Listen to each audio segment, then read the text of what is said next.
Yeah, start.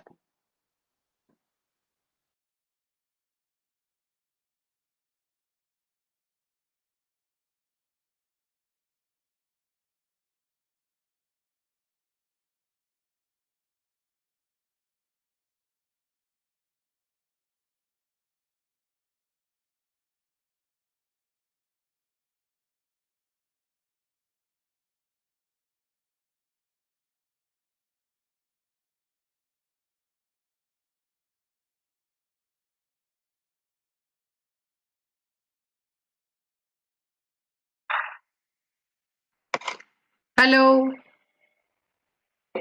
Hello.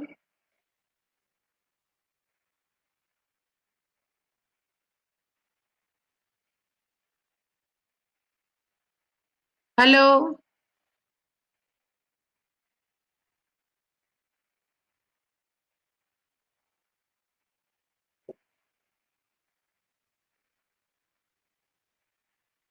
Madam, good morning, madam. Good morning. Good morning. Are you getting my voice? Yeah, I got it. I got it. Okay. Okay. Okay, thank you.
Good morning, ma'am. Good morning, sir. Happy New Year, sir. Thank you, Cynthia, ma'am. Thank How are you, sir? Fine. Okay.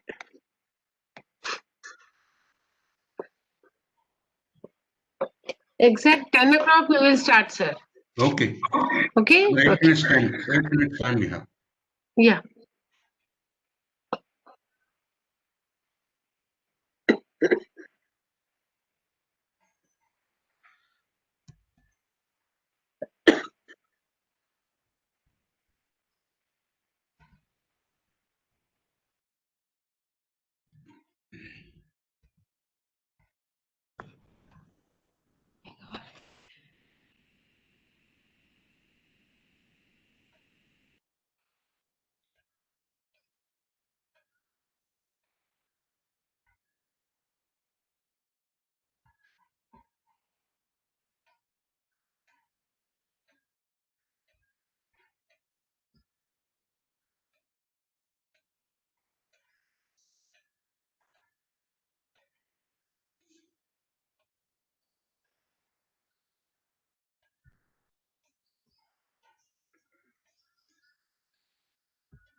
Hello.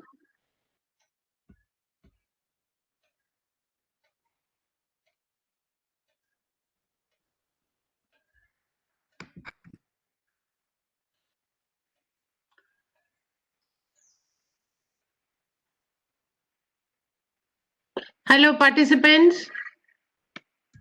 Good morning, ma'am. Yes. Yeah, good morning. Atya Parveen and Atya, both are same or different persons? Atya Parveen? Yes, ma'am. Yeah. Your name is Atya Parveen or only Atya? Atiya Parveen, ma'am. I'm trying to join with a laptop, but No, because you have opened this thing. That's why I'm telling. Atiya Parveen, ma'am. Acha, here Atya is there. Just now Atya Parveen is also there. I think you have closed that. Okay, ma'am. Only one you have to open, otherwise it will be echoing.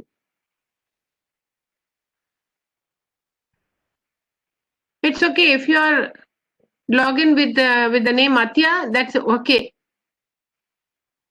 Okay, ma'am. Okay. Don't join twice.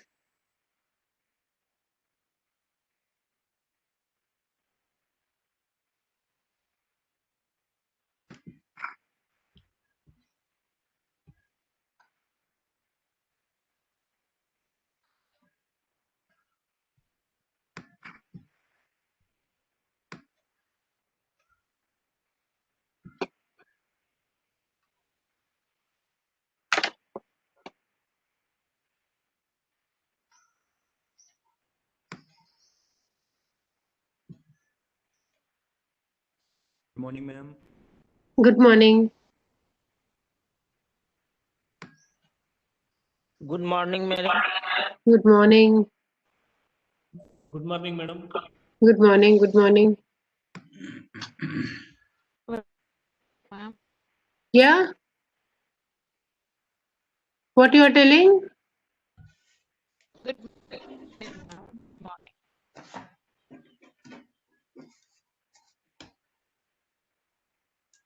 Hello.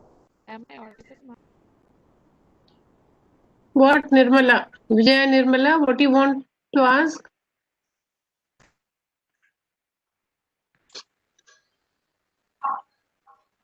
Your voice is not clear.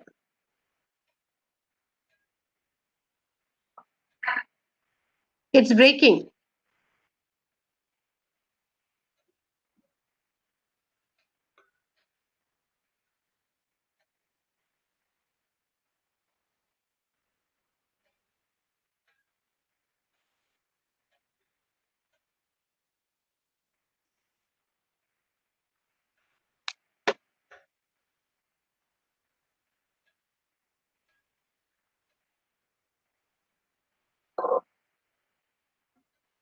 Now you're getting my voice clearly? Yes, Hello? ma'am. Yes, ma'am. Ma'am, Yes, voice ma'am. is very Yes, slow. ma'am. Okay, okay, Yes, ma'am. okay.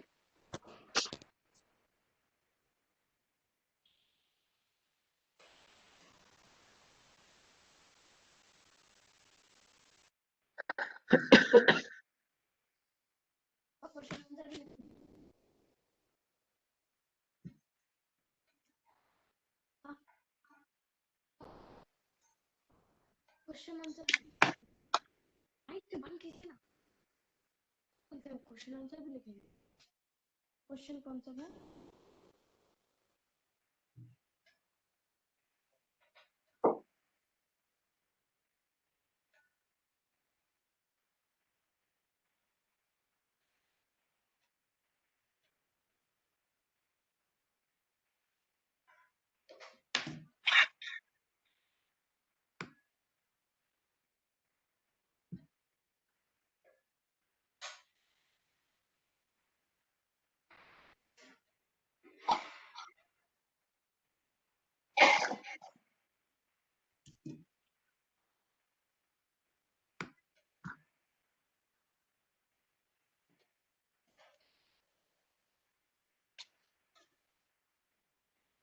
How many participants are there, madam? Nearly 40.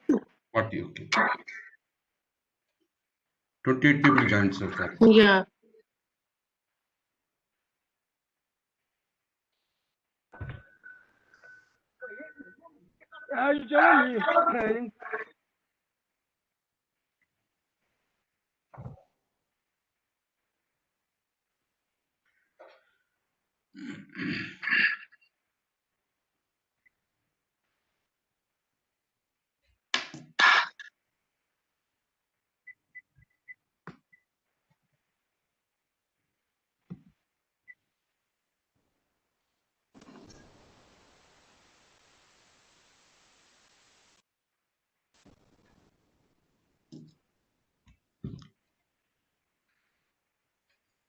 Madam Nitika joined twice. Twice. Yeah, Yeah, now otherwise, she closed it. otherwise it will be echo. Yeah, If they join double, no, it will echo. yes. I'll just check. No, she closed the window. Okay.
Sir, shall we start, sir? Yeah.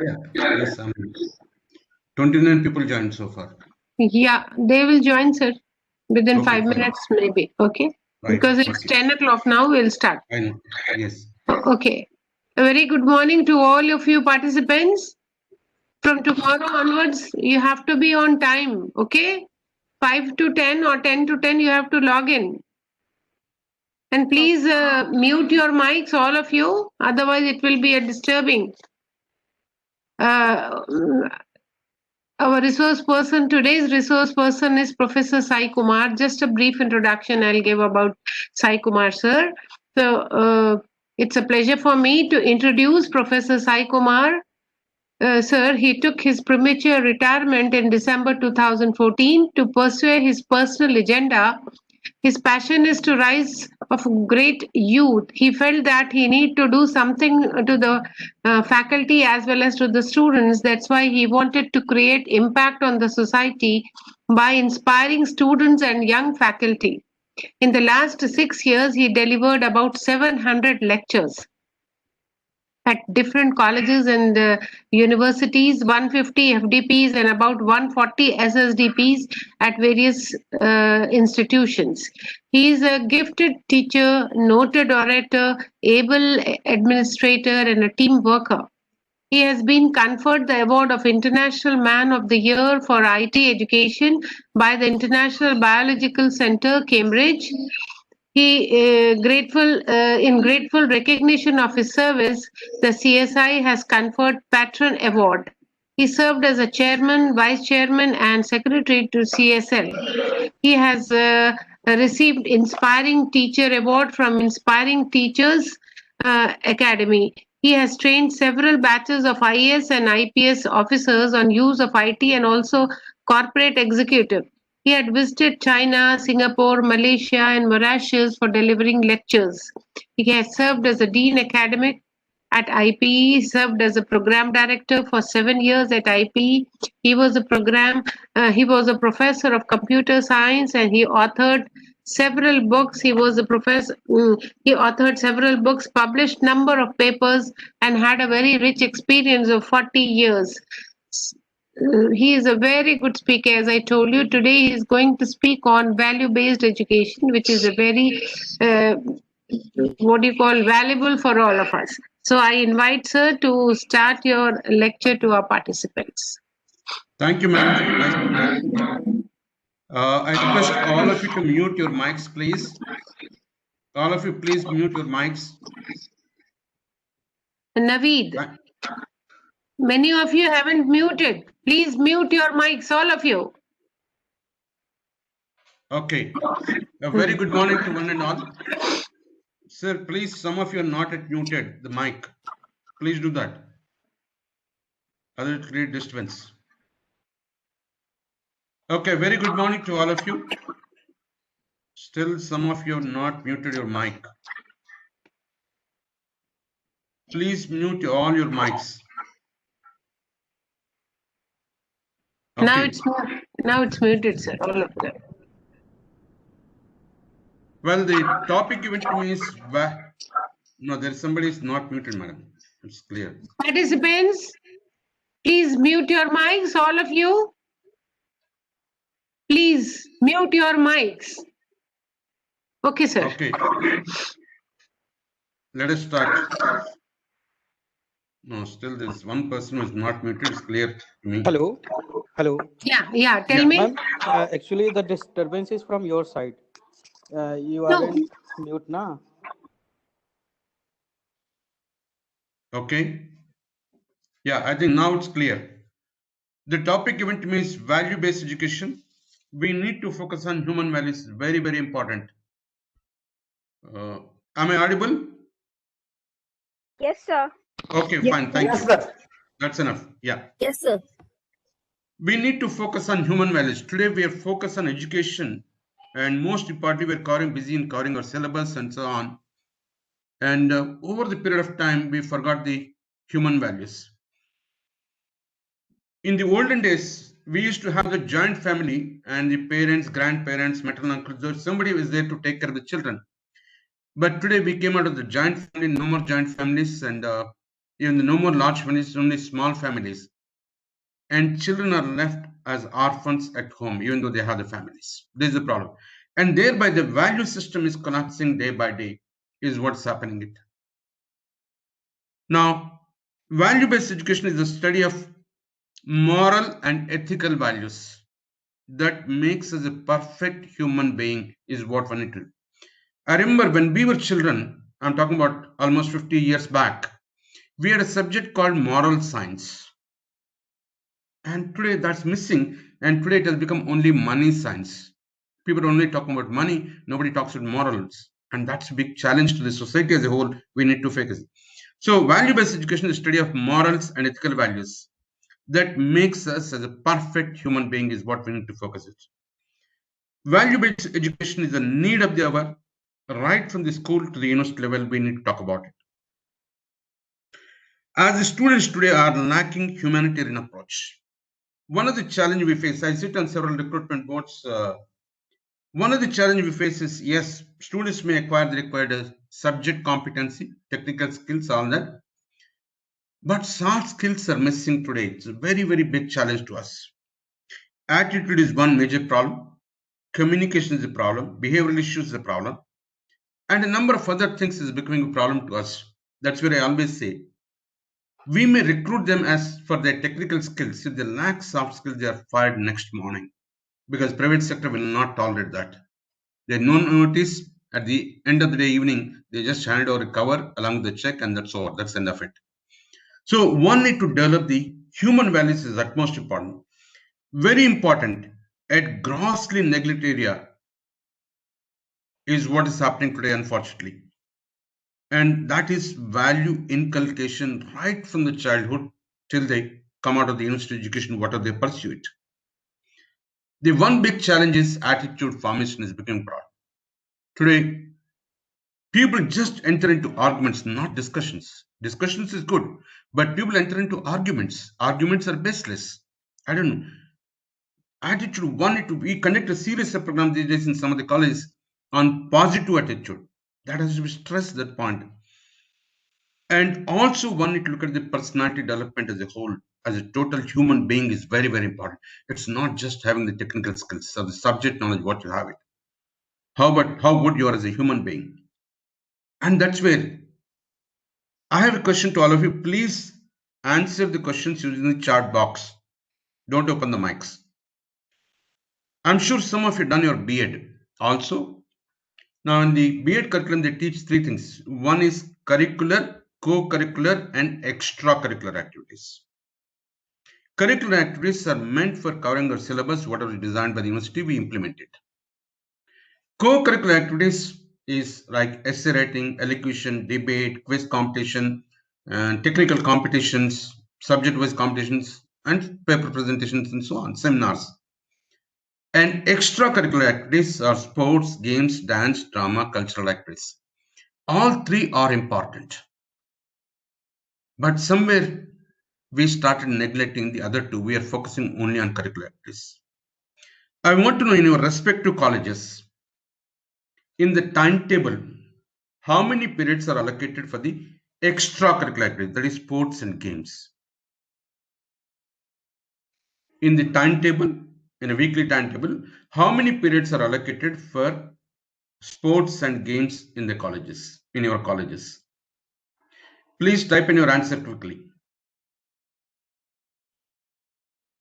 Somebody typed only one per week. Okay. What about others? 0. Oh, look at it. Now we expect at the end of the 3-year degree program or 4-year degree program, whatever they pursue it, is all-round development, all-round personal development. We talk about it. We as recruiters will look for all-rounder, just not subject alone. And that's missing. That's creating a problem. My dear young faculty, I can always address you as young faculty. I am 66 plus. I don't think anyone of you reached that level. Otherwise, you'd have retired by now. Today, one of the things we look at when we come to campus recruitments is all-round personal development. That is not happening because we neglected this. To my knowledge, you are supposed to give 60% time for the curricular activities, 20% for the co-curricular activities, and 20% for the extracurricular activities. Then only one can expect all-round personal development can happen it. But somewhere we just left it and just focus on syllabus. That's all what we're doing it. And that's creating problem, not only to the recruiters who are recruiting these boys and girls, and also it's creating problem in the society as a whole. Now that's the reason today, as I see, on average, not even whatever the answers I got it doesn't even work out one period per week. Unlike our generation, I'm today 66 plus age group. And in the last 55 years, I'm not gone to doctor as a patient. Childhood, I'm not aware of it, so I don't know what it is, but otherwise, no. Whereas look at today's young boys and girls, right from the age of 20, multiple chronic disorders. If we don't take care of it, as a society, we have to pay heavy penalty. You all have seen during the recent coronavirus, COVID-19, when the patients were admitted with the corona symptoms, some of the corporate hospitals raised the bill of 10 to 30 lakhs billing has been done. How do they pay? So look at, as parents, as teachers, as society, we are a failure in molding the children a better citizens for tomorrow. So if you really want personal development, one need to look at combining curricular, co-curricular and extracurriculars. All three are equally important. The another point I would say when I say co-curricular activities, unlike our generation, the present generation students, mostly English medium KG to PG, that is LKG to postgraduate. Then why they are not able to speak English in interviews? And someone sometimes say, sir, can I speak in my language? No, sorry. The communication skills have not been developed. They are just writing the exam, mugging up and representing the exam hall and getting marks 60%, 70%, 80% without real development of the person. This is a challenge we are facing it. That's why I always say unemployment is not a problem. Unemployability is becoming a problem to us. This is a big challenge. Okay. And realization of their social responsibility. Are we able to make them to realize social responsibility? We're all part of the society.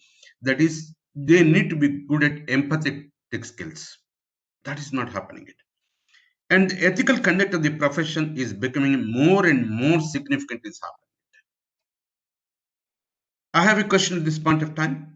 What is the difference between character and conduct? Do you issue character certificate or conduct certificate when a student is leaving the college? When a student is leaving the college, are issuing conduct certificate or character certificate?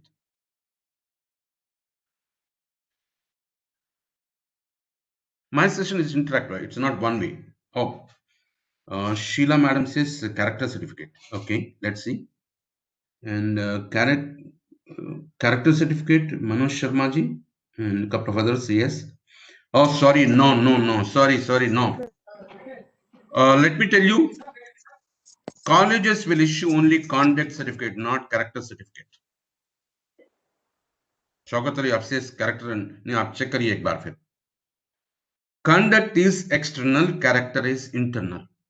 You look at it, even the TC, transfer certificate, there is a column says conduct. We generate good or satisfactory.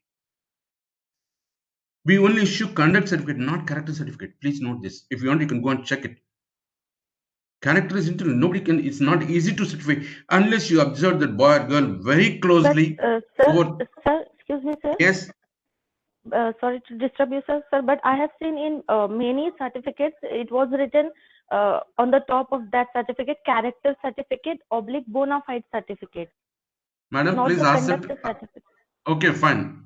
Please ask them to check it. Because character certificate, nobody can issue it. It's not easy. Tomorrow, legally, somebody can sue you in the court. Be careful if you're issuing character certificate. Okay. Oh, be careful about it. Tomorrow, somebody can, somebody, this boy or girl performed something wrong. Tomorrow, they will challenge you, saying that you issued the character certificate, saying that boy or girl is very good character, and based on which we've done it, and that creates problems. Conduct is okay. Conduct is external. What we observed over a period of time, yes, we did. But character is internal. So one need to be very, very cautious. The ethical conduct of the professional is becoming more and more significant. The ethical values are also going down. It is not difficult to appreciate that there exists a strong complementary between human values and skills. We need to focus on both because we want them to mold as a good human being, good citizen of this country. At the same time, they have to be strong in their respective subjects, whatever their person, maybe science, arts, commerce, engineering or pharma, whatever they're doing it. All the acquired skills are harnessed in accordance with the value perceptions. Now, each and everyone has got their own thinking, is another thing. That's where they try to look at it. Unless a person inculcates a holistic perception and universal human values, all the skills are likely to get misused under the influence of greed. Today, people are not looking at need, they are looking at greed.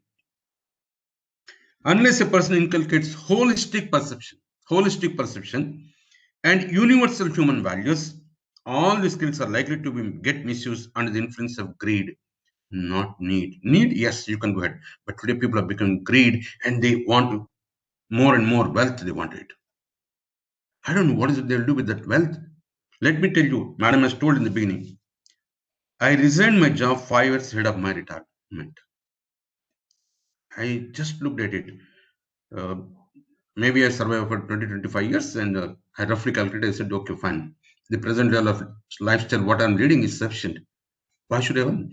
I just resigned and came out, and today I go around the college, conduct a series of programs, and I don't charge any money. Free, it's free. I do that, and that's how I'm able to do in the last 6 years 700 lectures and 150 faculty development programs, 150 student skill development programs, and because I want to contribute to the society, mold them as better citizens.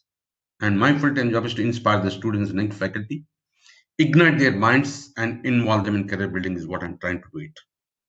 So there is also, I have another question at this point of time. What is the difference between afraid and fear?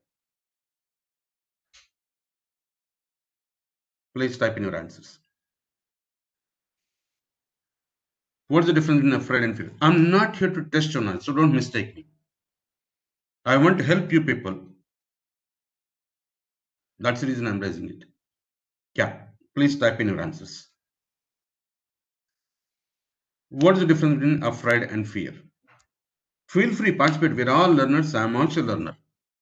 Age-wise, I may be senior to you, but I'm a lifelong student. Okay, someone says fear temporary.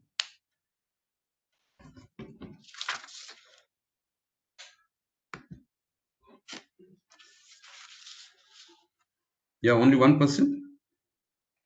Okay, we can't waste time, so I'll give the answer. The answer is simple. Afraid is known, fear is unknown. That's simple. Afraid is known, fear is unknown. I'm afraid of my teacher. I'm afraid of my father. Known to me. Fear is unknown. Some people got a fear of lizard, fear of shaitan, fear of devil, fear of water, fear of fire, and so many things. So afraid is known, fear is unknown. And we somehow want to just unnecessary fears, we have it and we keep earning more and more. In fact, I always say, please stop giving assets to children. You invest money to educate them and mold them as good citizens of this country. They should be able to earn on their own money and live the life whatever they wanted. Why should I earn for my children, my grandchildren, great-grandchildren, and are they so incompetent we are earning for them? No. Our job as parents, to the extent of being a very good education, mold them as good citizens, there ends our job. It's for them to lead their life. And that's how one need to focus on it.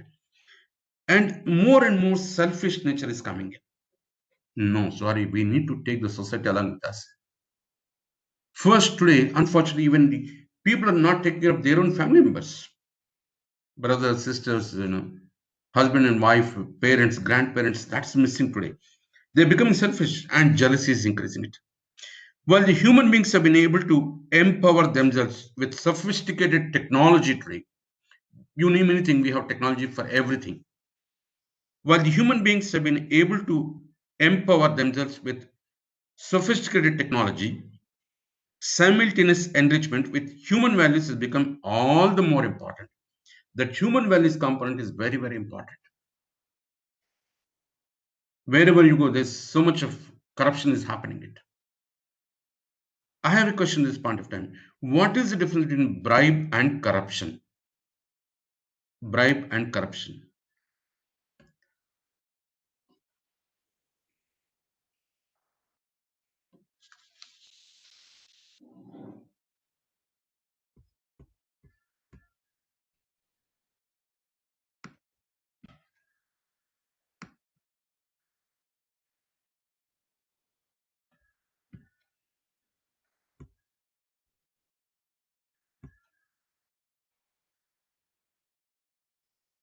Yeah, what's the difference in bribe and corruption?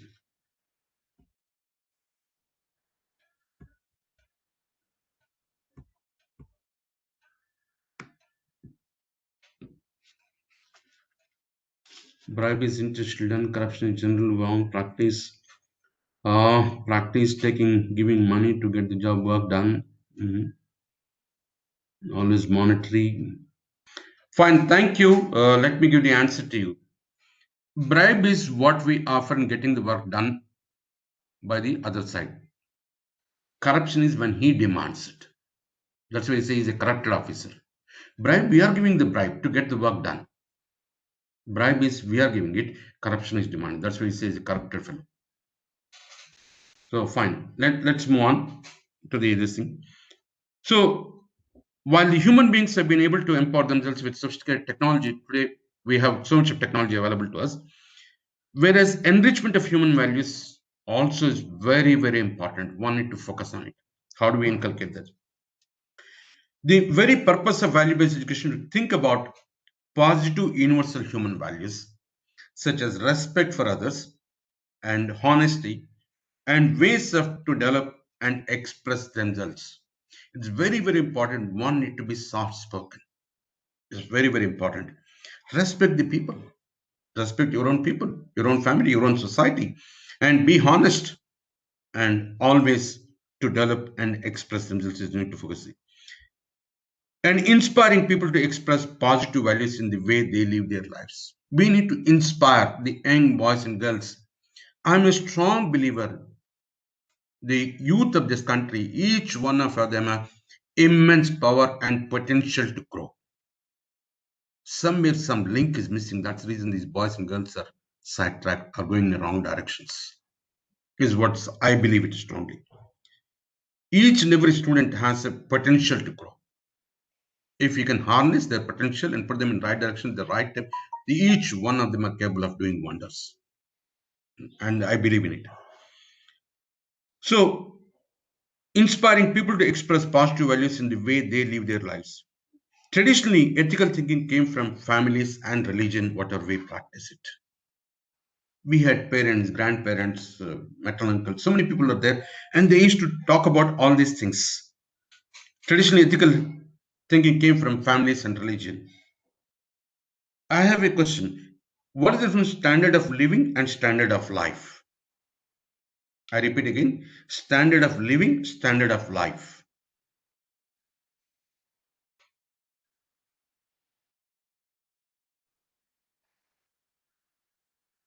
What's the difference between standard of living, standard of life?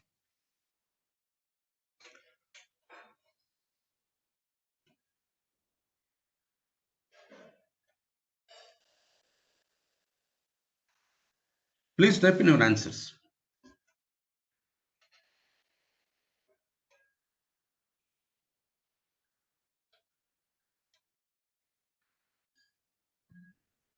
Good. Somebody typed standard of living life. Standard of living refers to health, education, livelihood. Then what is standard of life? Life refer to ethical. Please don't Google it. Google will give you wrong answers, sometimes mislead you also. It depends on which site you're visiting it. You're all capable of thinking and give the answers on that. That's how I look at it. Okay, let me give the answer. One of them is right. Let me tell you. Standard of living is physical comforts, car, gold, house, etc. Standard of life is mental. We need to focus on standard of life. We are focusing on standard of living. We are focusing on it. That's the problem we are facing it. So traditionally, ethical thinking came from families and religion. This can no longer be the case. Students develop a growing and understanding the words such as respect, justice, and empathy. And students now start understanding it more from the bookish knowledge what they're getting it. Is another problem. Look for ways in adapting their lives. All these they're trying to adapt in their lives, but unfortunately, human being has become more and more selfish. I give lectures on wildlife also. I go to the forest institutes and give lectures. Let me tell you, human being is the most selfish animal, and human being is the most dangerous animal, and that's not the wild animals. Wild animals are not dangerous. I'll tell you a simple example. When you see a snake going through, you just become panic and you create some kind of vibrations. Instead of that, when you see a snake, stand like a statue, hold your breath for a minute, it just quietly passes. It doesn't harm you, I'm telling you. By practice, I'm talking about. So wild animals are not dangerous. Because human being is more dangerous and human being is more selfish is becoming it. That's the challenge we are facing it. And emphasis will shift on knowing rather than knowledgeable. One need to be knowledgeable as a complete person, complete human being is what we're looking at. Fine, you may gain knowledge or physics, chemistry, commerce, economics, what are subjects, biology, what are subjects you're saying. What is of that knowledge unless you're a good human being? Isn't the problem? Let us look at what this value-based education identified with the knowledge that illuminates mind and soul. That's where value-based education focuses. It is identified the knowledge that illuminates mind and soul is what we are focusing on.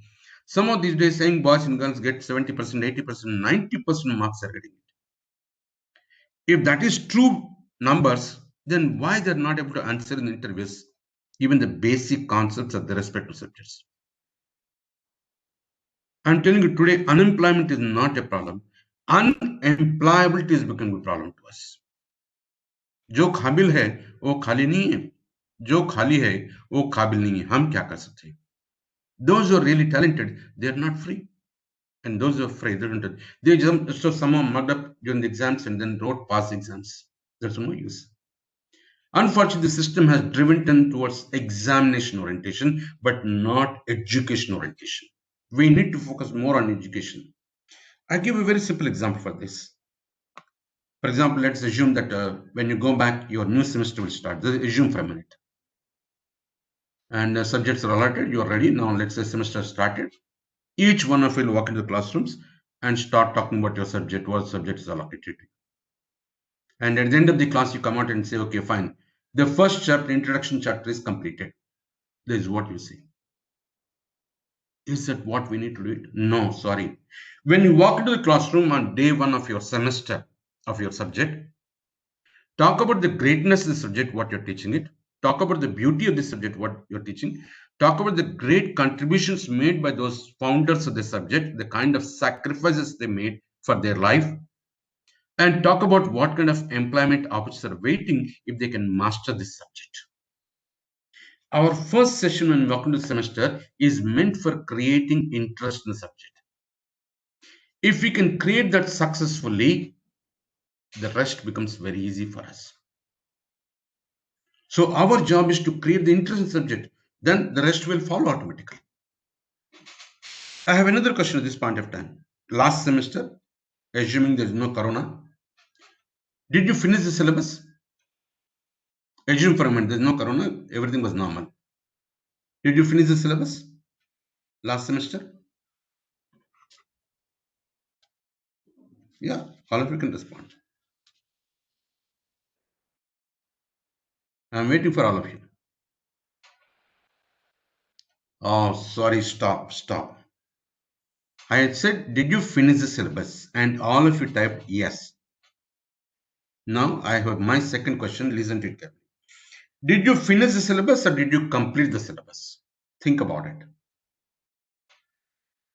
Did you finish the syllabus or did you complete the syllabus?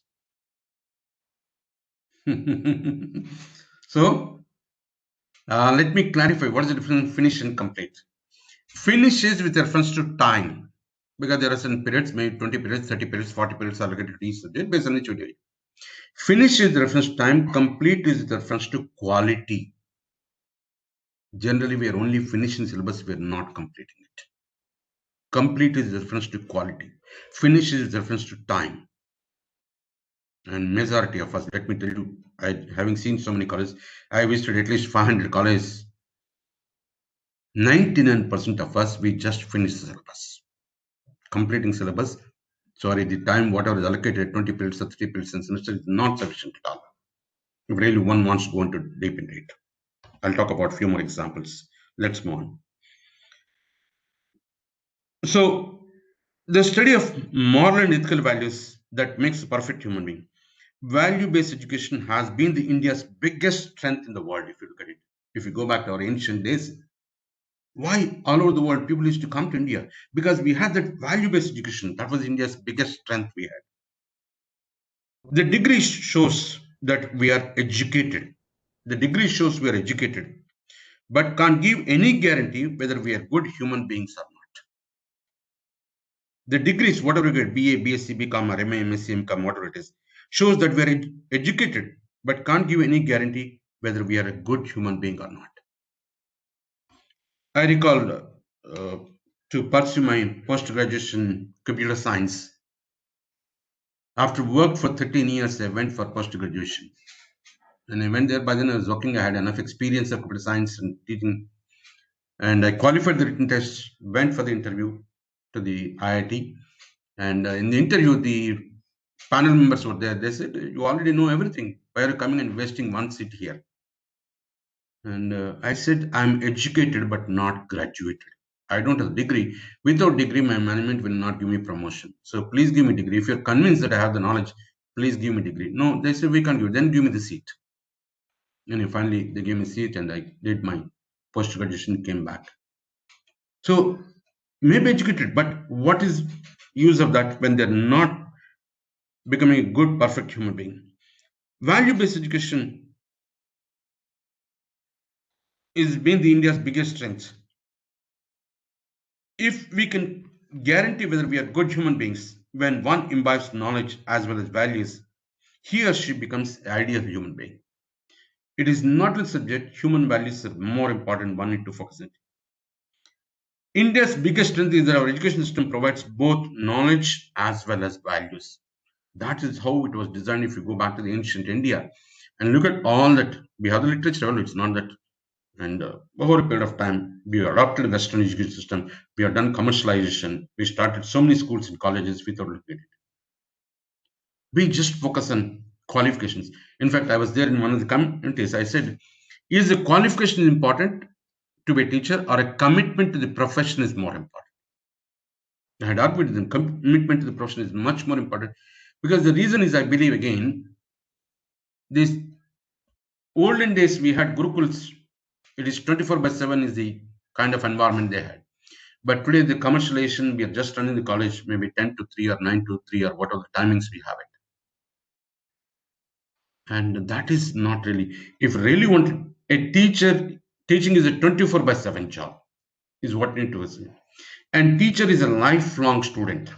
You name any subject, a lot of developments are happening. One need to constantly update their subjects, whatever they're teaching. Update or outdate, choice for you to decide it. So that's where I say, in Sanskrit it said, Adhyana to Padhyana, Shodhana to Parishodhana, Acharana to Pracharana. Adhyana to, unless we look at continuously updating ourselves on the latest developments, what's happening. Let me tell you, talk about any textbook is already 1 to 3 years old. A teacher is a crucial link between the past, present, and future. We are training our students for tomorrow, not for yesterday. There's a reason teaching and research will always go together. The another point, while in service, I used to go for these AICT inspections. And one of the places I always love to see is library. And I used to go there and most often my complaint is, sorry, books are not sufficient. And you don't have enough journals and periodicals. This is my regular complaint. I went to one of the engineering college, a private engineering college for inspection. And as usual, I went to the library. The college chairman, elderly person, must be by then about 70-year-old. He accompanied me to show the beautiful building. Yes, building is really beautiful. We went around the library and we were coming out. I told him, sorry, sir, you don't have enough books and enough journals. And he told me with folded hands, sir, I don't know why you're asking for all this. Forget of my students, and if faculty are not coming to library, then why should I waste my money? He may be right, but I can't agree as a member of the AICT. So are we utilizing the library? We are adding thousands of books every year to the libraries. And journals, periodicals, they come depending on period, maybe weekly, monthly, or quarterly, whatever they have. How much utilization is happening? Otherwise, this entire investment is a dead investment, is what's happening. So A teacher is a lifelong student. Adhyayana to padhyayana. Shodhana to present. Search for more and more knowledge. Don't just depend on textbook or syllabus is only roadmap, a guiding framework. That's all. Teacher has to bring in all of the knowledge required for that subject. Has to focus.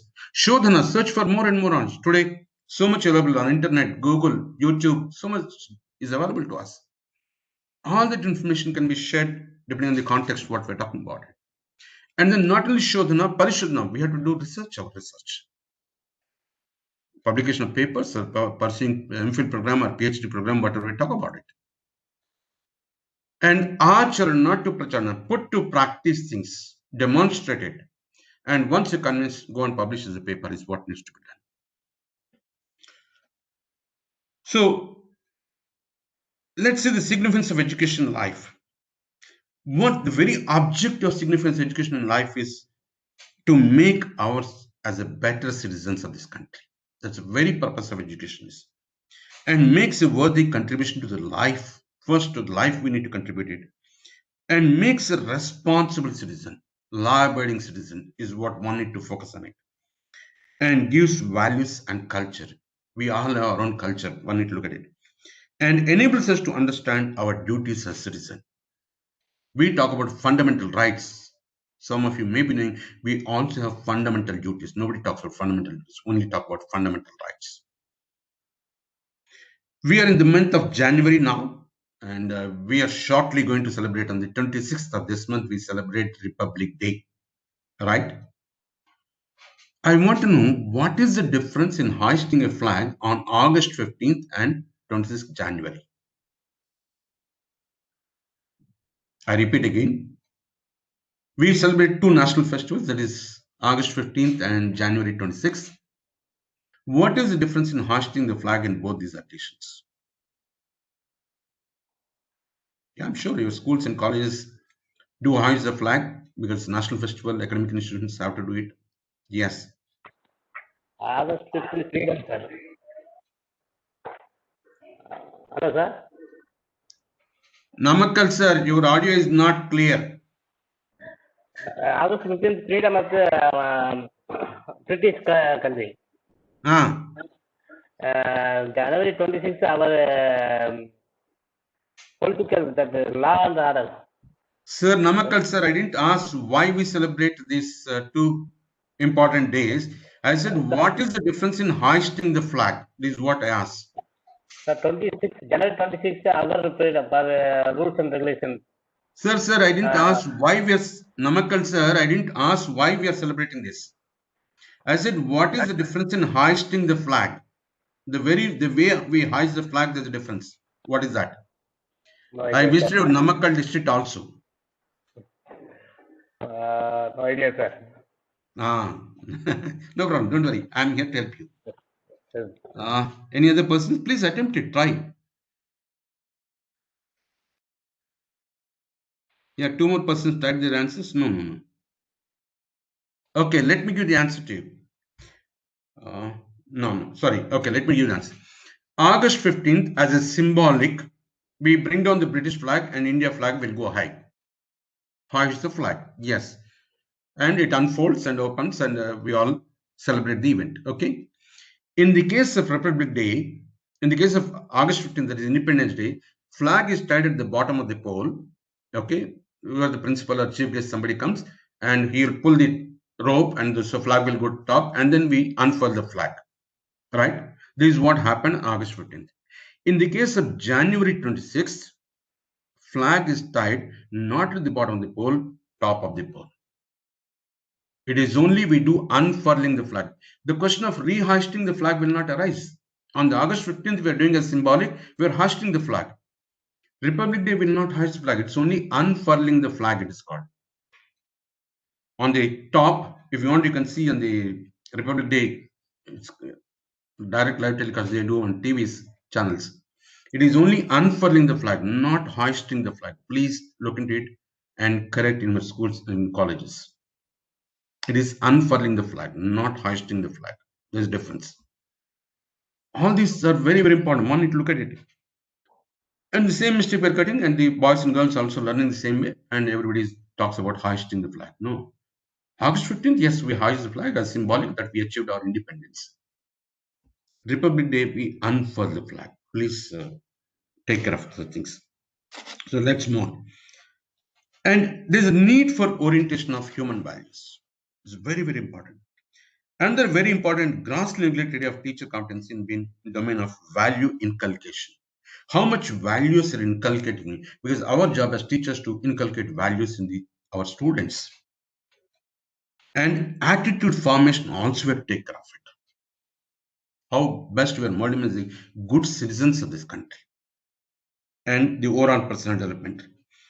Realization of their social responsibility and the ethical conduct of the profession is becoming more and more significant today. It's very, very important. If we don't address these issues, tomorrow it's going to be very, very difficult to deal with these kind of boys and girls who are coming out of the schools and colleges. There exists a strong complementary between human values and skills, what they talk about it. Yeah, skills they are learning by attending those degree programs, what they pursue it. But human values, nobody's taking care of it. So training in human values through an appropriate process of self-exploration happens to be by far the most important component of the training of teachers.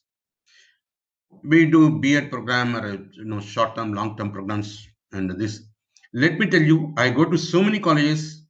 I go to 3 UGC-HRDC centers in the country. They invite me, and this university is the only one which has been asking me, I think almost 7-8 years. Madam should correct me. Whenever she calls up, she says, Madam, sir, I want you to address on this value-based education. This is the only UGC-HRDC center which asks me this. Other UGC, I go to others also, they don't ask for this topic. This is very, very important. I search them, but somehow they don't show interest. It's fine. It's for them. I can't do anything about it. So training in human values through appropriate process of self-exploration happens to be by far the most important components of training teachers. In the training of teachers itself, we need to incorporate these things. Today, we start giving importance to position and position. But please understand, both are temporary. Position and position both are temporary. Position today, you may be heads of department, or principal, or dean, or director, whatever. A day will come, you have to leave the position, retire, and goes away. Nobody cares you about it. So we need to mold ourselves as the best human being first. Then the positions. Positions are temporary. Today, I'm a principal, but tomorrow I'm nobody. And positions, we want to acquire more and more flats, buildings, gold. What is that? What will you do tomorrow? All this, nothing can take care of you. It is human values which can make you survive. In the faculty induction programs, general orientation about the present scenario and challenges in technical education and the spectrum of duties and expectations has to focus. Again, there we just cover the subjects. The very object of inducting them into teaching has to focus on bringing them as total transformation is required, is what need to focus. Basic understanding of teaching learning process, the psychology of learning, and the effective pedagogical techniques has to focus. That's where in the B.Ed curriculum, they have education psychology, child psychology. We need to understand the child psychology. We need to understand the youth psychology. And accordingly, you need to modify it. For example, those who have done B.Ed, there are so many teaching methodologies around.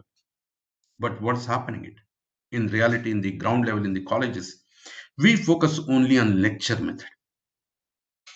Why we're not looking at there's so many? There, to my knowledge, there are more than 24 methods are available. Lecture method, demonstration method, group discussion method, panel discussion method, and storytelling is a way of doing things, and a number of other things which are available. Field trip also is not being done seriously. We just take the students, that's all over, nothing. Why am I taking them? What is it they want them to observe it? That's not happening. So bring in variation to the classrooms has to focus. And so basic understanding teaching learning process, the psychology of learning and the effectiveness of pedagogical techniques has to be looked at it. Training for preparing lesson plans and effective instructional process and initiatives for developing competency and communication skills and various modes relevant to the technical profession. Now, one of the areas where big challenge we are facing is communication skills is lacking. They don't even know how to communicate. In some of the interviews, says, the boy or girl says, "Sir, can I speak in my language?" I said, "No, sorry. You want jobs in Hyderabad, Bangalore, Chennai, Mumbai, Calcutta, New York, New Jersey, Sydney, they need to be effective English language communicator. You want jobs locally? Okay, fine. Local language, we respect the local language. I'm not against that. But the kind of jobs what you're looking for is there we need things are happening. Inculcation of holistic perception, professional values and ethical attitudes, very, very important. Each and every profession has got its own professional value systems, professional ethics, and need to be focused. Are we looking at it? Exposed to relevant ICT tools. Today, technology is everywhere. Same way it entered our teaching. Exposed to relevant ICT tools and aids for effective teaching learning and resource for lifelong self-learning can happen with this technology today.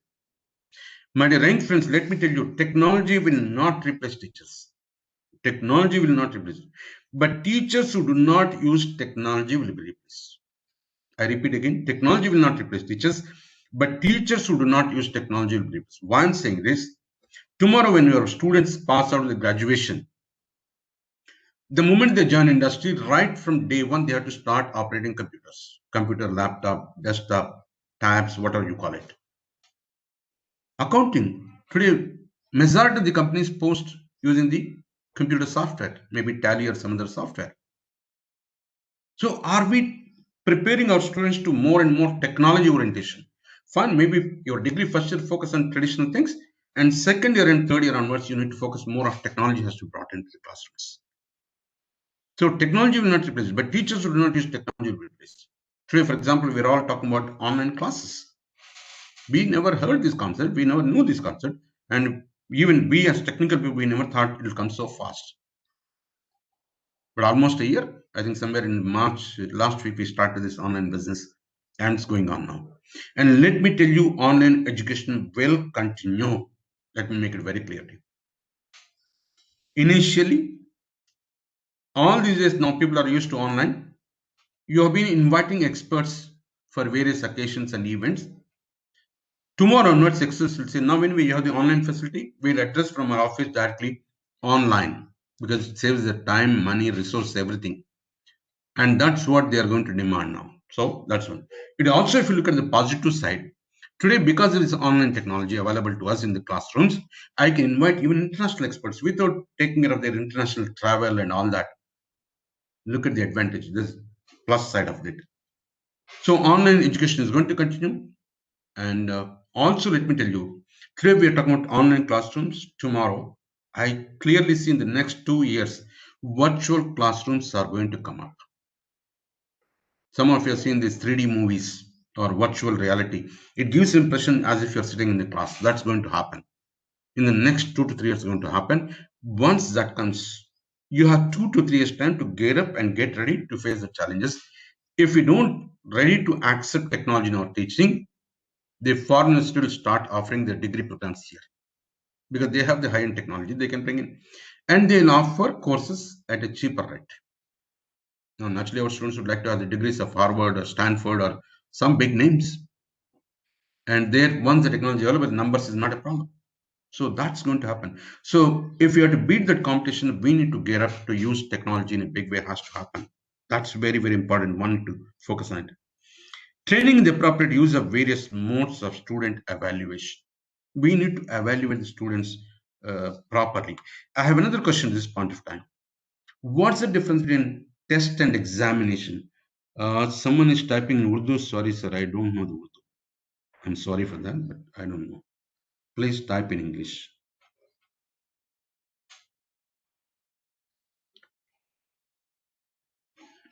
So what is the difference in test and examination?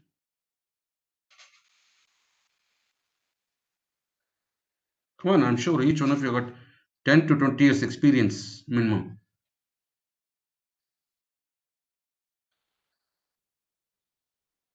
Examination is marks based. Then what is test?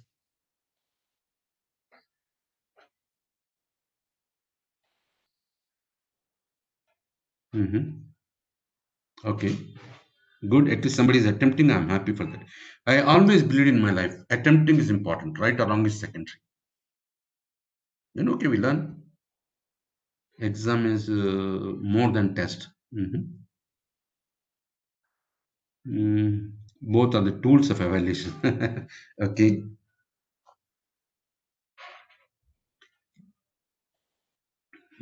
Test is preparation of exam. Okay. Fine. Thank you. Let me give the answer to you. It's something like, I'll give you to generalize it. It's something like we talk about blood test and urine test, right? We don't use the word examination there. Total body examination, we call it. We don't use the word test. Testing is a component or a chapter or a unit. Examination is a comprehensive understanding subject. But unfortunately, university exams also become tests. Because all the chapters have interconnectedness. Are we looking at that interconnectedness? Are we testing it? Is a question mark. So test is only one component or one chapter or one unit. Examination is a comprehensive understanding subject. I give an example for this.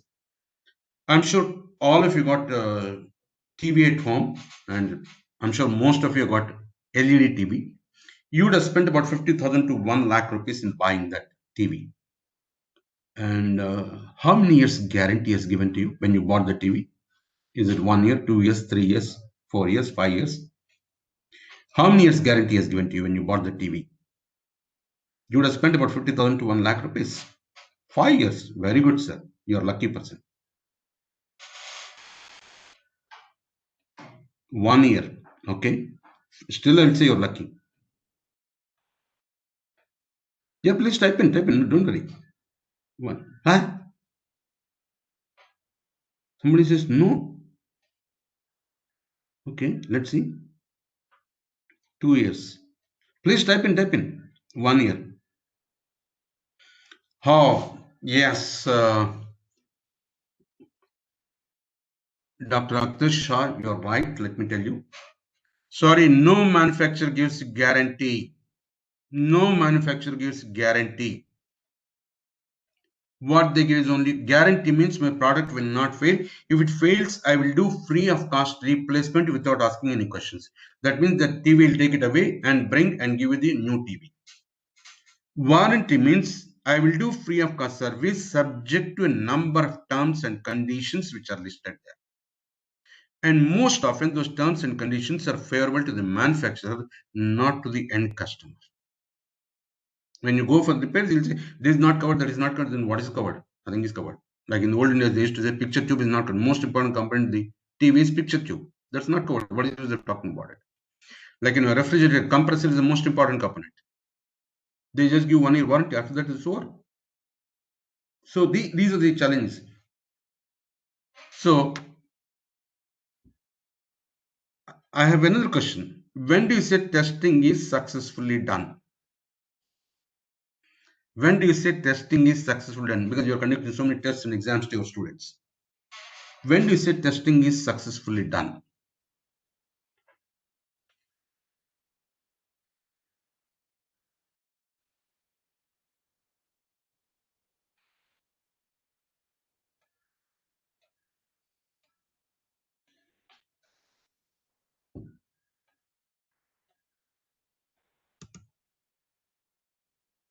Student attempted more than average. Okay. And students perform well.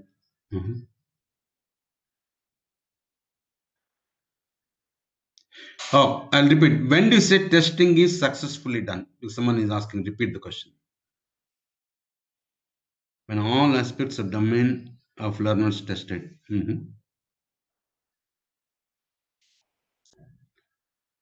When they answer from all the portion of the syllabus. Thank you. That's enough for me. Sorry. Testing is considered successful if it can find one more defect which has not been detected so far. As a tester, my job when I'm testing a product in the industry, testing is successful if it can find one more defect which has not been detected so far. Then I'll say that testing is successful. It helped me to save my brand image of my company. It helped me to save the brand image of my company. Otherwise, after reaching the market, if it is found,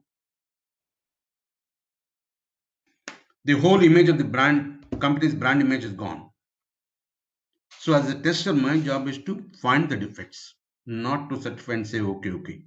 Now, for example, today, let's assume you conduct exam and you come out and saying that student got 90% marks. Will you give me the guarantee really has got 90% knowledge of the subject what he learned? No, not possible. So testing is successfully. That's the reason you see in some of the schools, before they allow the students to write the board exams, they conduct what is called pre-final exam. Pre-final exam is much more tough than the final exam. The reason is they don't want their school percentage to come down. So they make it tough. Testing is, as a tester, my job is to break the product or prove that product is not working, not to say okay. That is how the testing has to be done. Test it from all possible angles. So this boy or girl can better perform and join the industry.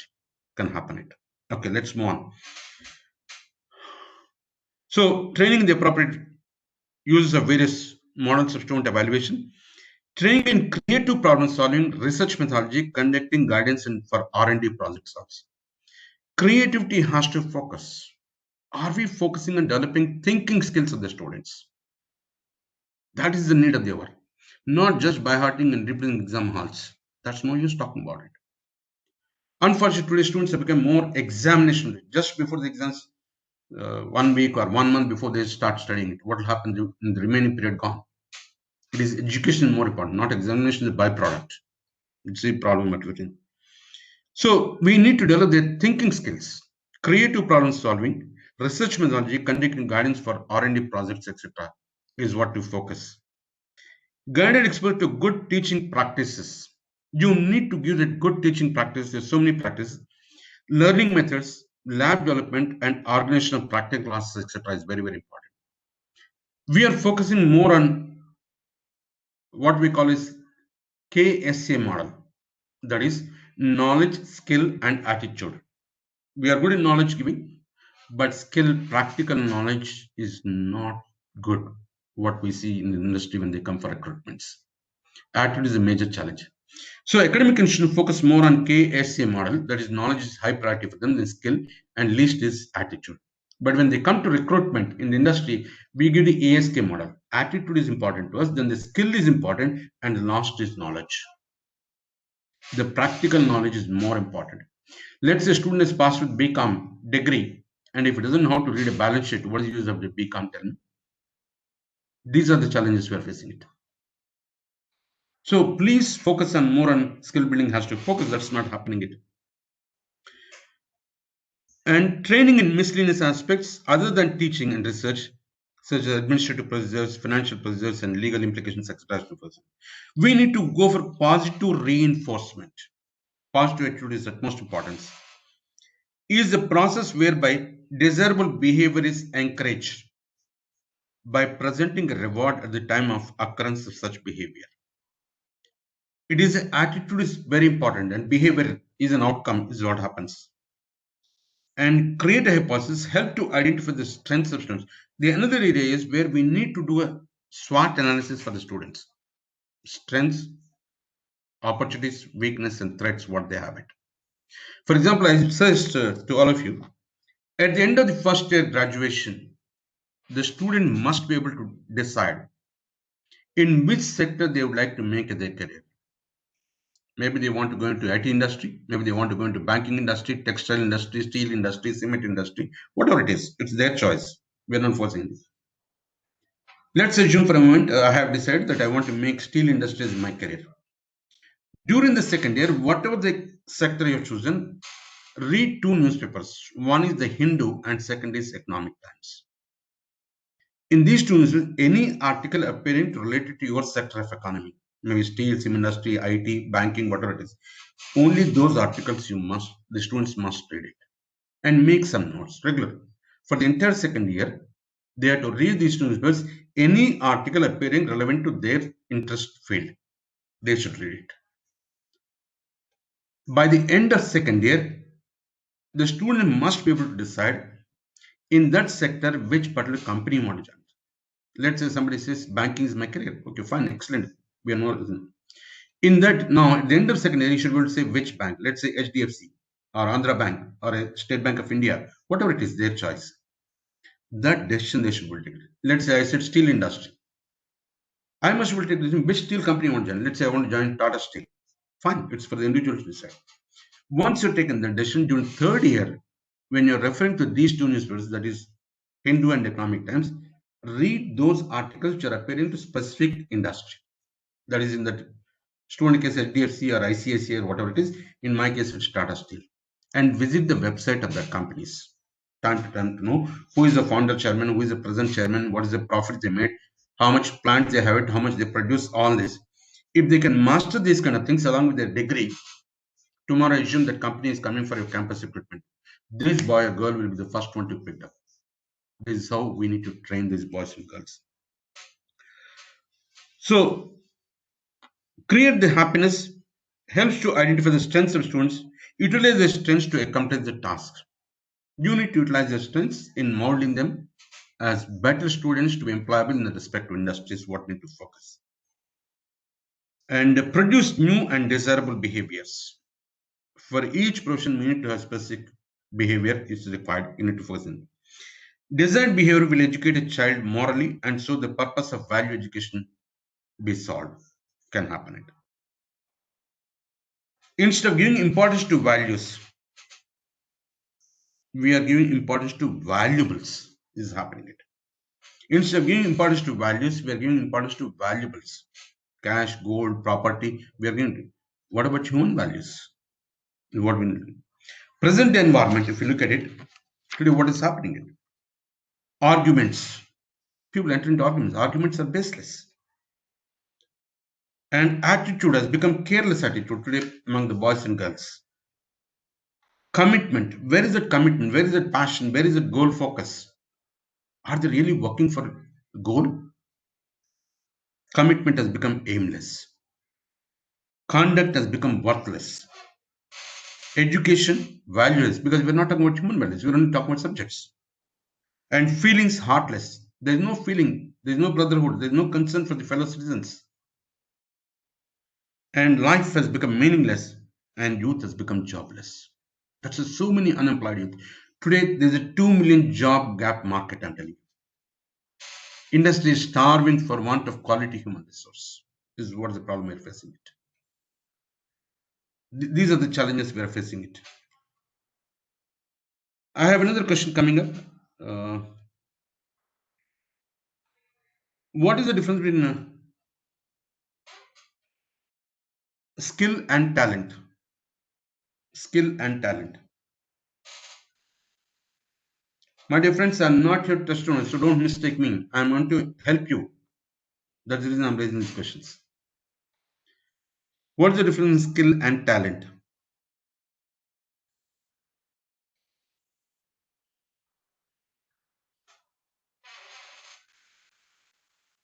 Good, somebody is there. Okay. Absolutely right. Absolutely right. Excellent. Talent is natural, skill is acquired. We have to focus on the colleges. Skill development has to focus. Excellent, excellent. That's enough. Talent is natural, skill is acquired. Is to focus. So, if we can develop their skills, talent anyway they have it. Skills has to focus, develop them more and more practical knowledge is what's needed the hour is. Just having theoretical knowledge is not sufficient when they join their jobs. It's a practical knowledge which is more useful to them when they join. Let's talk about the importance of this value-based education. Values are not taught. Values are caught when we implement as parents, as teachers, as elders in the society. Values are not taught. Values are caught when we implement it. How best we're implementing as parents, as teachers, as elders of this society is what our children are observing it. And which can help in building the positive character. Positive character can happen. And strengthen students' self-esteem can happen. Help students exercise ethical judgment and social responsibilities can happen. Now, when we start building these values with the human being, and that can inculcate a good qualities in students and they can become good citizens for tomorrow. Unless the education system teaches them the values and skills for the future, our kids are doomed to live in a world fraught with exponentially more and more struggles is going to happen. Why today youth is struggling so much? Because nobody focus. Somehow we neglect over a period of time the human values. Unless the education system teaches the values and skills for the future, our kids are doomed, and they'll have more exponentially more and more struggles they have in their life. Is what's happening. It.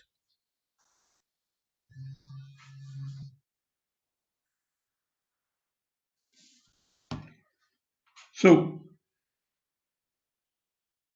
you need to focus on ethical judgment and social responsibility. Try not to be a man of success. Try not to be a man of success, but rather try to become a man of values. Is what means the very purpose of value-based education to build a value system in the students. Try not to be a man of success, but rather try to become a man of values. You should be known by certain values as to focus. Values are embraced by students on seeing that the teacher is practicing or demonstrating them through his behavior both in and outside the classroom. I repeat again, values are embraced by students on seeing that the teacher, the parents or elders is practicing or demonstrating there through his behavior both inside and outside the classrooms is what the students are practicing. I'll give a simple example for this. For example, let's say today we have phones are very, very common, and you taught your children today, beta jhoot nahi bolna hai, you should not tell lies, this and that. So many things we talk about it. Let's say tomorrow morning you get a phone call, and you ask your children to pick up and find out who is that fellow, and then say so, and you quietly say no, tell him that I am not at home. So what is the value systems we are inculcating it? Simple things. That's why I said values are embraced by students on seeing that the teacher or the parent or elders of the society is practicing or demonstrating through his behavior, both inside and outside. Maybe inside the home, outside the home, or inside the classroom, outside the classroom, or in the society. That is how the youth is picking up these qualities. For example, love and respect for students and other colleagues. It's very, very important. We need to love our children. It's very, very important. You need to focus on it. And they are like our children. They may not be biological children to us, but they're children.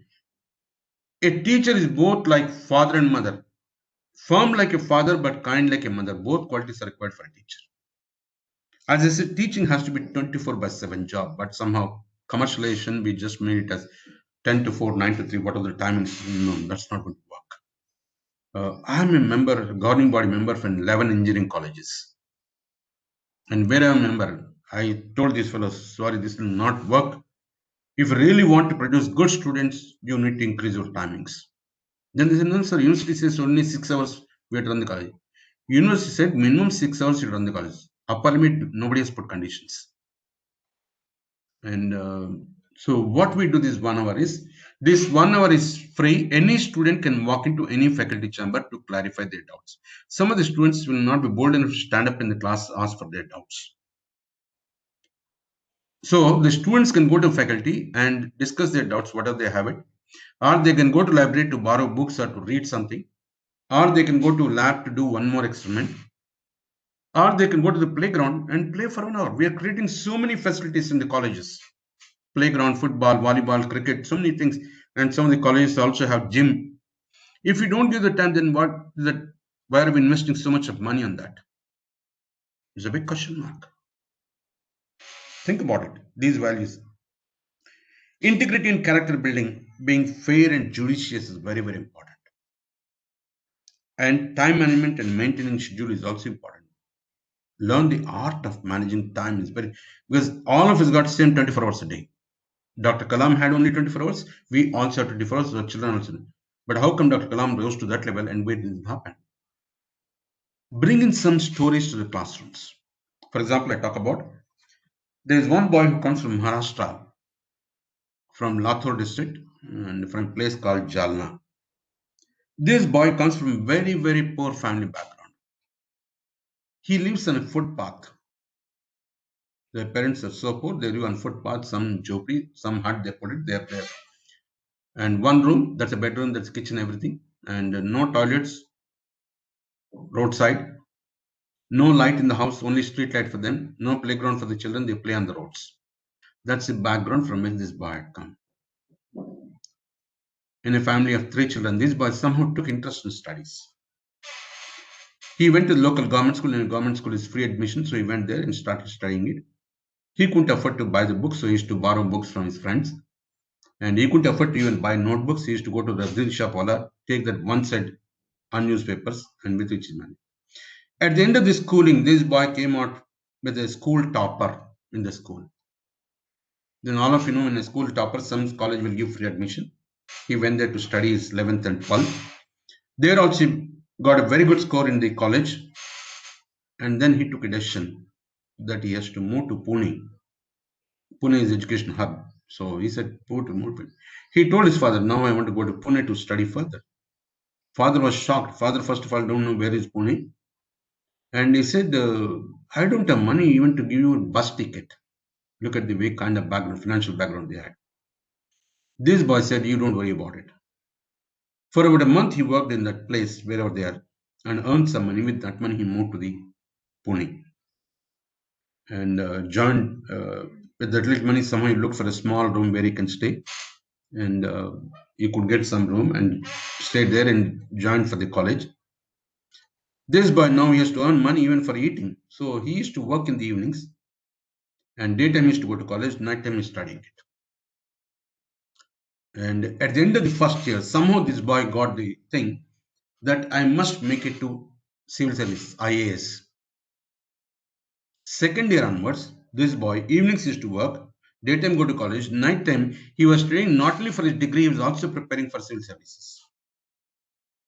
At the end of the third year, yes, he got qualified his graduation program, whatever it is. And then he said next 6 months, he decided not to work, focus on civil services preparation. Look at the kind of difficulties he had. They didn't have even proper dresses. This boy cleared IAS. His name is Ansar Ahmad Sheikh. Please, all of you make a note and see his videos on YouTube. There are bringing such stories to the classrooms. Ansar Ahmad Sheikh, poor but made it to IAS. Who didn't even had one-time meal? Who didn't have even one cloth, one pair of dresses per annum? His parents are totally illiterate. When he can make it, why not our boys and girls whose parents are certainly educated? Why? Bring in such stories to the classrooms once in a while. Please do that. There are a number of such stories. I just said I can talk so many things. So all these are today available on YouTube. There is another person I can talk about it. She comes from Telangana, from a district called Warangal. She worked as an agriculture labor for 5 rupees a day. That's the background there. In fact, she comes from an orphanage and worked as 5 rupees a day for agriculture labor. Today, she is CEO of an IT company sitting in the US, multi-million-dollar business. She is doing it. Among the poor families, early marriage is very common. This lady got married at the age of 16. By the age of 18, she is a mother of 2 children. Then she took a decision. I must give a better life to my children. I can't allow that to happen. She used to work daytime, she used to night study, pursue qualifications, increase her qualifications, distance mode, and so on. And somebody told her that why don't you do some computer courses? She moved to Hyderabad. She did acquire some skills in computer science. And with the help of friends, she moved to US. She worked for some time, then set up her own company. Her name is Jyoti Reddy. You can see her videos are available on YouTube. Agriculture labor to CEO of Nightingale. Today, she is funding that orphanage from where she came. And she encourages girls' education. She funds deserving candidates for girl students. She does. There's so many number of such live examples we have in front of us. Bring in such stories to the classroom to encourage these boys and girls. I'm a strong believer in the youth of this country. Each one of them have immense power potential. If you can harness, they all can do wonders. So, focus on time management. They need to focus on time management. Time, if we lose it. I have another simple question to all of you. Go back to school days. You went to school for 10 years and 2 years of plus 2, 3 years of degree. I'm assuming all of your BA, BSc, BCom. And 2 years of PG. That means 10 plus 2 is 12, 12 plus 3, 15, 15 plus 2 is 17. So 17 years of life you spent in the school and college combined. Yes or no? I'm not counting LKG, UKG. That's why I said school is 10 years. 10 years of schooling, 2 years of intermediate, 3 years of degree, 2 years of PG, 17 years of life you spent in the school and college combined. Yes or no? Yeah, type in. Sorry, friends, that's wrong answer. That's wrong answer. Should we call spending or investment? Think about it. Those 17 years of life should we call spending or investment?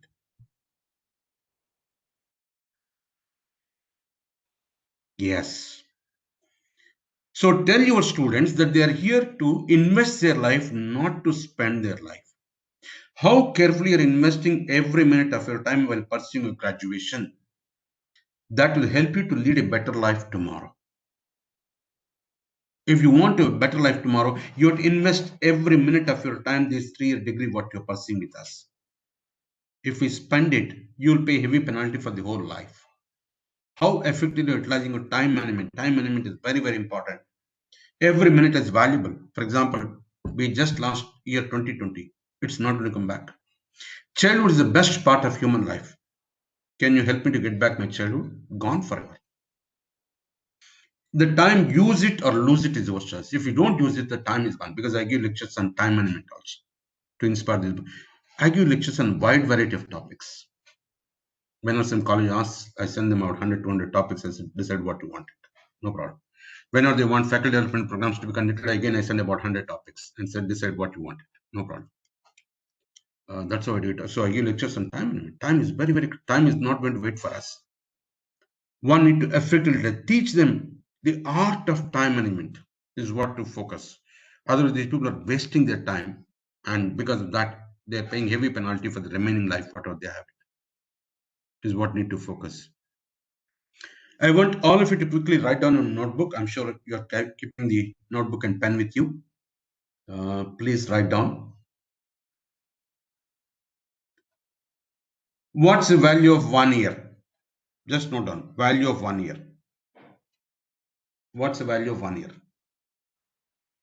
Next line, value of 1 month.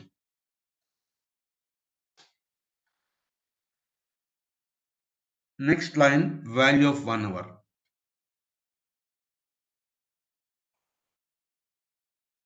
Next line, value of 1 minute. Next line, value of 1 second.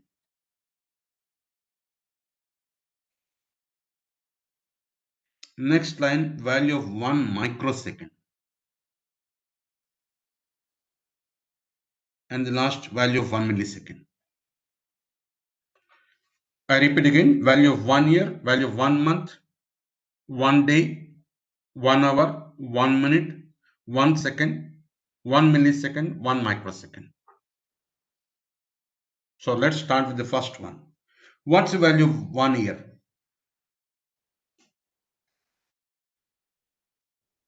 Okay, I'll help you. Ask a student who failed in the exam. He becomes lifelong junior to his own classmates. What's the value of 1 month? This also will help you. Ask a mother who had a premature delivery of the baby. Survival of the baby is very, very difficult. She knows what the pain of losing the child is. What's the value of 1 week? I given 2 answers. Now tell me what's the value of 1 week?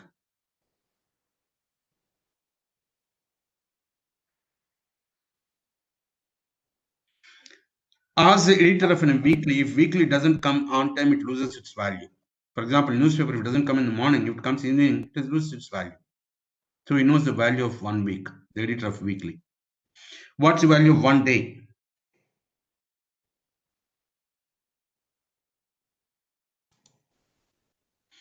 Ask a daily wage laborer. Ask a daily wage laborer. If he doesn't get wage that day, he can't feed his family, he can't eat it. He knows the value of it 1 day. These people they call band, but what will happen to them? What's the value of 1 hour? What's the value of 1 hour? Ask the lovers who are waiting for each other to meet. What's the value of 1 minute?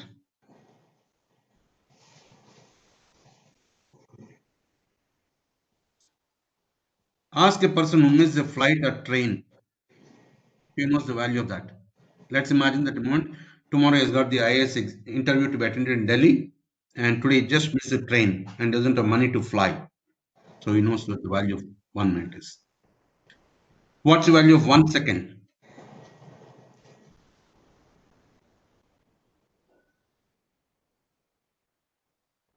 Ask a person who just escaped an accident. Ask a person who just escaped an accident. Just 1 second. Life is gone. What's the value of 1 millisecond? Madam. Yes, sir. Ask a sports person who is participating in Olympics. Ask a person who's participating in Olympics. Just in a fraction of a second, they lose their gold medals in a running race. In the last 10 years, we take the average of the winner and loser. The time difference is only 1.54 seconds. It's gone. And what's the final value of microsecond? Ask a space scientist. To that fraction of a second, we need to synchronize the launch of satellites. Otherwise, gone. The billions of dollars investment will go. Bring in such things into the classroom depending on the context somewhere. You have to bring in those. Let them realize the value of time. They lost forever. All these things somewhere directly or indirectly has to be built into the classrooms. Has to focus. If they don't utilize this time, invest properly these 3 years of degree, they'll pay heavy penalty for the whole life. They want to spend it their life, enjoy their life. This is not the time to enjoy their life. This is the time to invest it very carefully every minute. It's very, very bringing such things into the classrooms. I'll give an example for this. Today, for example, you want to admit a child in LKG in a good school in Hyderabad. I can talk about Hyderabad rates. A good school will cost 1 to 5 lakhs as admission fee today. Your students, 10 years down the lane, they have to go and admit their children in the schools. By then, it will be 5 to 15 lakhs. How are they going to meet these expenses? Today, rice is about 50 to 60 rupees per kg. 10 years down the lane, it will be 500 rupees per kg because agriculture is coming down and population is increasing. How are they going to meet these expenses? So, inculcate the value of time in this. Boys and girls has to focus. Time management is very, very important. One need to focus on it. Otherwise, they lose their life. And gratitude and honesty is very, very important. They need to be, honesty is very, very important. You need to focus. Forgiveness, no victimization. Forgiveness is the best quality and no victimization. Upright and good habits is very, very important. One need to focus on it. Sincerity and hard work. Mehnat ka phal meeta hota hai. We keep talking about it. Hard work is, there is no substitute for hard work. Mehnat ka phal. There is a Urdu quote on hard work. जो लोग पसीने से नहाते हैं सिर्फ लिबास बदलते हैं. They change their dress.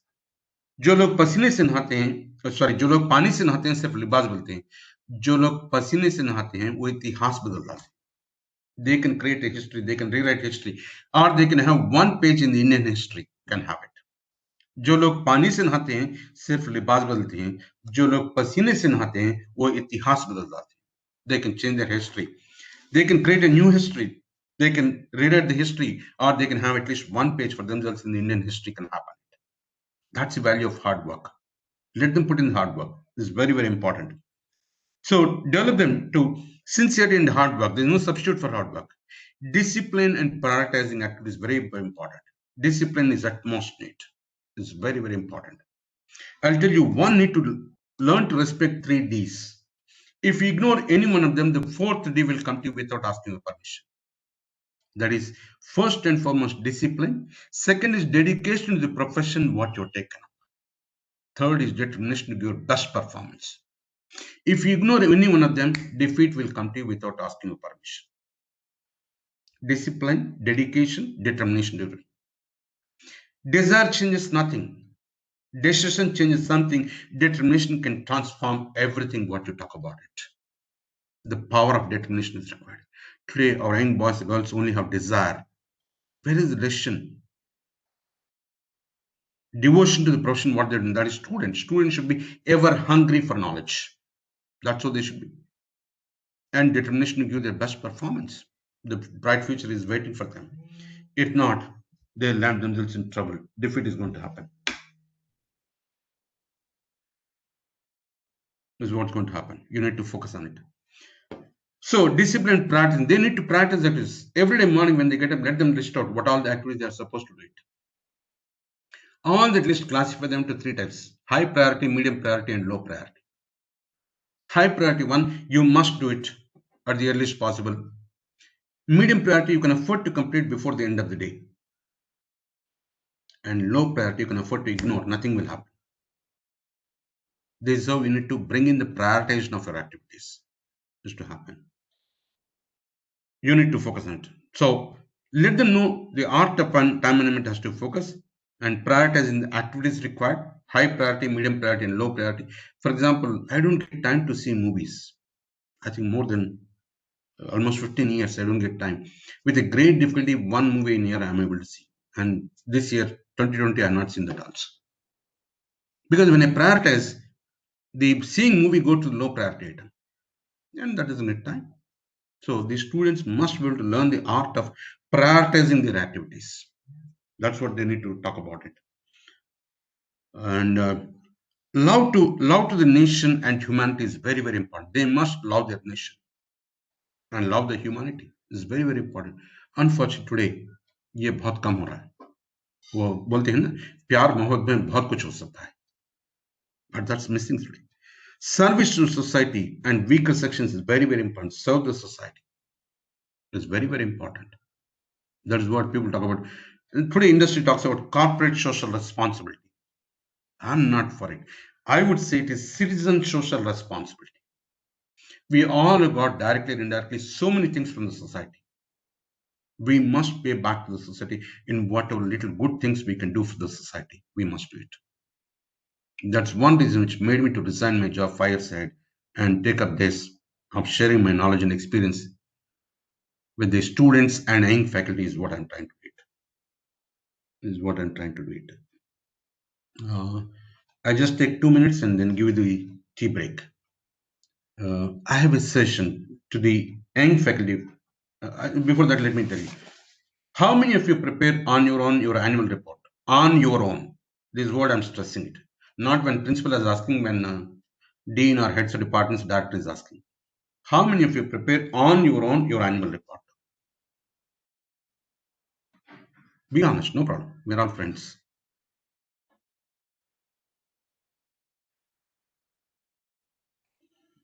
Good. At least somebody is honest enough to say on demand of principal.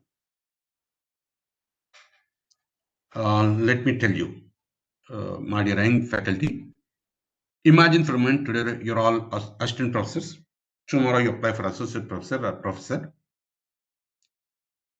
And the day of interview, when you come for interview, one of the common questions we ask is, what is that you've done last 3 years? Tell us. Human memory is short-lived. You forget things. It's a human nature. If you do not document, keep the documents with you. Tomorrow you'll be in trouble. Maybe you've done some more things which you could not present there. My sincere advice to each and every one of you, start preparing your reports on your own. Forget about the college, forget about the management, forget what government is asking you. I have started doing this right from 1984. 1984 to 1996, I used to prepare my annual reports without boss asking for me. From 1996 onwards, I started preparing monthly reports. At the end of the year, I compile all those reports into one and send to me. If it doesn't ask also, I just send it. That's all what my job is. And even after resigning the job, I continue that habit of preparing my monthly reports. I prepare my monthly reports, send it to 300 people across the country who are my well-wishers. Madam also receives this. And at the end of the year, on 31st December, my annual reports go to 3,000 people across the globe who are all my well-wishers. I don't lose anything by sharing it.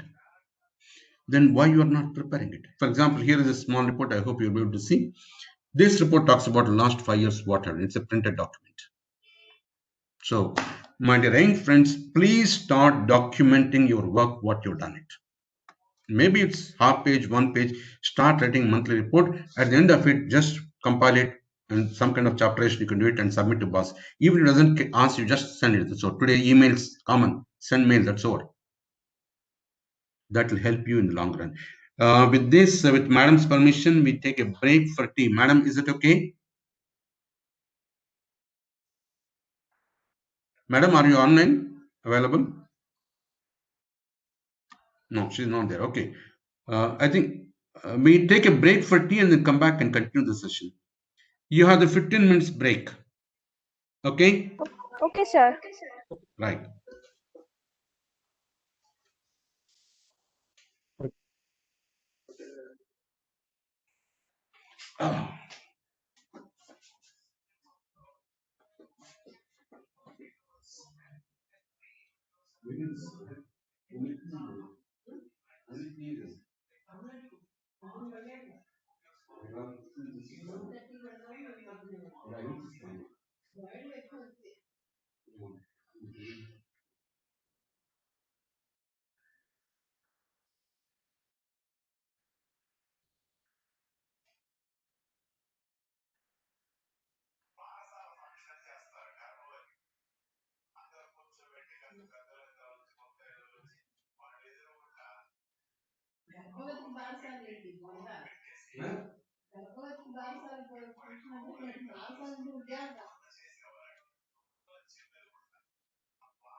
नहीं बोलो बोलिए मैं class में बैठ के काम नहीं है बोलो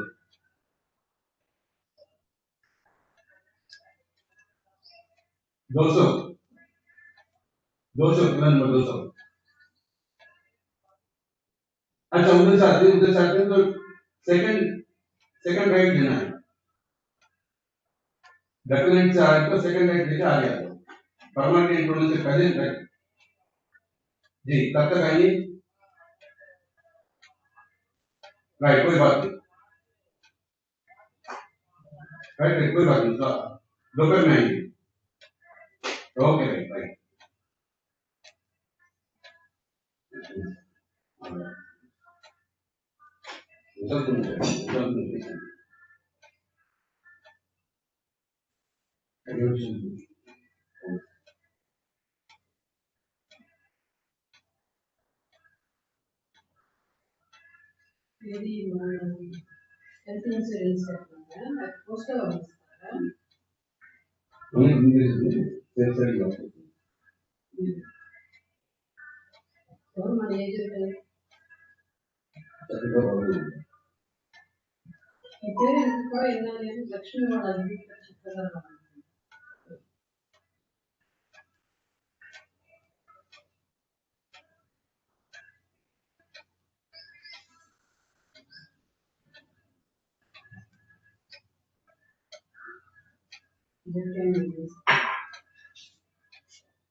Namakkal sir, which subject you teach?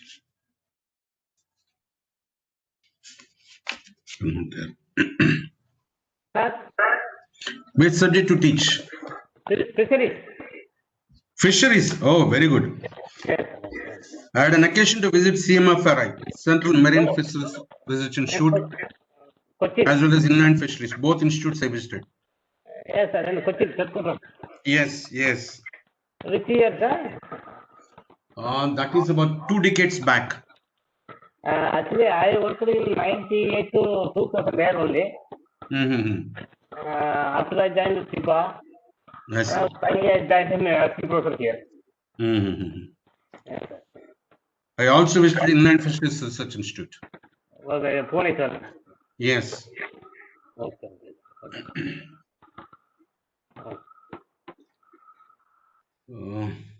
Yeah, I think we should start. Hope all of you are back here for the session.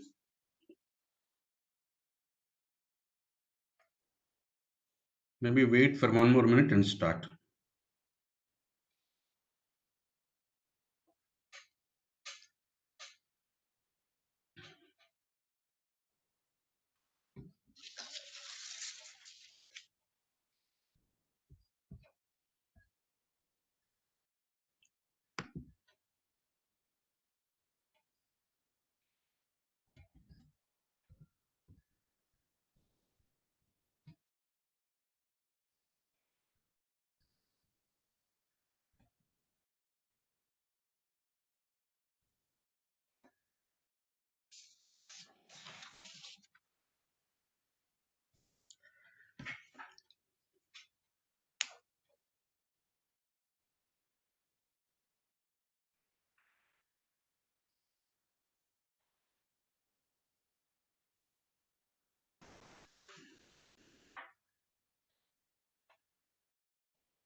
Well, my dear participants, are you back for the session?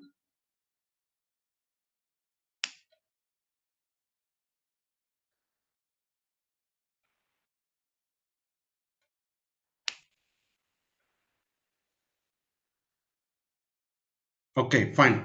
Let's start the session. Okay, sir. There's a misnomer. It is a misnomer to consider the classroom teaching is simply concerned the subject teaching only. That's a misnomer. Such teaching has limited scope and the life utility as a whole human being. The major object of classroom teaching is to awaken the spirit of students so as to make their life successful, rewarding, and happy. I repeat again for your benefit. It's a misnomer to consider classroom teaching is simply concerning the subject teaching only. Such teaching has a limited scope and life utility. The major objective of classroom teaching is to awaken the spirit of students so as to make their life successful, rewarding, and happy. This is what the very objective of teaching is. There are no set paths for achieving this, but teacher can find his path on his own to deal the teaching what you want to do it.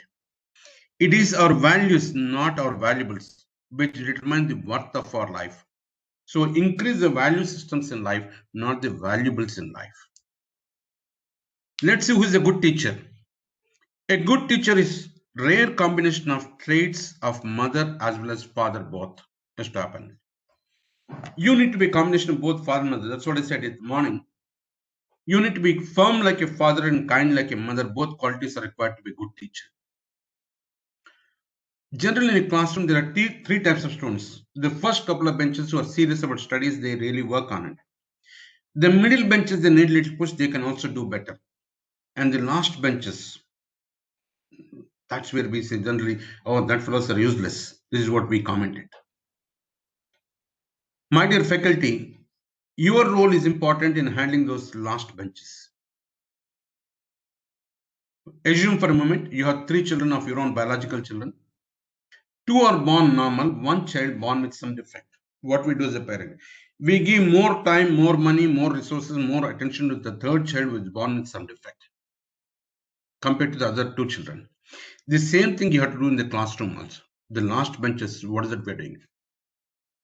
It's not just transmitting the knowledge is important, transforming the students as better citizens is more important.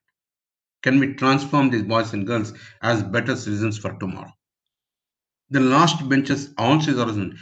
It's generally we say, P.V. Narasimha was my student, Manmohan Singh was my student, we keep talking about it. Then why we are not claiming the ownership for Pulan Devi is also our student? So teacher has to own the responsibility if student is failed. That's very, very important unit 1. A good teacher is a combination of both father and mother traits. A guiding force and a binding force, the values and subjects has to be looked at it. That all-round development can happen. A good teacher guides his disciples to explore, investigate, and think critically has to happen. I have a question at this point of time. What is the difference in creative thinking and critical thinking? What's the difference in creative thinking and critical thinking?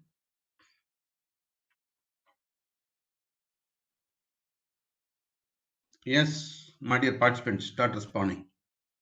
What's the difference in creative thinking and critical thinking?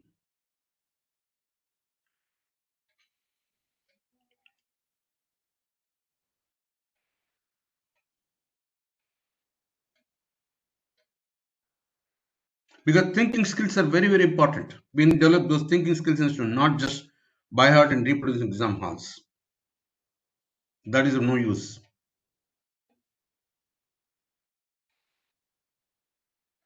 Creative thinking has no limitation. Oh, good. People are responding. Okay, before I answer this question, let me tell you. When reading a book, a student has to have 4 sights. You need to have a sight, you need to have insight, you need to have hindsight, you need to have foresight. Sight to read the book, insight to read in between the lines. A lot of hidden meaning is there. Hindsight, recall your past knowledge and experience. Foresight, what is the kind of thing is going to come up tomorrow that has to be understood. So while reading a book, you need to have sight, insight, hindsight, and foresight is required.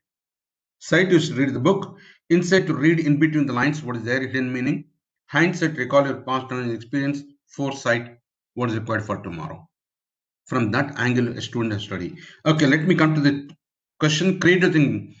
Creative thinking is divergence. Critical thinking is convergence. I'll give an example for this. When a group discussion is happening, a lot of ideas comes up.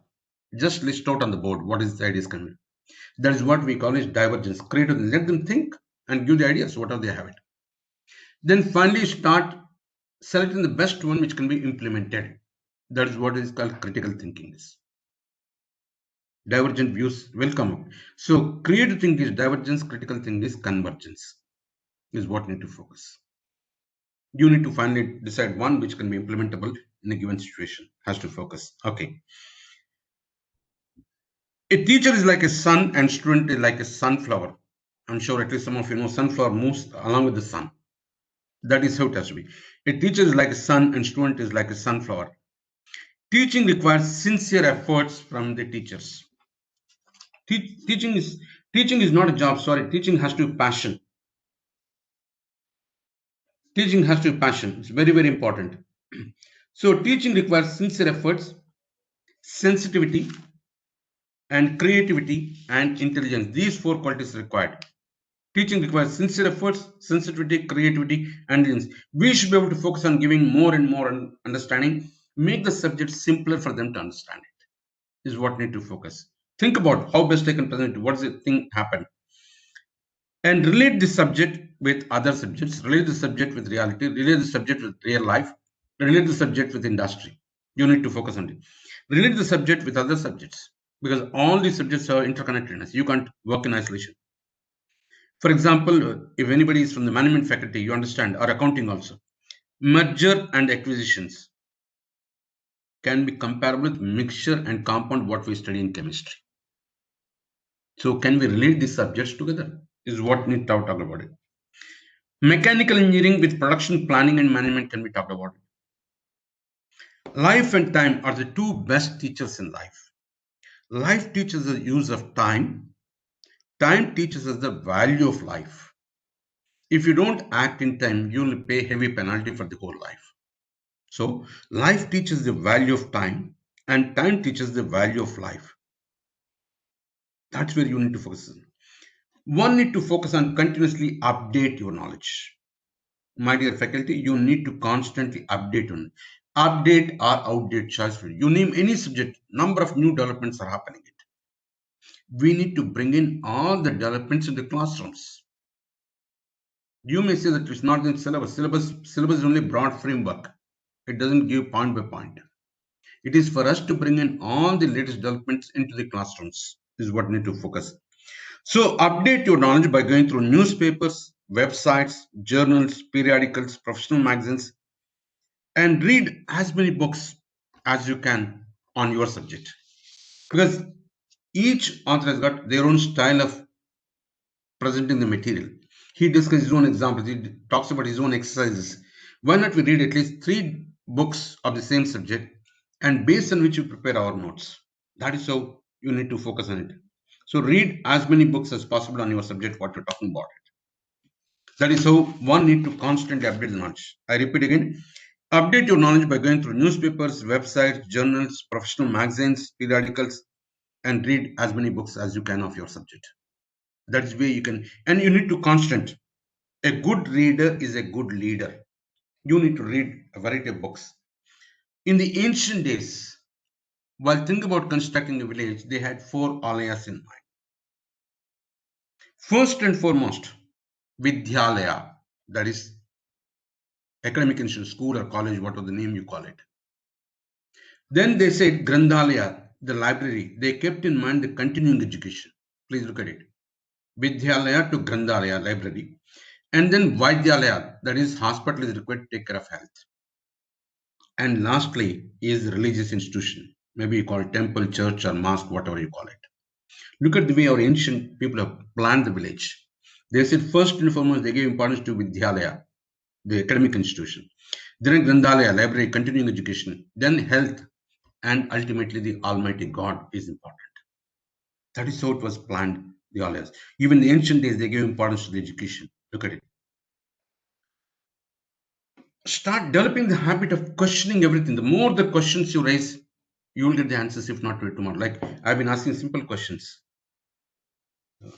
One need to focus on questioning things. The more the questions you raise, the greater understanding will happen. You will learn. If not today, tomorrow, you'll get the answers.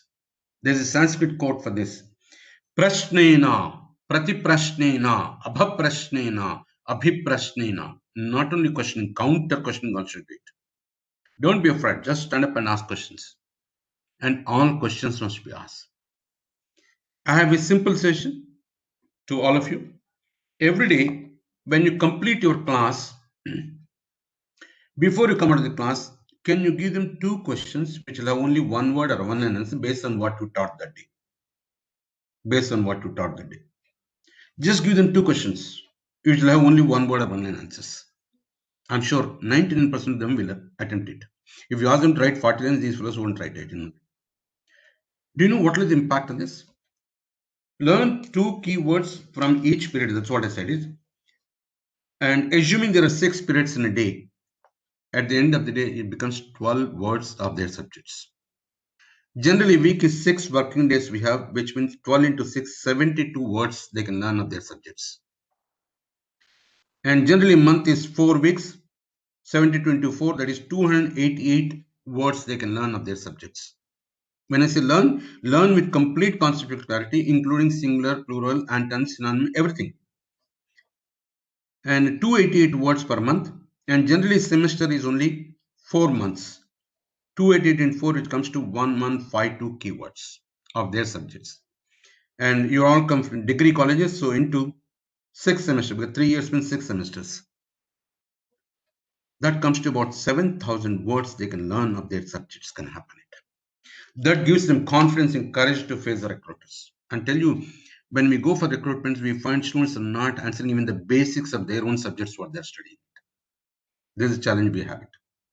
So if you can make them to learn at least 2 words, what you taught that day from important which you feel, if they can learn with complete conceptual clarity, including singular, plural, antonyms, and they should be able to use these words in day-to-day life. At the end of the degree program, that student is master of about 7,000 words. That gives him confidence and courage to face recruiters. उस समय लोग बोलेंगे कोई तुम खान को आने हम तैयार हैं लड़ने के लिए. They can talk about it. That's confidence they can gain it. Are we making them learn just 2 words from the period, each period? That can transform these boys and girls. So, question it. You need to question what are values, why values only for human beings, or values different from in different fields. And that's what we want to focus on, this value-based education. Education versus value-based education. Let's do a comparative study. Education opens our mind, whereas value-based education gives purity of heart also. Heart is important. Because heart is such a thing, you plant anything, heart is a highly fertile ground. What you plant, it grows faster. Are you planting positive thoughts or negative thoughts? It's for you to decide it. So education opens up your mind, whereas value-based education gives purity of heart too. Education provides skills, whereas value-based education provides sincerity to the work, what they are doing. It is what can happen. Education extends our relationship with the world. We get connected to the world. Whereas value-based education links with our own family members too. It's important. Education makes our living better, whereas value-based education makes our life better. There's a difference you can see. Education makes our living better, whereas value-based education makes our life better too. This is what I mean. That's where you need to bring in value systems into regular teaching, depending on the context. Education teaches us to compete with others, competing with others. Whereas value-based education encourages us to be complete personality. This is what happened. In fact, I am against people competing with others. No, never do that mistake. I always say, can you compete against yourself? Is what the need of the hour is. For example, when we had the first time Olympics, I'm sure you must be knowing it was Greece which turned.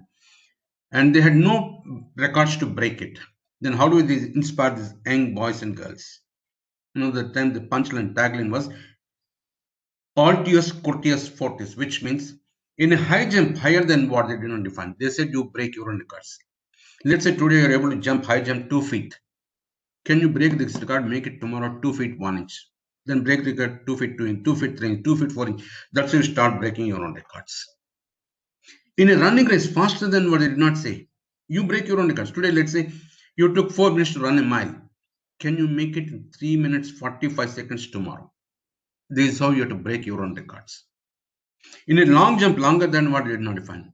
So inculcate the habit of your students to break their own records. Don't worry about breaking some others. No, that's not it.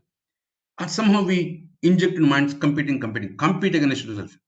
Let's say a boy or girl has got 10th class 60%. Your 12th, can you make it 70%? Let's say you got 70% 12th. Graduation, can you make it at least 75%? I'm not asking 80%. This is what I would talk about it. Education teaches us to compete with others, whereas value-based education encourages us to be complete personality. Education makes us a good professional, and whereas value-based education makes us a whole human being too. And education takes us to top, whereas value-based education makes us a whole human and takes the whole society to the top can happen. Hence, there's an urgent need to think about value-based education. Along with your subjects, you need to bring in the values in the classrooms. Let's imagine a cognitive structure. There are certain beliefs, certain values, and attitudes. These 3 parameters on which I give an example. There's a belief system. Somebody has got a belief. Lawyers overcharge their clients. What the values he has? He says fairness is required. Hence, now his attitude is, I don't like lawyers, he says. I repeat again, he has a belief lawyers overcharge their clients. The value he says is fairness is required. But the attitude now what happened is I don't like lawyers, he says. Let's look at the next dimension. Belief. He has a belief lawyers help their clients to lie. Jhoot bana bolte hain. Lawyers help their clients to lie. What are the value systems he has got? He has got honesty. Hence he says, I don't like lawyers because his feelings are not honest. That's what they believe. Third dimension, let's look at it. And he has a belief lawyers help only rich people because they can pay those high fees. What he wants is values equality in front of the constitution to everybody. And this fellow's attitude is, I don't like lawyers. Look at it. Values, beliefs, and attitude. So it is the values which are changing the society. What are human values? Values for life are such properties that significantly add to our worth as human beings.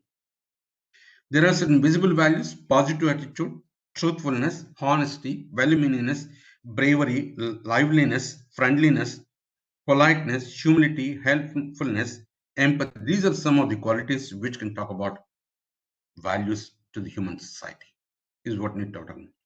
We need to bring in the positive attitude among the students, truthfulness, honesty, bravery, make them brave to face any kind of situation they may have to face in their life.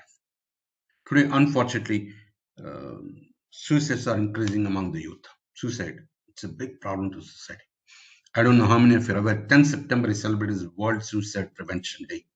I give lectures on that also. Suicide is not the solution. Let's face it bravely. That's the thing which is to bravery is required. Liveliness is required. And be friendly with others is very, very important. Be polite, humility, helpfulness, empathy. These are the human values we need to inculcate in our colleges. Values and institutions. The students must respect teachers and elders in the society. It's very, very important. Teacher can be friendly with them, but not a friend. There's a thin line difference between friendly and friend.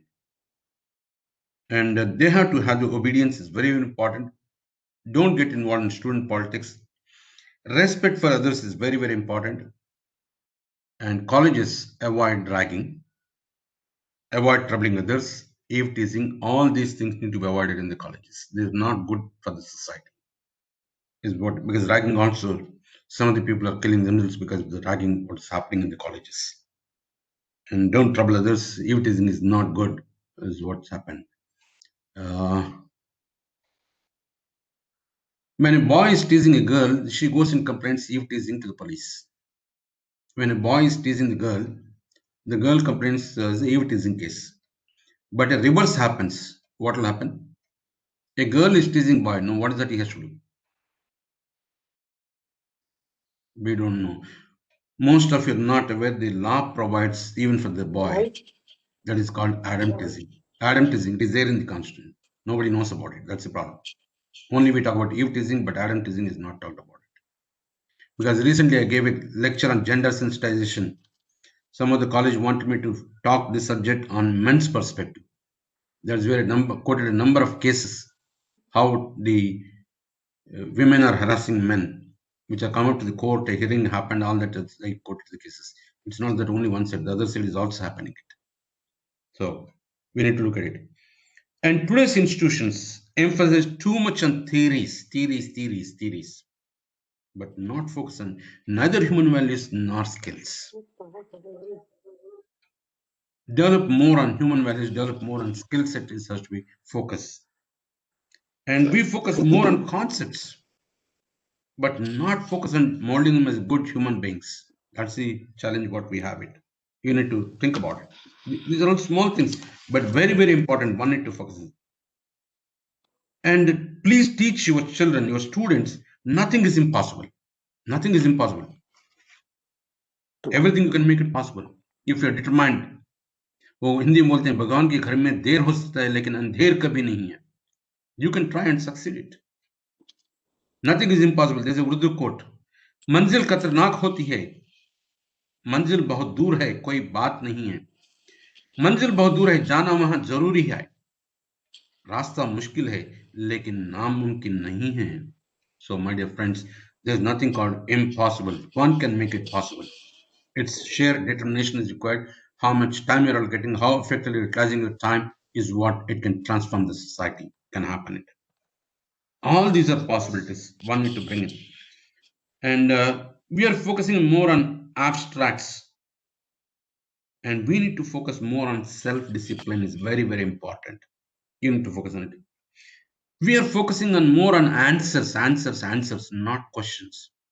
There's a fundamental drawback in the education system.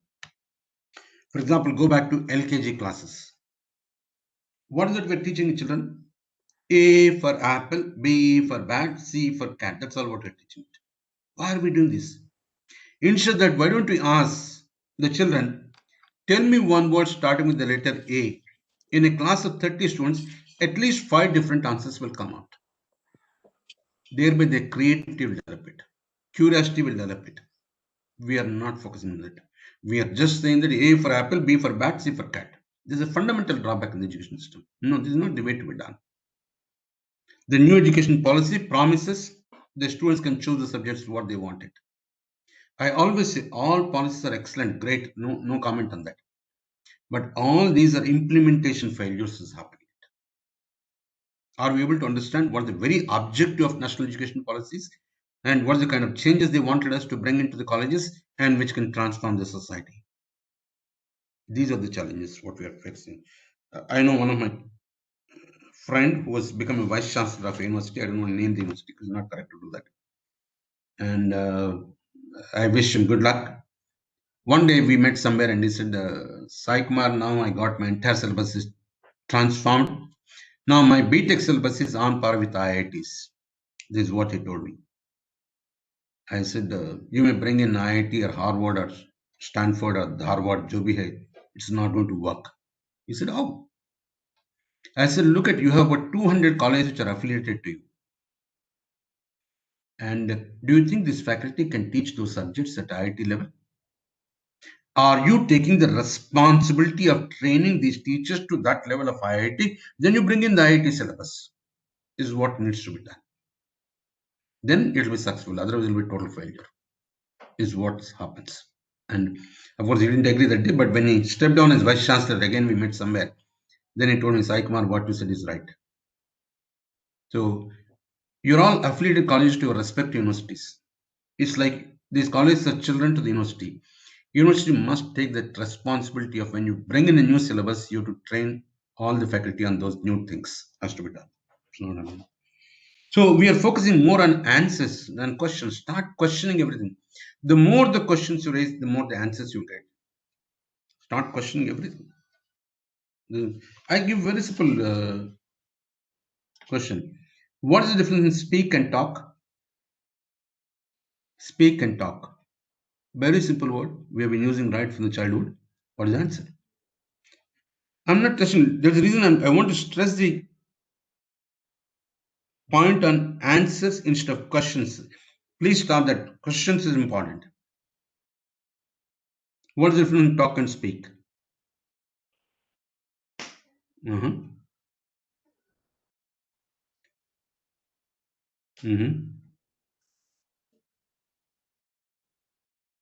Absolutely right. Someone typed the answer is correct. Arshad Ayub has typed correctly. Speaking is one-way communication. Talking is two-way communication. When a guest comes to our college, we request him to come on the stage and speak. We don't say talk. Please note this. Speaking is one-way communication. Talking is a multi-way communication. Can happen. Look at small things. If you want, I can give one more question.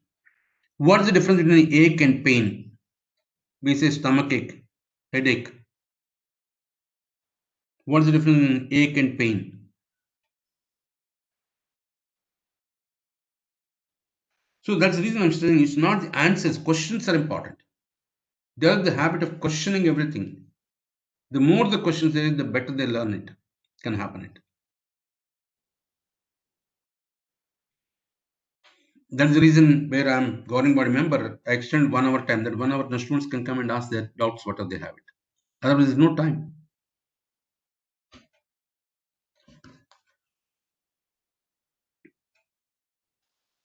Well, friends, let me give the answer. Ache is internal, pain is external. Ache is internal, pain is internal. Stomach ache, we don't know which part of the stomach is affecting, because stomach has got so many internal organs. Whereas leg is paining, hand is paining, we can clearly point out what is happening. So ache is internal, pain is external. This is what we're talking about. So please raise questions in the classrooms. The more the questions you raise, that's better for them. They'll also start thinking about it, and fine, good for us. Can happen it. And let's move on. So instead of answers, focus more on questions as to focus. The most basic human values. In speech, truth is important. In speech, truth is important. In action, righteousness is important. In thought, peace is important. Peace of mind is very, very important. That's the most basic human values is to focus. In understanding, non-violence is important. I repeat again, the most basic human values. In speech, truth is important. In action, righteousness is important. In thought, peace is important. In understanding, non-violence is important. Has to focus. And there are three things which are sacred. We say buddy, waddy, goody. The waddy is mother's lap. That's the most sacred place. And buddy is school or college, whatever you talk about it. Goody is religious institution, what you have. All the above are sacred places. Mahatma Gandhi quote, I'm using it. The real difficulty is that people have no idea of what education truly is. The real difficulty is that people have no idea of what education today is. We assess the value of education in the same manner as we assess the value of land or of shares in the stock market. We want to provide only such education as would enable the student to earn more and more.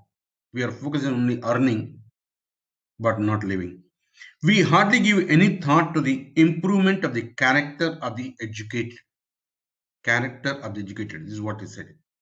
As long as such ideas persist, there is no hope of our ever knowing the true value of education. I repeat again, Mahatma Gandhi quote is not mine. The real difficulty is that people have no idea of what education truly is. We assess the value of education in the same manner as we assess the value of land or shares in the stock market. We want to provide only which education which would enable the students to earn more and more. And we hardly give any thought to the improvement of the character of the students. As long as such ideas persist, there is no hope of whatsoever knowledge. True value of education cannot come up. Look at it, even Mahatma Gandhi said it. So we need to focus on value-based education. Values has to be brought into the teachings. Has to be perfection. We want education. I'm quoting again Swami Vivekananda quote, not mine. He says, we want education by which character is formed, strength of mind is increased, the intellect is expanded, and by which one can stand on one's own feet. Education is a manifestation of the perfection already in man. This is what Swami Vivekananda put. Let's relook at it. We want education by which character is formed. Today, character is not there. That's another problem. Then, very purpose of education is defeated. Strength of mind is increased. Where is mental stamina? The strength. If mental strength is not there, that's why so many suicides are happening. It maybe as a student, maybe it's a love failure, or failure, something is other happening. They're not mentally strong. Neither mentally strong nor physically strong today's generation, I tell you. That's another problem. We want education found by which character is found, strength of mind increased, the intellect is expanded.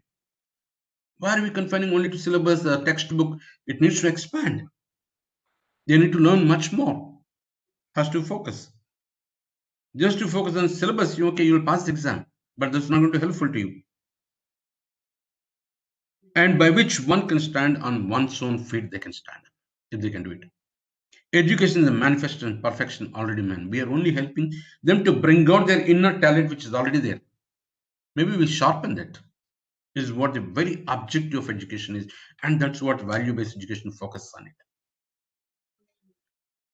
For example, even pencil teaches us many things. We don't look at it. That's the problem. Pencil maker told the pencil, you can do nothing, get lost. Then pencil asked, then why did you create me? Pencil maker told the pencil, if you have to be useful to the society, you have to go through a painful process of sharpening. Pencil को sharpen करना पड़ता है ना, then only it is useful. The same way the students have to sharpen their skills. The second thing he told the pencil maker told the pencil, there's nothing great about you. The most important component is lead graphite. If it's not there, you're no use. The same way as human beings, we have the brain power. Enormous power is there. Are we utilizing that power? No. The third, he said to the pencil, you should not only write, you should be erasable. Likhna kyun, fir mithana kyun? The very idea is, certain theories are disproved, we don't need any more. Learn, unlearn, and relearn. Learn fast, unlearn faster, relearn fastest you need to do it today. Is what need to focus. That's what the pencil teaches. And the last thing he told the pencil, wherever I ask you to write, you must write it. You and I write on a notebook or a pen or a paper or something. Look at the small little fellow who doesn't understand. He goes with the pencil and writes on a rough wall surface. It wrote there also. He did not complain. वो हिंदी में बोलते हैं ना, नाचना नहीं है तो आंगन टेढ़ा है. Why are we commenting on it? If everything is given, what is so great in you? When nothing is there, you should be able to perform. Look at even from pencil how much we can learn and how much we can teach our children. I repeat again for a benefit. Pencil maker told the pencil, there's nothing great about you. Unless you sharpen your skills, then only you're useful to it. And the most important component is lead graphite, that is in the case of human being, it's brain. And you should be erasable because learning and unlearning is required. And you should perform wherever I ask you to write it. So we can learn so many things from the entire environment. Are we looking at that way? Can happen it. So teachers must instill values. You cannot bring about prosperity by discouraging thrift. Strengthen the weak by weakening the strong. No, that's not going to happen. You can't strengthen the weak by weakening the strong fellows. That's not the way. You need to weaken fellows also strengthen strength further. Like today, for example, most of the political parties, they give all kinds of free. If there's any faculty of economics, economy will collapse tomorrow. I don't know how many of our Venezuela economy, somebody can Go and see on the net, it's available. So many videos are available, so much literature is available. Venezuela has done that free. Finally, the entire economy collapsed. That is how today morning I was reading newspaper. It says AP government or neighbor, 3 lakh crores loans are pending with the government. Government has to repay. Now, just people are borrowing loans. What will happen tomorrow to the economy? It's a big danger we have it. This freeze is not correct. Rather, they should create more and more opportunities. Employment generation has to focus. I have one other suggestion to all of you. Today, some of these colleges advise, we have placement opportunity, we have 90% placements, 100% placements, and keep talking about it. I don't know why we are talking about it. Is there a college which talks about it? This year, we could convert 5 students as entrepreneurs. Can we have a target in the next 5 years? At least 20% of students to be converted as entrepreneurs. Entrepreneurship is a need of the hour. You skill the nation, otherwise you will kill the nation. How long will keep on producing employment seekers? We should focus more on employment creators, employment generators. We need to focus it.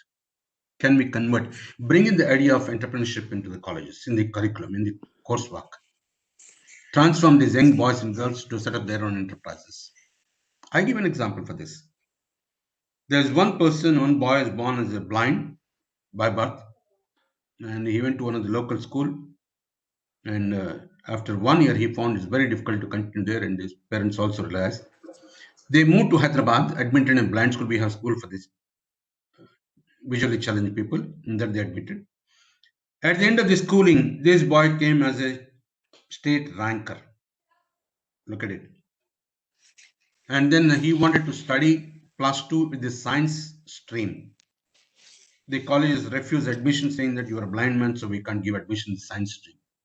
He fought with the government. After 6 months, government gave clearance and told the college to give admission and also give some additional assistance to this boy so he can perform.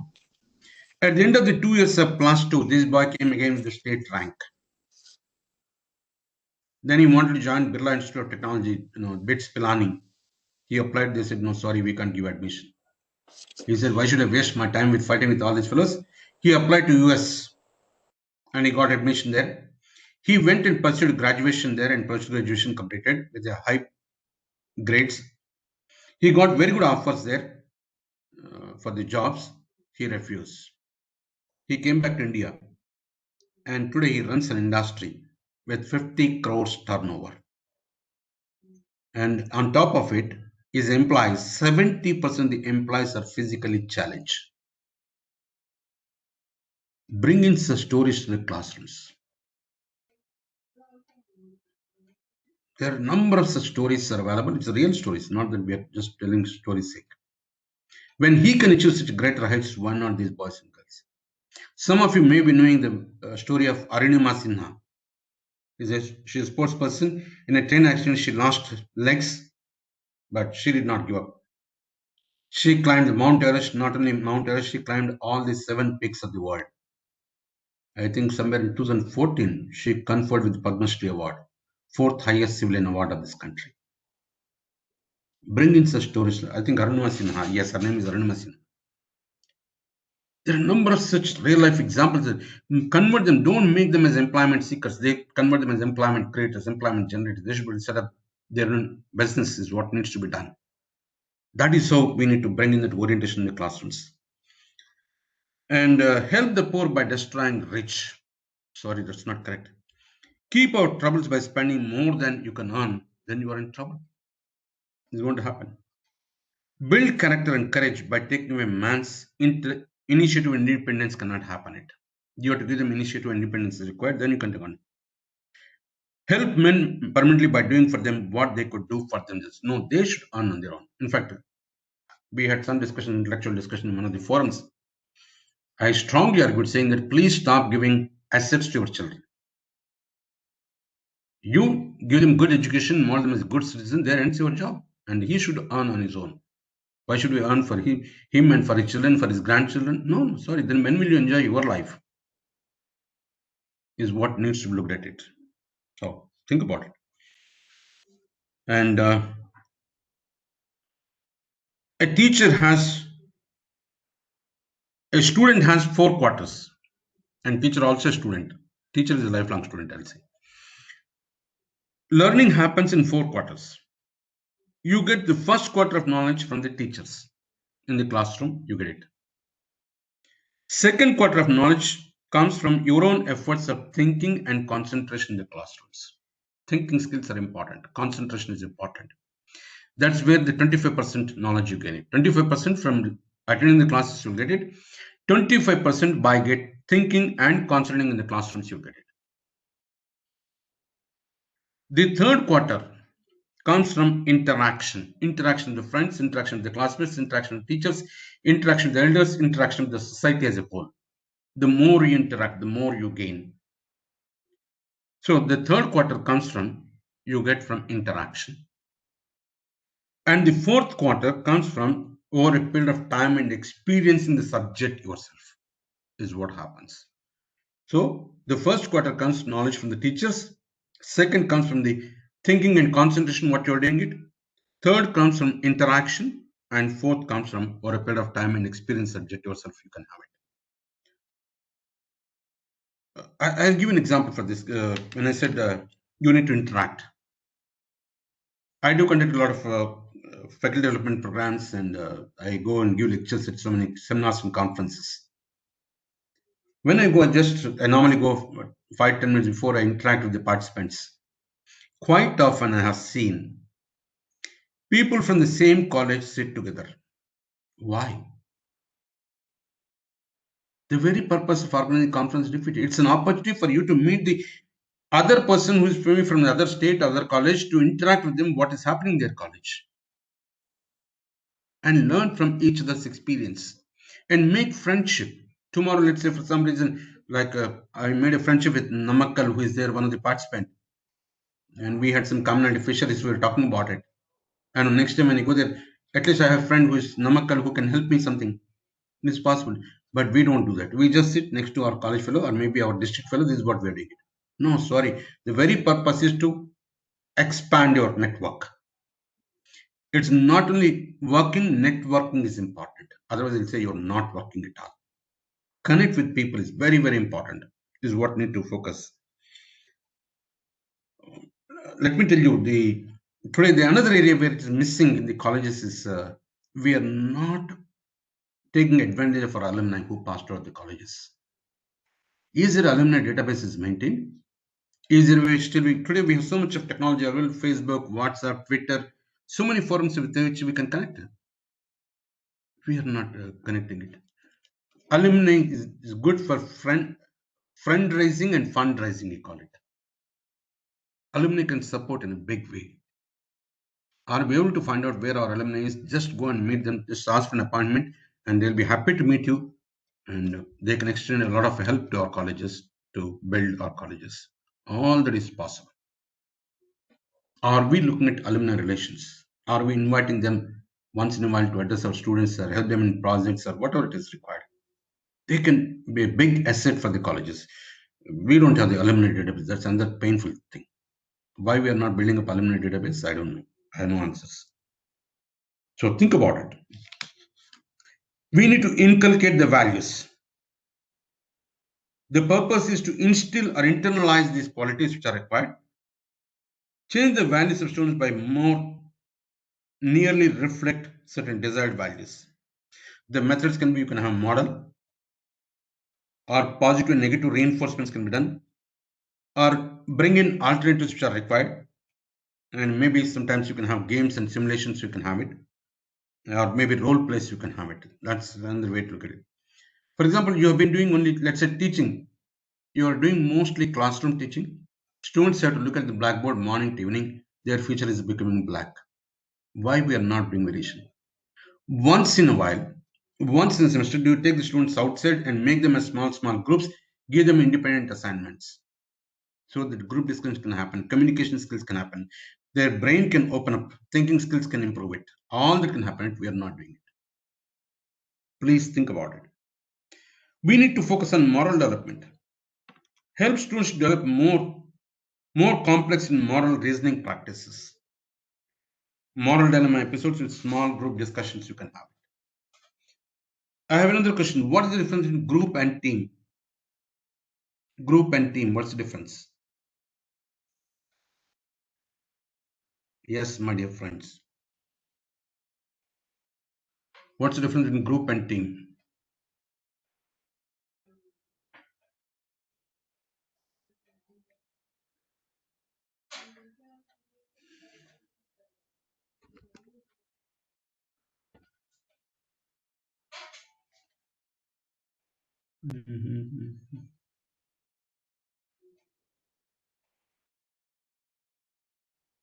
Yes, you're right. Team is formal, group is informal. Team has a specific objective, specific goal for which they work for it. Normally we use political groups. There everybody works in their own interest.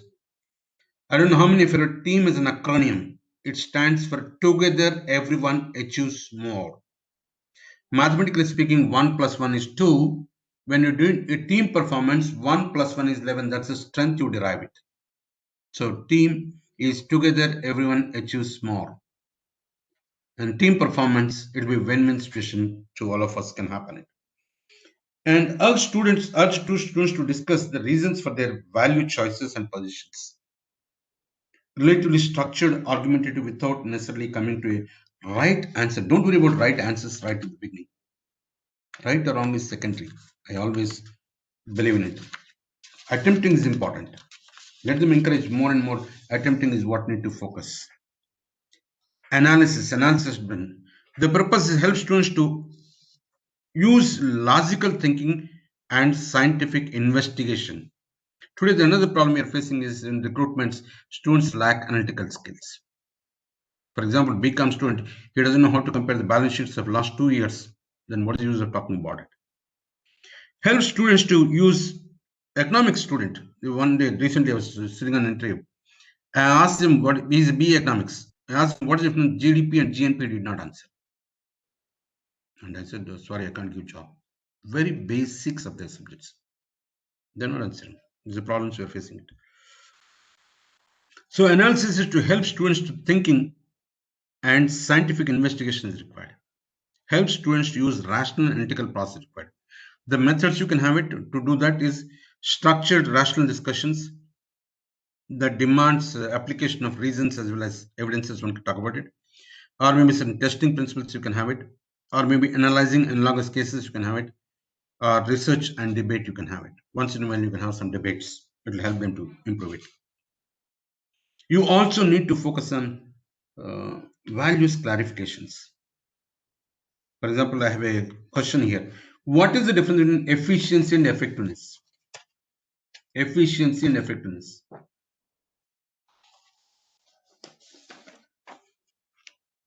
Don't worry, attempt is no problem.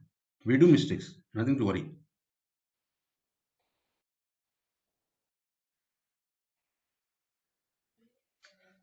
In fact, the students, they can make mistakes. Once they come out of the college, they can't make mistakes. In fact, to encourage the boys and girls, I used to say in the classroom, learn from the mistakes. बिना कुछ किए जय जयकार नहीं होती है, बिना कुछ किए जय जयकार नहीं होती है। मेहनत करने वालों की कभी हार नहीं होती है, मेहनत करने वालों की कभी हार नहीं होती है। असफलता एक चुनौती है, इसे तुम स्वीकार करो। असफलता एक चुनौती है, इसे तुम स्वीकार करो। क्या कमी रह गई देखो और सुधार करो। You need to transform yourself is what it says. Unless you attempt it, sorry, don't expect जय जयकार to happen it. बिना कुछ किए जय जयकार नहीं होती है, मेहनत करने वालों की कभी हार नहीं होती है। असफलता एक चुनौती है, इसे तुम स्वीकार करो। क्या कमी रह गई देखो और सुधार करो। Transform yourself is what need to be done. Yes. Efficiency.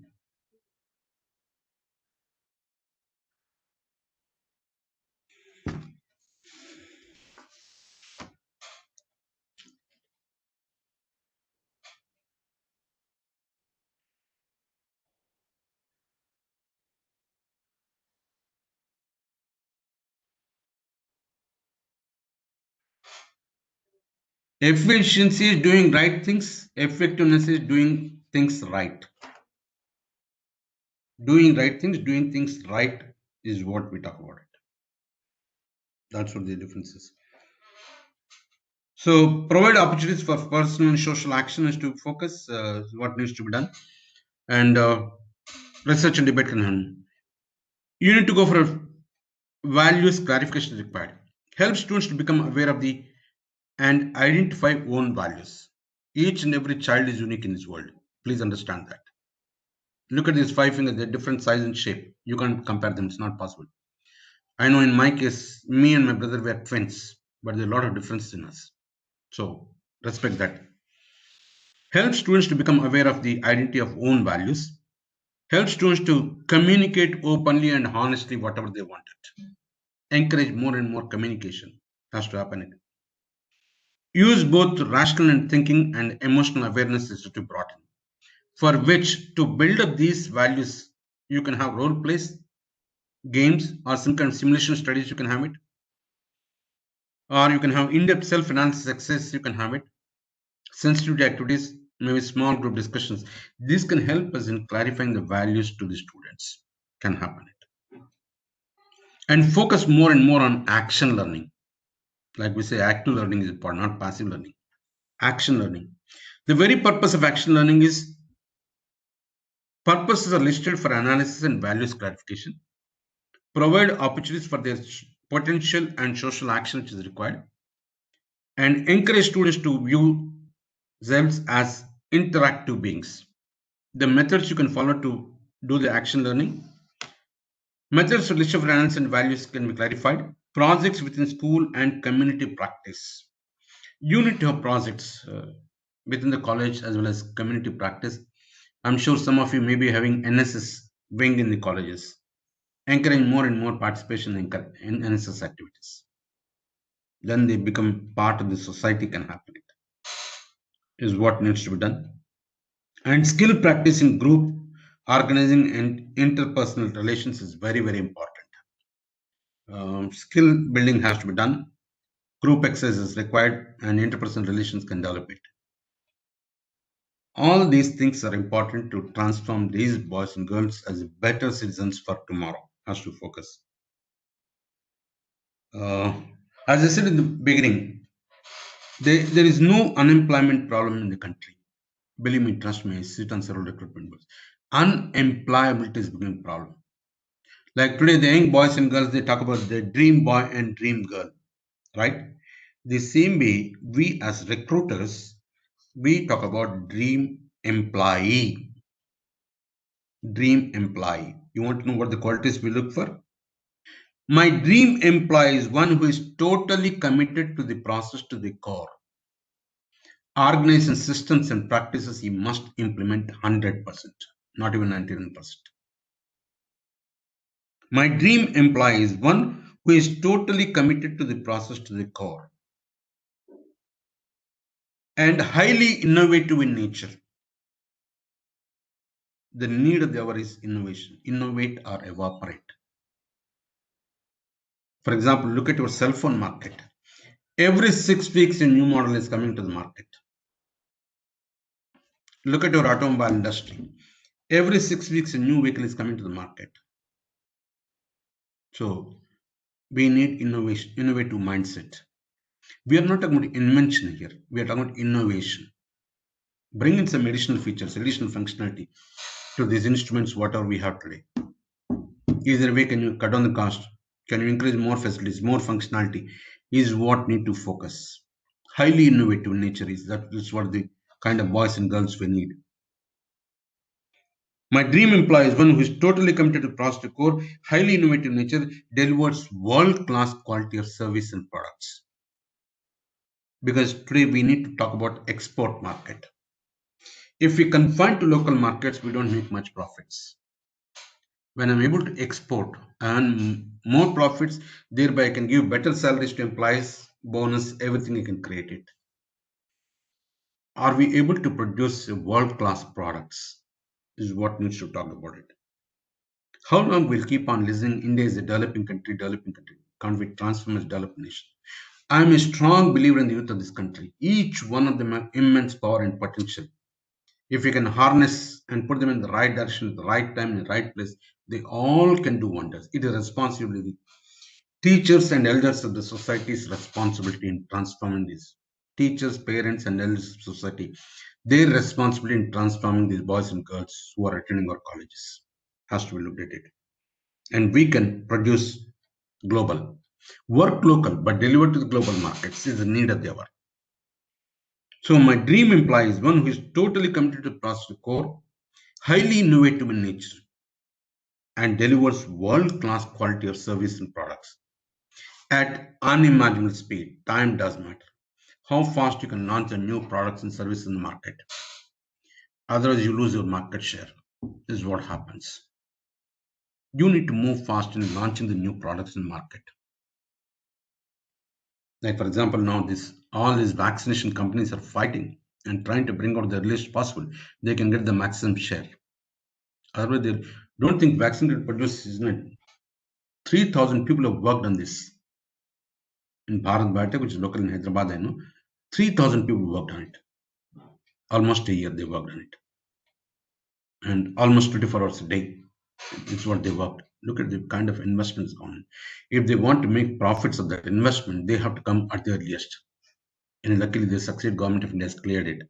Now it can be used. This is what speed does matter. Time is very, very critical. If you delay in launching a product, you lose your market share. It's the reality of life. That's why I said, let them realize the value of time. If they don't realize the value of time, sorry, I can't have such fellows in my companies. So my dream employee is one who is totally committed to process the core, highly innovative in nature, delivers world-class quality of service and products at unimaginable speed is what I needed. That's the need of the hour. If there are boys and girls which can meet this criteria, don't worry about pay packets. In fact, you can negotiate for a higher pay packets. This happens, I'm telling you. There are students who are really competent. They're negotiating. They're not agreeing what the company is offering. This is what I want. Otherwise, get lost. And somebody else is there. There are people who are rejecting the offers. I'm telling you, it's happening. Are our students reaching that level? Then we can transform it. Can be done. Question yourself. Question yourself. For example, do I admit my child in an institution where I teach? Do I admit my child where I teach? Think about it. Why are we going to private schools and private colleges and other things? Why not admit in my own institution where I'm teaching it? Question mark. Do I live in the village or town to which I am posted as a teacher?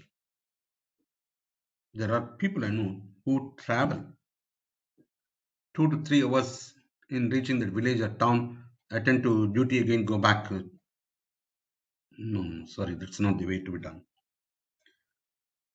Do I have self-esteem and self-worth as a teacher? Would I like my son or daughter to be a teacher? No, everybody talks about engineer, doctor. Nobody talks about teacher here. All these professions are produced by teachers. Teacher is the foundation. I don't know why we say we don't want them to be teachers. Teaching is the noblest profession. Teaching is highly respected profession. I'll give an example for this. Some of the colleges claim then that we do mentoring, nurturing, counseling, some kind of things. They keep talking about it. I doubt whether they're really doing it. I have no problem in openly saying that. I have done it. I'm telling you, that's the reason I'm talking so confidently. In 2006, I took a decision that we will do mentoring in the college, but most of my colleagues were not interested. I said, forget about it now. I have taken 6 students, no bias, roll number wise. Let them belong to any caste, community, religion, I didn't bother. Roll number wise, 6 students have taken. I called them. I said, I'm willing to spare my time for you. This is free. You don't need to pay me anything. Weekly 3 days, we'll meet and discuss the subjects. More in terms of employability, more in terms of building your character is what I'll do. By then, I was senior enough, so they couldn't say no to me. They said yes. I said, discuss among yourselves and decide and tell me which 3 days in a week is comfortable to you. I'll make myself available. So after 15 minutes, they came back and says, sir, Monday, Wednesday, and Friday we'll meet. Yes, I will make myself available. So we met weekly 3 days in the evening. 5 to 6:30. Sometimes it used to be 7 also. And discuss the subjects more in depth in terms of the employability. What could be the possible questions they might ask in the interviews for each of these things we had discussed. For each subject, I prepared about 150 questions, which will be asked in interviews. For about 3 months, we did this exercise. I said, because I used to teach at the base school, that is MBA college. So there we teach about 20 subjects and so on. I said, this time is not sufficient. I need more time. On a Sundays, come to my house, 10 to 6. This is also free, no money is charged. And thanks to my wife, she supported him in this. She used to prepare lunch for these fellows also. So evening class were continuing, again Sundays classes were continuing it. It's about 6 months. After 6 months, I told now, from our side, more or less, we covered everything, all possible things we have covered. Now it's time, you have to face the mock interviews. I met the people in the industry and I said, this is what the work I had done. Now I need your support in conducting some mock interviews to these 6 students. And believe me, trust me, I had 5 rounds of mock interviews. Each round I used to get 3 to 4 experts. I did not pay them single pie. Mostly they were either my alumni or my friends, professional friends. And they used to come, 3 to 4 experts each round I had. They came to my house on their own expense. I didn't give them a single rupee. Yeah, I offered them a coffee, that's okay. And then they used to conduct the interviews for these 6 fellows. Each student was called, discussed, and then given feedback what are the areas he or she need to improve it. And after completing 5 rounds of mock interviews, we had 3 rounds of mock group discussions by the industry. And once that part is done, I said, now you go and face the recruiters. Let me tell you, these guys used to clear right in the first attempt. This I continued till I left the job in 2014. It is not easy, let me tell you. Each year, I was investing about 250 hours of time in doing this evening and Sunday program combined together. 250 hours of my time. No money is involved in this. Even if I don't do it, my management will not throw me out. I did it out of my interest. Don't think job was so smooth, so sailing. In one of the batch, same I took 6 students, I was doing it. One fellow was most regular among those 6. I used to catch them, I used to talk to him, counsel him. And I said, please come attend these classes. It's free, you are not paying anything. And somehow every time he used to escape and say, tomorrow onwards will come, next time. And I was not leaving. I was all the time trying to catch him. One day he got angry on me. He shouted at me. Sir, kya dimag kha rahe hain sir aap to? In my engineering, 4 years of engineering, I didn't even go to college for 4 months. And here are asking me to come daily. Shouted at high pitch. I did not lose my coolness. I said, fine. You are not gone. That's a past. Why don't you come here so that your future would be better? Please think about it. I was a failure. Then I thought I'll talk to his father. I spoke to his father. I said, this is a service I'm doing. It is free. Why don't you ask your son to attend these classes? I got the response from father. Sorry, sir, I can't do anything. If you can do something, please do it. If you can't do it, just leave it.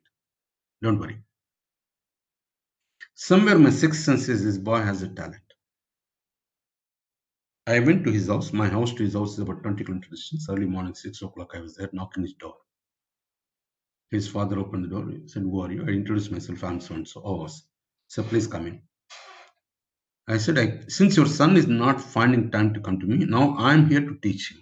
This is also free. You don't need to pay me anything. Immediately woke up his son came. I said, brush up and come here. We'll sit. Believe me, trust me, I went only 2 days to his house. Second evening, that boy came to me. Sir, please don't come to my house. I'll come to you whenever you want, but don't do this now. After this, he attended more or less regularly all the classes, these extra classes. At the end of the academic year, this boy got the highest pay packet in the campus recruitment. I don't know how many of you are aware. In the campus recruitment happens, they don't offer letter. They just announce the list and go away. This boy went to home and told his mother, Mummy, I got job. That lady didn't believe it. No, Mummy, I got job. He didn't know poor job. Then he rang up to me. Sir, did I get a job? I said, yes, you got a job and you got the highest pay packet. Sir, but my mother is not believing, sir. Why don't you talk to her? I said, give the phone and I'll talk to her. I spoke to her, madam, you should be lucky. You should be celebrating now. Your son has got a very good pay packet. It's a good company, this and that. I talked about it. You know what she said? Is gadhe ko kisne naukri de diya? I said, madam, why do you say that? No, sir, you don't know about my son. I know what he is. I have 3 children. With the other 2 children, I don't have a problem. I have a problem with this fellow. I don't have a problem even with my mother-in-law nor with husband. The problem is with this fellow. Right from 9th class, this fellow is creating a mental tension to me. And my health is totally deteriorated only because of this fellow. It's a matter of few months now. My life is, man, past is past. Now you should be celebrating it happy and your son is settled in life. I don't know what made her to say, my life is only few months. Within 3 months, that lady died. I felt happy. At least that lady is now peaceful there. The son is settled. Today, this fellow sits on Ministry of Petroleum in a senior position. Look at it. We can transform these boys and girls. Are we willing to bring? Now, question comes in, what did you get it? Today, these people have gone and they make it a point to, whenever they visit Hyderabad, they make it a point to visit my house and spend some time with us and discuss. I can see clearly son and daughter in them. Tomorrow, if something happens to me, my children may or may not come, but these fellows, if they come from, they'll come running to me, take it from me. This is what will happen. These are realities I'm sharing with you. Think about it. Oh, so there are many such experiences. Because 4 decades of experience, I can talk so many things, but time is a constraint, so I can't speak more. Let me conclude what the value-based education is concerned with the very meaning and purpose of life. That's the reason we're talking about value. Along with your subjects, you are supposed to bring in human values into the classrooms. Value-based education concerned with the very meaning and purpose of life is. There are many ways we can teach students the values by which they should have their happy life tomorrow is what is required. It's not the money. Money cannot bring happiness. In fact, money brings more tension to you. So every faculty should do value-based education. I must salute Madam for organizing this lecture on value-based education. This is only university. I go to so many colleges, so many institutes. Nobody asked me this topic, whereas this madam asked me regularly only this topic. And I give lectures on wide variety. So every faculty should do value-based education. An institution without human values. An institution without human values is like a house without light. What is the use of that house? Tell me. I repeat again. An institution without human values is like a house without life. So please bring in human values into the college, into the classrooms, depending on the context you need to talk about it. Let me, final things which I'd like to take just 2 minutes and then close the session. A new vision of India as a global leader. Let's transform this country as a global. How long we'll keep on listening? India is a developing country, Can't we transform this as a developing nation? We can. Let's try. We need to have vision, work for that. A new vision of, like most of the colleges have got vision, only to get the NAC and NBA, they prepare vision, mission and all that. Nobody bothers. When are you going to make a vision a reality? Like we say vision 2020, vision 2030, vision 2050. Nobody knows.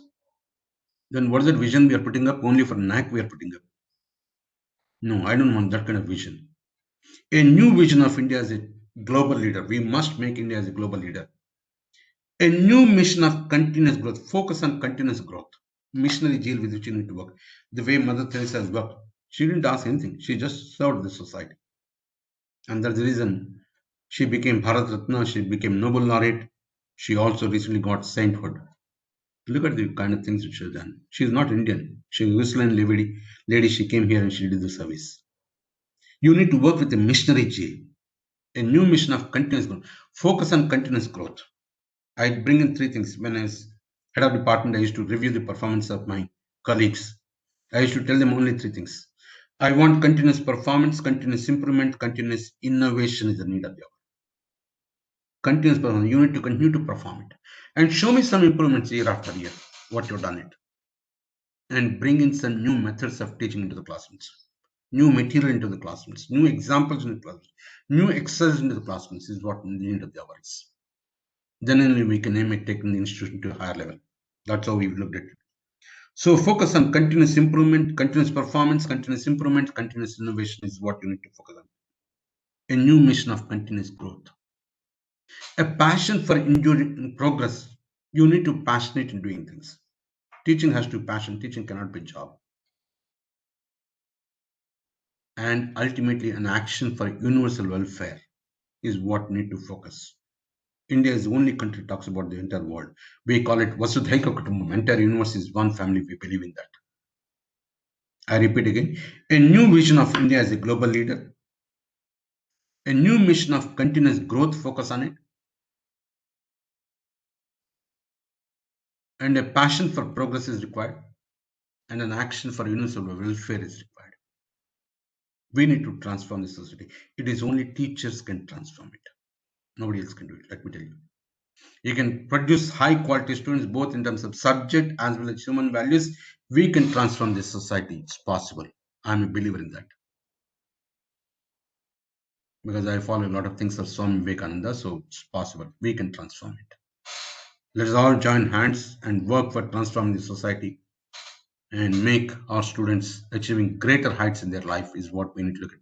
Not only in terms of just financially, as a human being, they should turn out as a good human beings is what needs to be focused. Think about on these issues, and that's how we can bring in value-based education into the classrooms.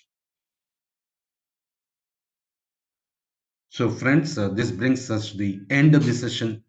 If you have any questions, you're most welcome to ask. If you have any questions, I'm here to clarify it. And I can share the copy of this fire report provided you send me a mail, so you know how it is and all. I can even share a couple of monthly newsletters also for you, provided you send me the mail. Without that, you won't get it. Can happen. My mail ID I typed already in the chat box. Yeah, any questions? No, most welcome. The ball is in your court now.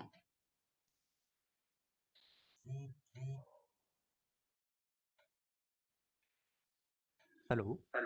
Yes. Good afternoon, sir. Good afternoon. Manoj Sharma ji, Sharma from Himachal Pradesh. Yeah. Very informative and insightful session, sir. Thank you, sir. It's really a complete power pack booster. We all enjoyed the session thoroughly. Thank you. I just ask informal question, sir. Kindly suggest few books which you like most as a teacher. Sir, all this I talked based on my experience. I didn't refer any books. Based on my experience, I talked about this. That's why I didn't even prepare the PowerPoint presentation. Purely based on experience, I've done it. Okay. Thank you, sir. Thank you. Thank you. Any questions? Hello. Yes. Hello. Yes. Good afternoon, sir. It was very afternoon. informative session. Thank you. Actually, I just wanted to know that nowadays there are many YouTube channels, stand-up comedians who are glorifying the practices of backbenchers nowadays. And as a teacher, as a parent, when we talk to our students, then they have many kind of logics from these videos, and they have many things like they always share some memes and glorify the activities of backbenchers, like bunking the classes, etc., and not coming on time, and arguing with teachers. So how can we deal with this kind of situation? Sir, first and foremost, you need to have a lot of patience, like a mother. Because you already said they are troublesome boys or girls, whatever it is, they argue with you. You need to have a lot of patience. You need to be able to spare some time. And such boys and girls to be talked separately on one-on-one basis. Never discuss that kind of things in the classroom. That will not happen. Call them to your room and discuss with them on one-on-one, face-to-face. Then they will come down. I have done a lot of such counseling sessions to some of these troublesome boys and girls. And that can happen. This calls for a lot of time and effort from you and outside the classroom, and never discuss these kind of things among your colleagues also by name. You can share the experience, but not by name, because they don't want to be discussed and identified as that kind of things. We can change them. This calls for extra time outside the classroom on a one-on-one basis, which others should not be present in that. This can only you and your student should be there. Then things can change. It's possible. Any other questions? Sir, I have a question. Yes. Sir, whenever I try to inculcate the values among students, so they said कि ma'am ऐसा तो चलता है, ऐसा तो सब लोग करते हैं, हम भी करें तो क्या हो गया, they said. Then I tried to convince, no beta, this is not the way, at least we should create some, मतलब तो किसी को शुरुआत करनी चाहिए, अच्छा सब लोग चाहते बट शुरुआत कोई नहीं करता. Then they said कि मैम हमारे एक के करने से क्या हो जाएगा, हमने अच्छा किया तो it doesn't make any difference. So sir, how can I handle? Okay, madam. Yeah. In cricket, means that one run makes century. Let's say, for example, the cricketer is out at the 99th run. Will you call him century? No. So that one run is important. You tell this fellow that one can transform the society. Yes. Okay. Yes. Because when you talk in their language of cricket or cinema, they understand it.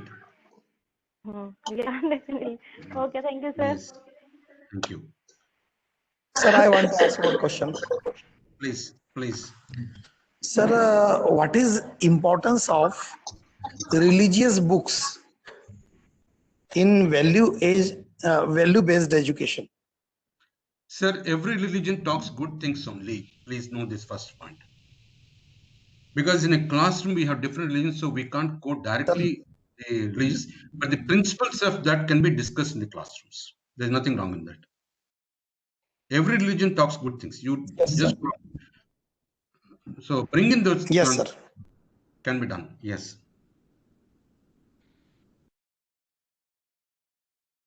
Good afternoon, sir. Good afternoon. Yes, I'm Shazia from Kolkata. Sir, I have a question that students like cheating. Let me tell you, I visited Kolkata a number of times. I'm a product of ISM Dhanbad. Why Kolkata? Okay, sir. Okay. Nice to know, sir. Sir, my question was that students cheating is very rampant among the students, even students in the colleges and the universities. How to motivate them? How to constantly telling them at this age, they're quite grown up, not to cheat, not to bring chips and all. How to motivate them not to do that? This is something that we don't know how to deal with it. Yes. Madam, right from the first year of your graduation, because the student joined your college, first year of graduation, are we building the relationship between the teacher and taught, between the student and teachers? What is happening generally, I'm not saying in particular, the teacher comes to the class, teaches and walks out. That's all. After that, no relation. That cannot happen. A teacher and student is like a mother and child relation is what's needed. So it is a constant and continuous association is required, not just from the point of teaching a subject and walks away. It will not happen. That's what I said right in the beginning. That is missing both in the family and the colleges. That's why these boys and girls are becoming troublesome to the society as a whole. We need to bring in that kind of inculcation right from the first year when a student is joining your degree college. And it is a collective effort of the entire colleagues of your college is what's needed.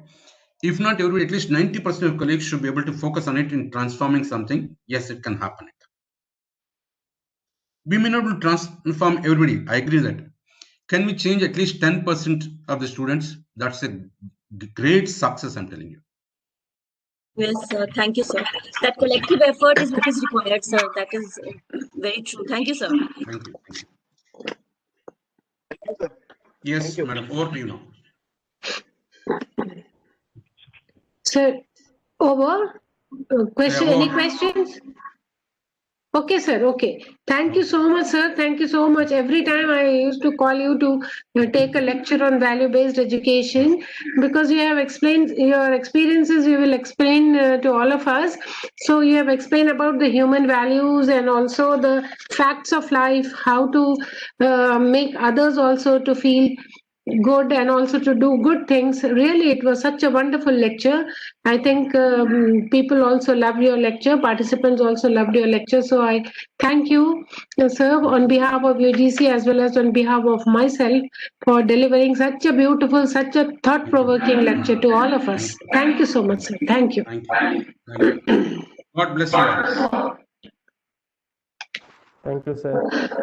Ma'am. Thank you, sir. Thank you, ma'am. Yeah, come at to 2, all of you. Before 2, you should join. Okay. Okay, ma'am. Okay. Okay. Okay. Okay, ma'am.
ஏதாவது work வரும் அங்கேயே உட்காந்து.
எத்தனை நாள் நீங்க ஒரு group வருதா?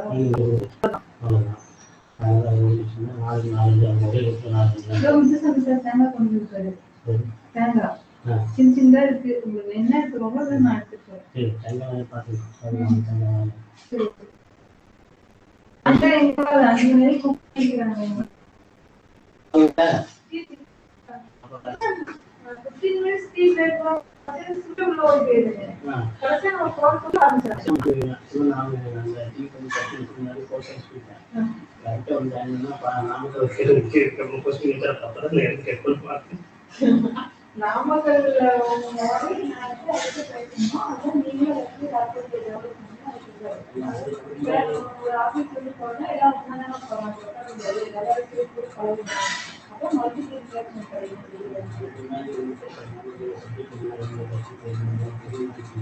அதெல்லாம் கேட்கல. நான் எப்படி நாமக்கல் சாருக்கு பேசணும் அது மாதிரி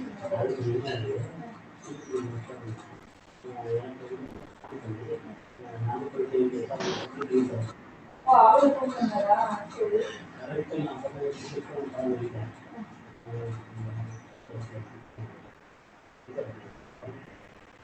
போன் பண்ணாரா? நான் அந்த நேரம் ஆயிடுச்சு. சரி ஸ்டார்டர் செஷன் பதினஞ்சு நிமிஷம் சொன்னாங்க. இவங்க பண்ணிட்டாங்க. இப்போ இந்தியா விளையாடுறது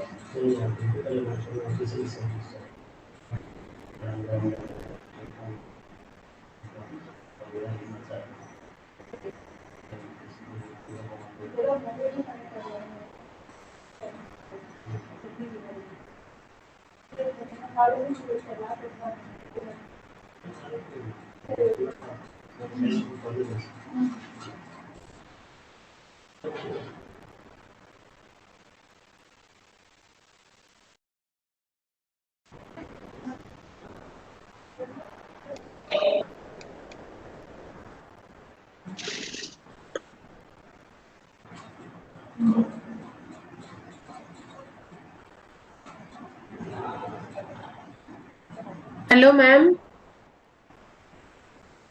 Okay. Good afternoon, ma'am. Good afternoon. Good afternoon, ma'am. Good afternoon. Assalamu alaikum. Walaikum salam.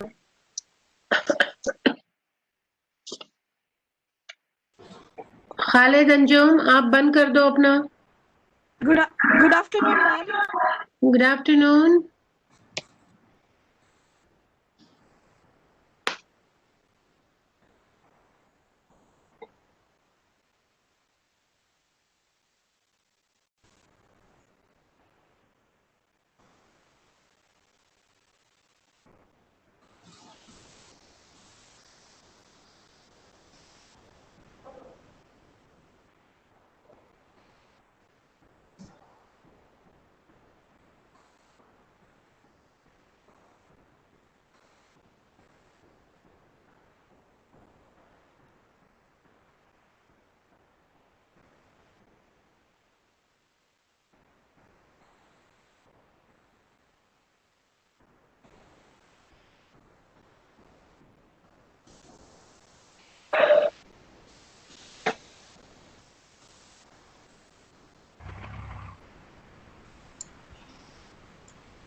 Dr.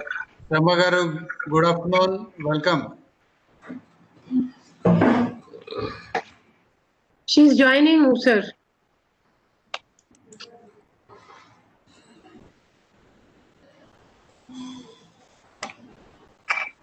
I think she joined already. No, she joined, but I think she has gone somewhere. Okay, okay. Hmm.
Hello, ma'am. Yeah.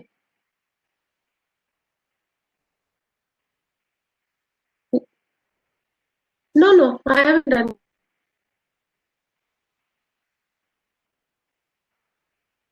You only have unmuted yourself.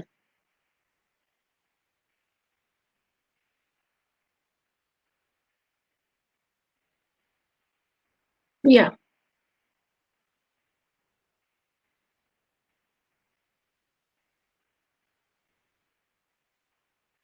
Okay.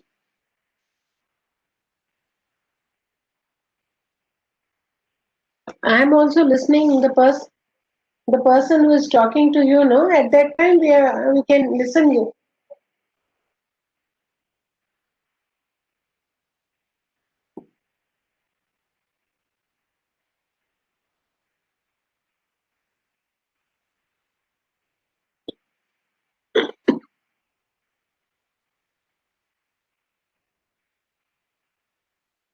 Okay. Take it.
Yeah, now you can.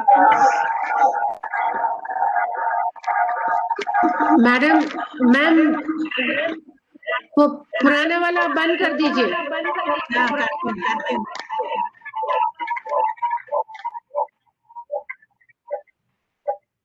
ये double open होने से हो रहा है. Now it is easy.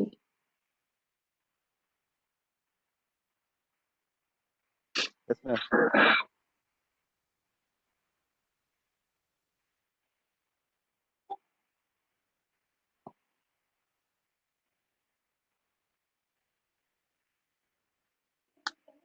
Now it's okay, I think. Yeah, it's okay. Your voice is coming, but you are not visible.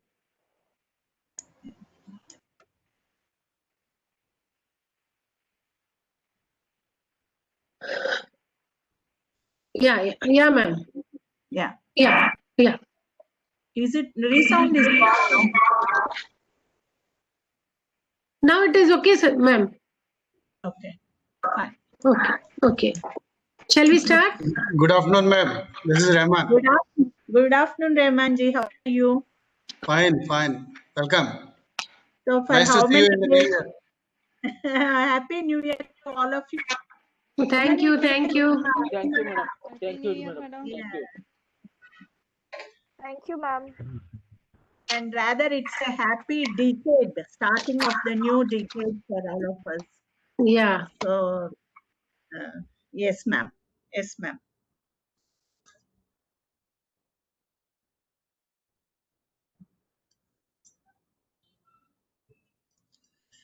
I'm not able to hear you, ma'am. Good afternoon. Now Yeah. you can hear me?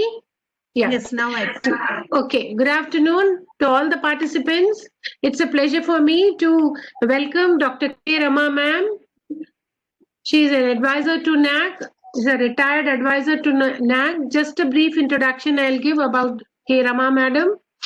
She has more than 20 years of experience in education, administration, policy planning and management, quality assurance and research. She has several various apex agencies, served in various apex agencies in India dealing with education, including the Ministry of Human Resource Development, MHRD, Government of India, AICTE, NCTE in different capacities. In the international arena, she has she has worked with UNESCO as Education Quality Assurance Officer. In the capacity of a consultant, she is engaged with Commonwealth of Learning, UNESCO, ADB, and various agencies and ministries dealing with higher education in Asia and Africa for developing quality assurance frameworks and structures, capacity building, training, conducting quality audits and evaluation, and restructuring and reframing the education system. As a former advisor at NAC, apart from contributing to the assessment and accreditation of higher education institution, she has extensively contributed to the development of the assess and accreditation tools and methodologies for NAC and has been actively engaged in capacity building programs and research. Just a brief introduction I've given you. Today, Madam is going to take on ecosystem around the university, MHRD, UGC, NAC, and NIRF. Over to you, ma'am. Please start your lecture. Thank you, ma'am.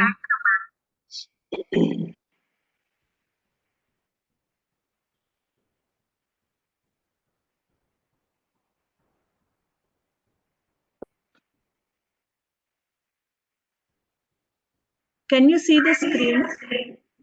Not now. Yeah, now? No. No.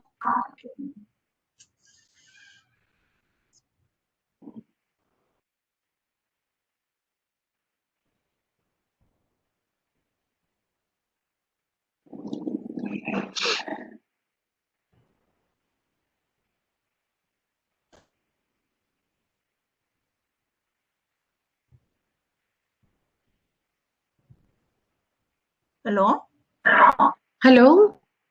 Yeah, one second, ma'am. Okay, ma'am. Okay, ma'am.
Yeah, ma'am, it's coming now.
Can you hear me?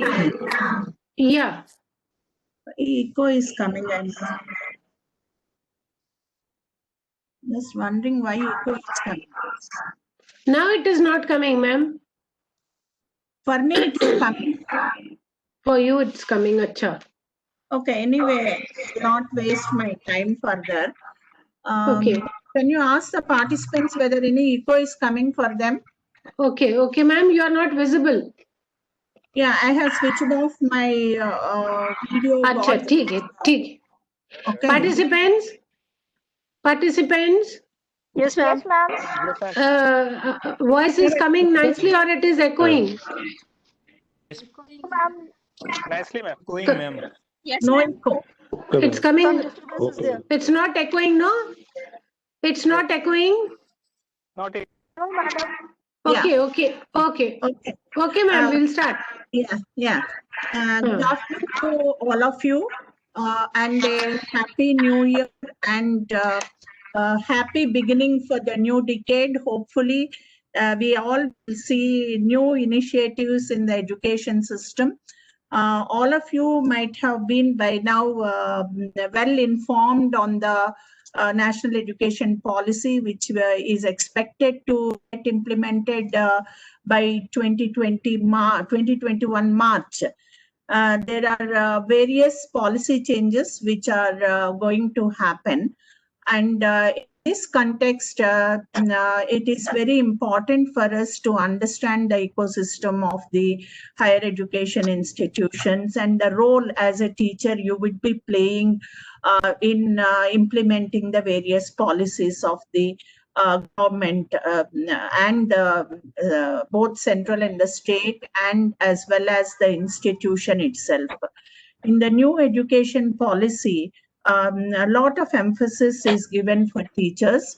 They are going to play a huge role, both not only in the teaching learning process, but also they are going to be teaching administrators. So it is very important for all of you to understand what is the ecosystem which exists around the higher education institution, and how it influences the functioning of the institution. All of you cherish and would like to work with a good institution, and all of you also would like to consider yourself to be coming from a good institution.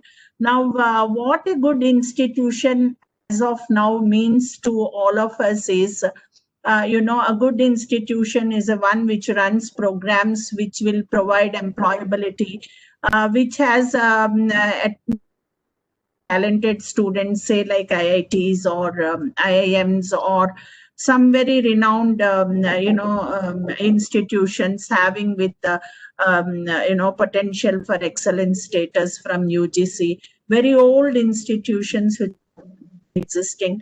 These are some of the good institutions which have a lot of demand in the system and will attract talented students. They have good physical and academic resources, especially the new private institutions have an acclaim for two verticals, that is one, good physical and academic resources and infrastructure in terms of, and the other one is a curriculum which is relevant to the current market needs. These are where the so-called good private institutions stand, whereas government institutions mostly rely on faculty qualifications, which are very high, and a lot of R&D activity happening. Now, I hope you understand who are our stakeholders. I need not tell on this, but just a recap. So it's as of now, only students and parents and employers were considered as our major stakeholders. But if you look at the internal and external stakeholders, the new NEP has a lot of stress on these 7 stakeholders. That is number one is the students, of course. It revolves around the students, the whole education system. The second important stakeholder in the process is the teachers. This is what you might have realized in the NEP, and the very note when I said you are going to be administrators as well, teaching administrators, learning administrators.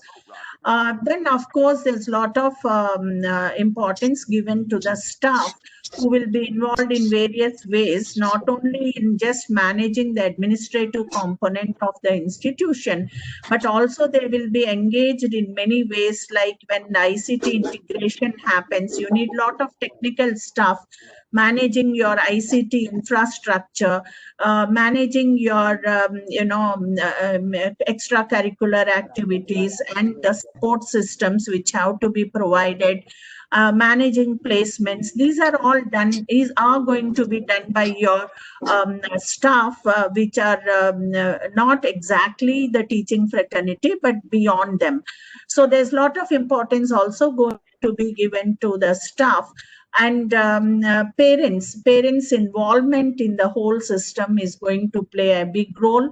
And also similarly, the employers' needs, especially in the development of curriculum, they are going to play a major role because the curriculum need to be more focused towards the workplace requirements. I don't say the professional qualifications, but more so on the workplace requirement. Though we are academically preparing our students to meet the needs of the industry and the technical components or the market requirements, there are certain social adequacies and needs which such as working in a team, communication skills, social attributes, etc., which are not being developed in our institution as a part of the curriculum. So these are some of the components which we will be inculcating into the components and into the curriculum, and there are a lot of policy changes which are going to come in. Then the funding, the governance and funding system is going to take a major shift. A paradigm shift is going to happen in this. Universities and colleges are going to be huge institutions offering multidisciplinary programs. They are going to be self-sufficient institutions. And the student have a choice to walk in and hop in and hop out with credits earned from different institutions, getting into the academic bank of credits. So how do the institutions which are really surviving on the fee structure, etc., are going to have to think twice on these things. And of course, the society as a whole. So we are going to have a more focus on society when Honorable Prime Minister has been telling of Atmanirbhar Bharat, and keeping more into our internal indigenous manufacturing issues, etc. And also we are going to make our students more adjusting to the different cultures and acclimatizing them to these structures. So these are the, when we are looking at the stakeholders, we are not going to look at the same way we were looking at the stakeholders. Madam, can you ask, somebody is talking, yeah?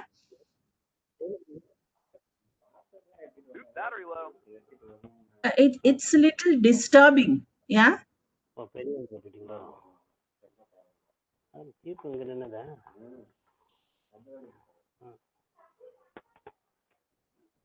Yeah, Dr. Paul Pandi, I think if you can please mute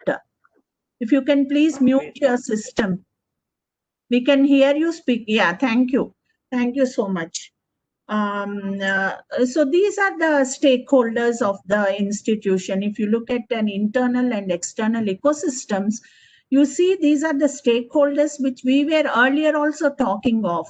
but the way we view these stakeholders in the newly established or going to come up, the new ecosystem of the institution and the roles these stakeholders are going to play in the institutional development are going to drastically change. So it is important that all of us try to understand the roles of these stakeholders and change our perceptions as per the needs of these stakeholders and start building structures and systems in line with the various policies which are being developed either by MHRD, UGC, or AICTE, NCTE, etc. Unlike in the past, we are not going to have multiple regulatory agencies working on the institution. This is a major shift. Earlier, there was a lot of confusion and conflict, and it was necessary for the institutional members to understand what are the rules and regulations of MHRD, what are the rules and regulations of UGC, what are the rules and regulations of AICTE, what are the state government norms and standards, what does the directorates of higher education say about you, what does the university say, what does NCTE say. And you know, it was regulated. The higher education system was almost regulated by 18 different agencies at any point of time. With plus minus 5 agencies, always these institutions were struggling to understand the reforms happening, the standards, managing the standards of various bodies for different programs.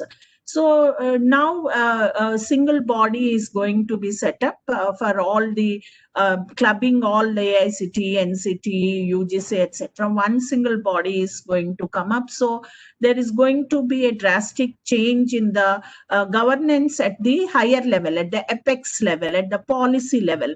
So now that confusion will be removed. But it is very important that you understand the dynamics within the system and accordingly, see where the policies are framed at what level and what are these policies and how do you keep yourself updated on these policies. So if you look at the higher level of policy, the policy will give you a strategic direction because you as a teacher have to administer and plan your system. So it is very important as an individual or a member of an institution, either a university or a college, to understand the policies at the central and the state and the institutional level. So anywhere the policy will give you, at the high apex level or at the institutional level, based on the level where you have to take a decision, it gives you a strategic direction. So while you are planning your activities, you have to look at these policies, understand these policies. It also gives you a governance framework. It helps you in developing partnerships and to be proactive and responsive in the system. It also helps you in your own developing your professional networks and getting a lot of funding for your projects and research activities. And also it will connect you to the community. Apart from supporting you in various ways, it will connect you to the community and the top leadership and also to your colleagues and finally to your students. So the policy is the link between the various institutional entities or units or functionalities. So it is very important that you understand the policies before you start your way of action. This is what though Rabindranath Tagore has told long back. Now we are moving to this system, and if you have to move into this system, what we have talked, it has to make our life in harmony with all existence. If we have to do this, And it is very much important that you don't look only within your institution, but you look beyond the institution and try to see where you can take advantage of what. Also, there's lot of monitoring which is going to happen in terms of efficiency of the institution and effectiveness of the institution. So unless you know your ecosystem well, you understand the various stakeholders, their roles and responsibilities, various policies which are taking place, various reforms which are happening, and implementation strategies which are being evolved, you will not be able to do the things right at the right time. And the efficiency and the effectiveness of the institution is obviously going to come down. So it is very important that you keep yourself abreast of the larger apex level policies before you come down to your own institutional level.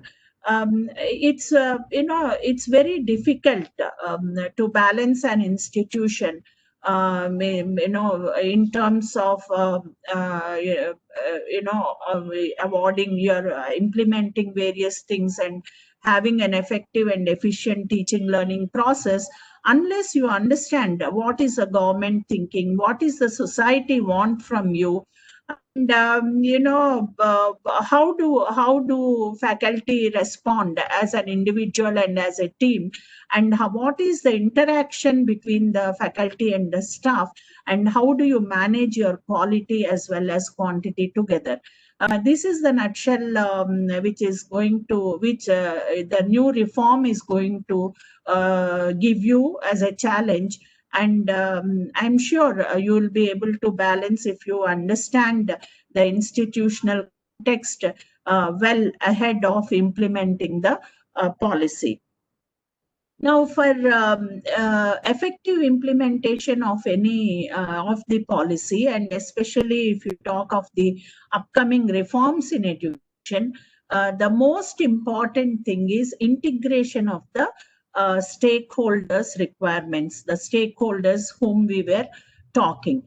So if you have to start doing integration of the stakeholders' requirements, and if you have to take an integrated approach, then I think it's very important that you have to understand the NEP well ahead and well in advance, and envisage what are the changes which are going to happen within your system, within your institution, and what will be your role as an individual in this change management process. So it is just not looking NEP in isolation and relating it to you as a teacher, as an individual, but as a teacher, what will be your changed role, and what will be your anticipated contributions, or what will be your expectations of the stakeholders from you, is what you need to understand in the new education policy. And this you will understand as you go chapter wise on institutional roles and responsibilities. There is a chapter on the governance of the institution system. How will the institutions will be looking like?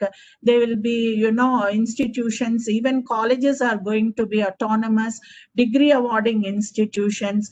The curriculum is going to have a shift in terms of being a 4-year degree program. And also there will be a credit accumulation and credit transfer mechanisms which will have to be involved in the assessment and student progression systems. And, there will be different levels of entry and exit systems which will be happening. And there'll be a choice given to the students to pursue different types of courses. So there's a whole gamut of change which is going to happen.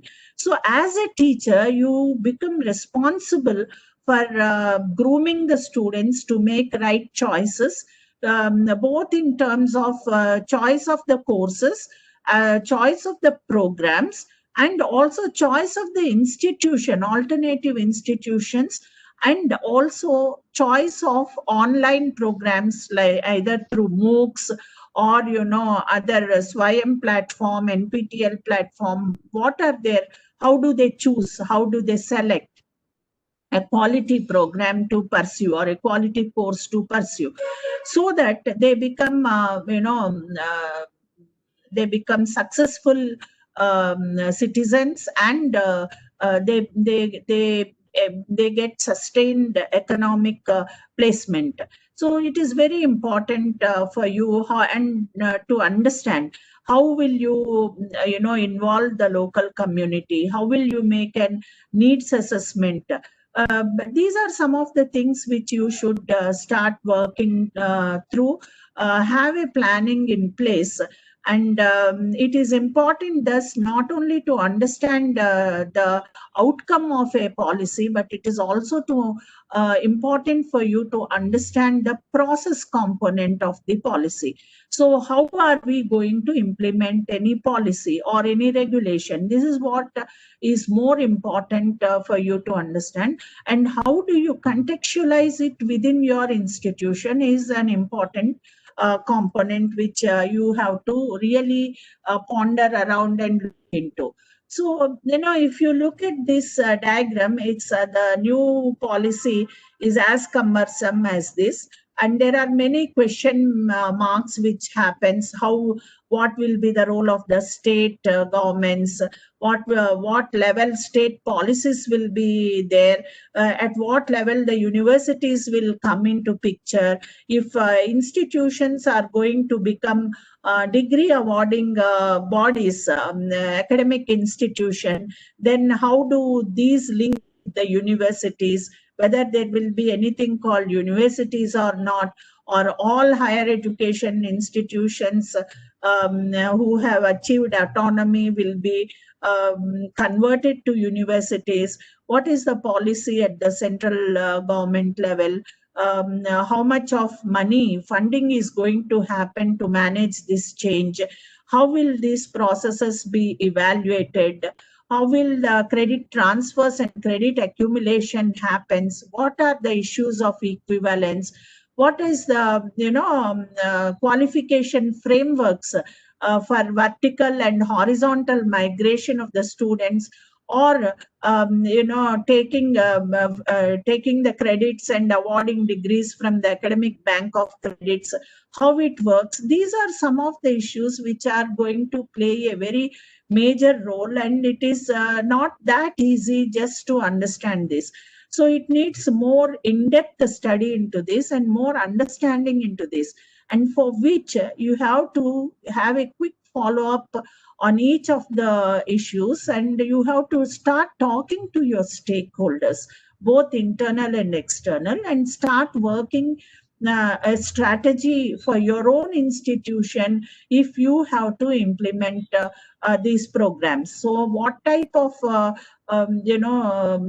strengths you have in your teachers, what type of 4-year curriculum you can offer, what type of additional courses you can offer based on the capacity and strength of your own teachers.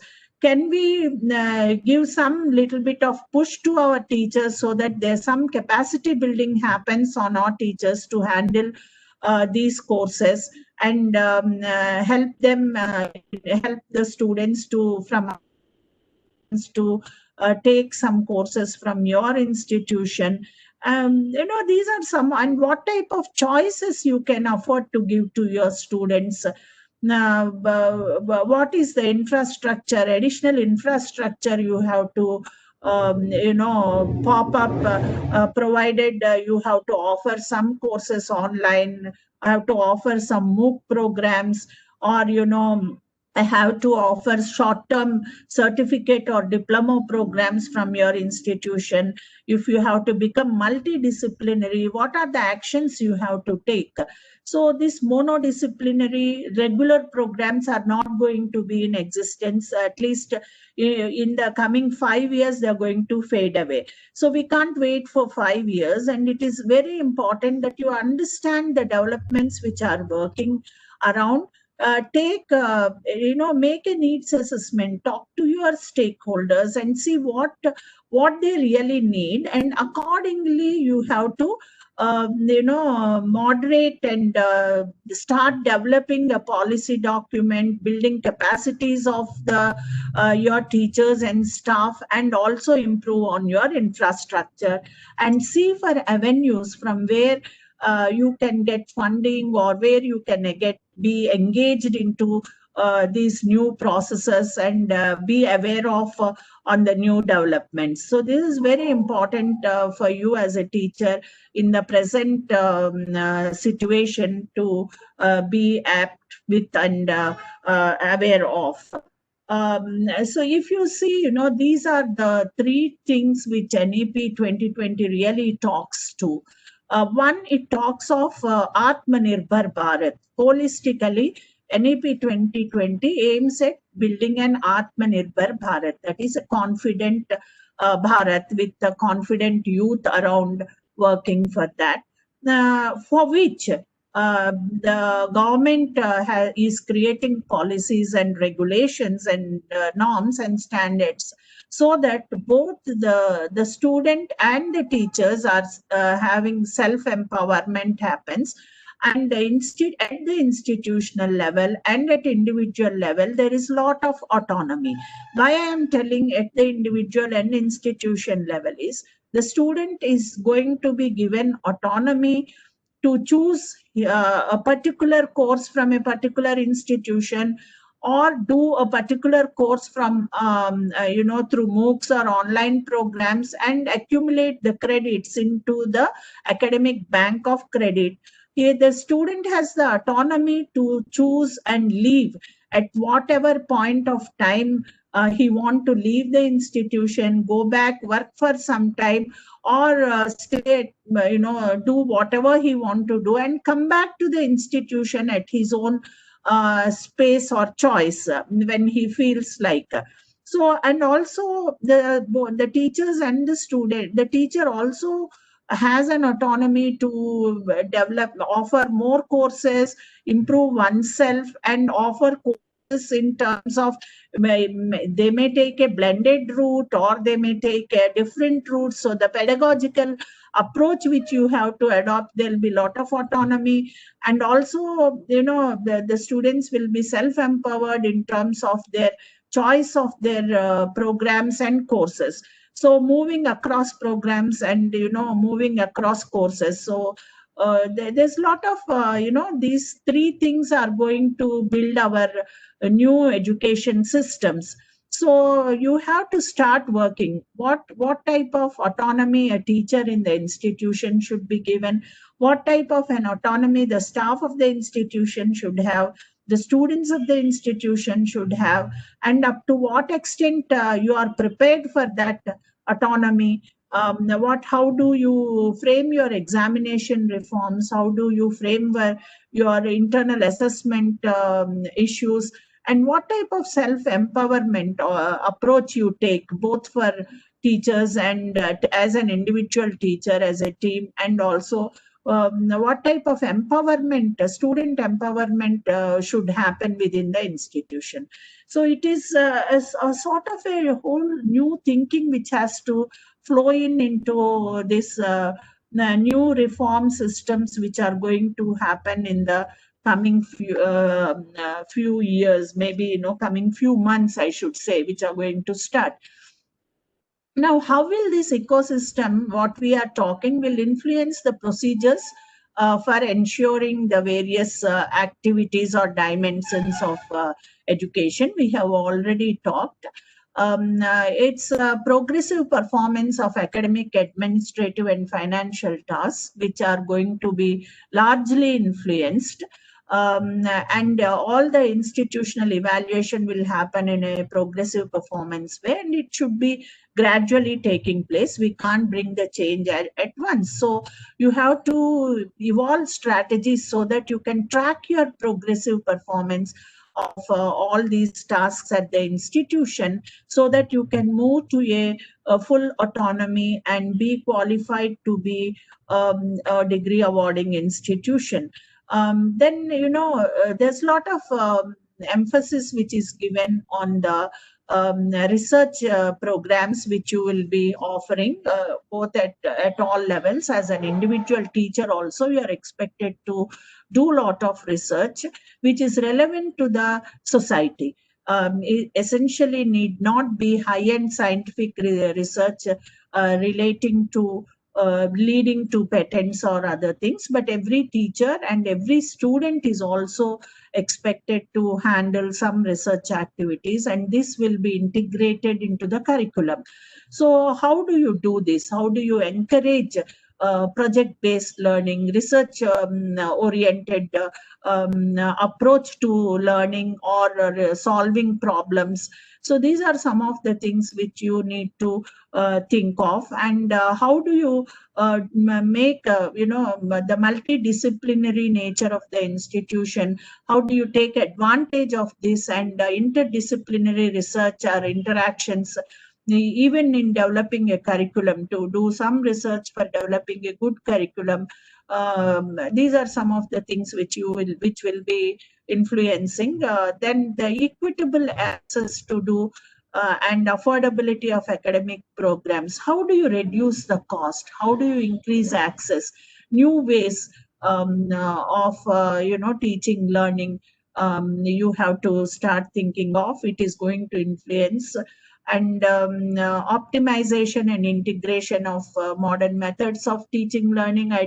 I'm not telling ICT based because it's not just the way, it's not just modern way. There are many ways of teaching, learning. So you have to optimize facilities available with the institution, because you have to make the whole system cost effective.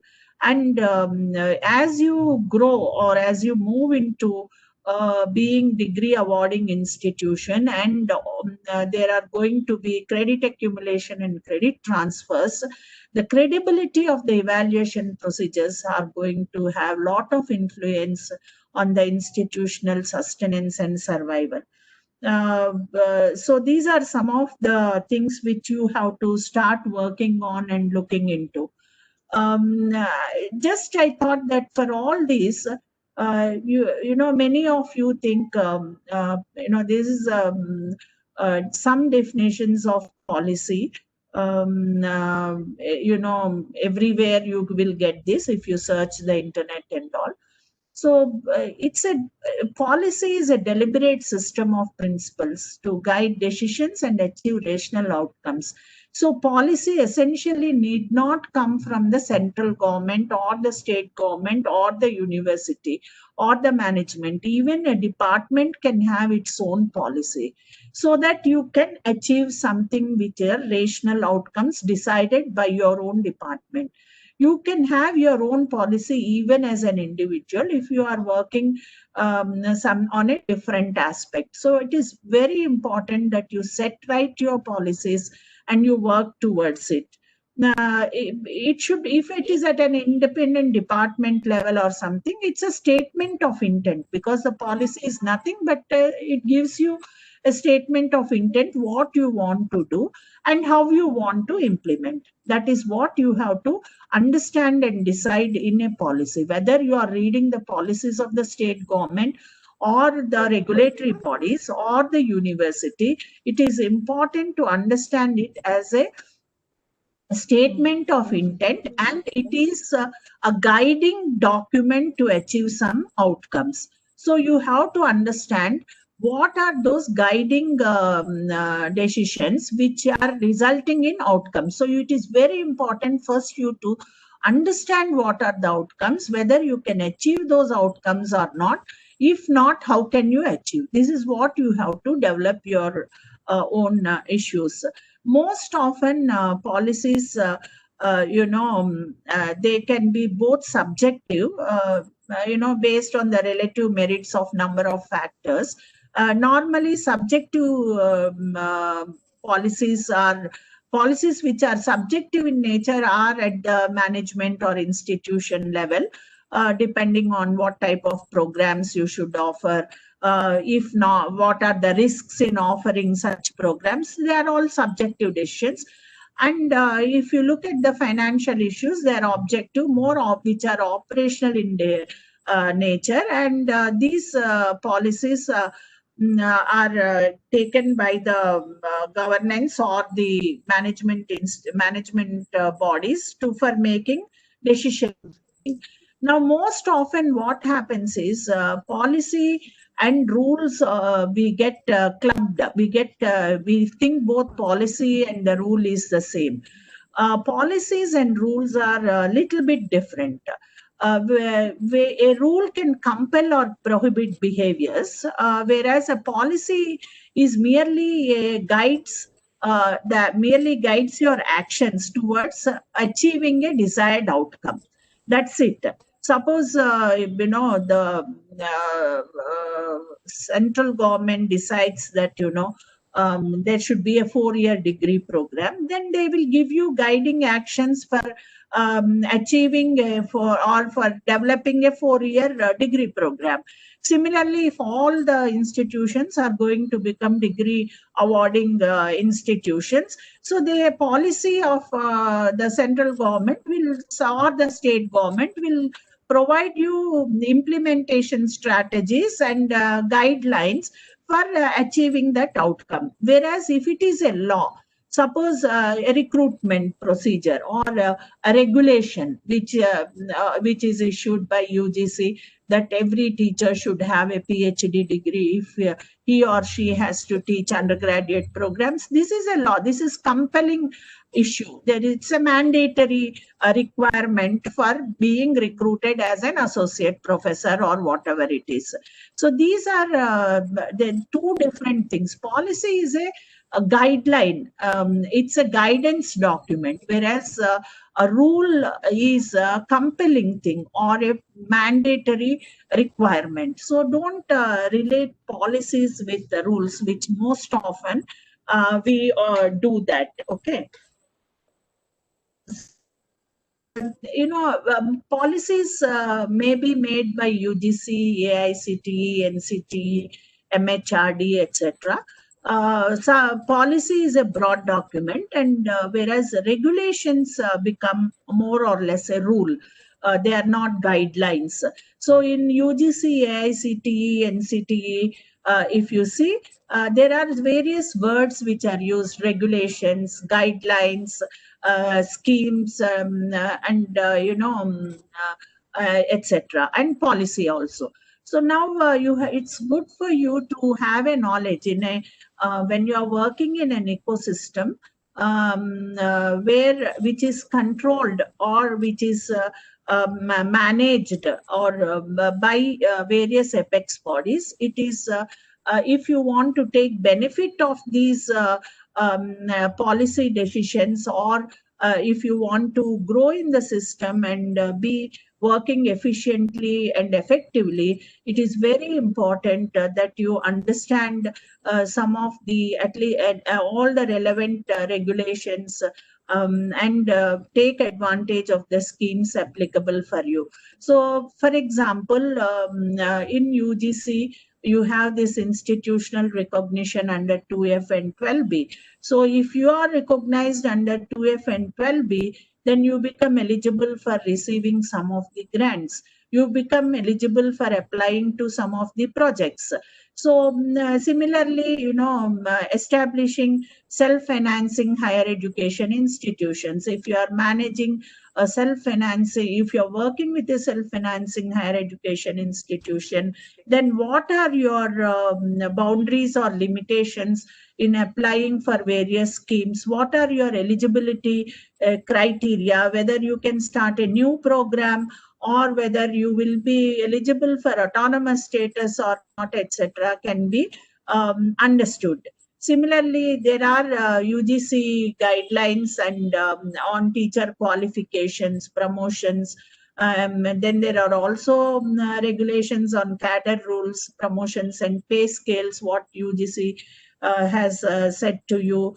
Then there is something called degree awarding powers given to universities as a special provision.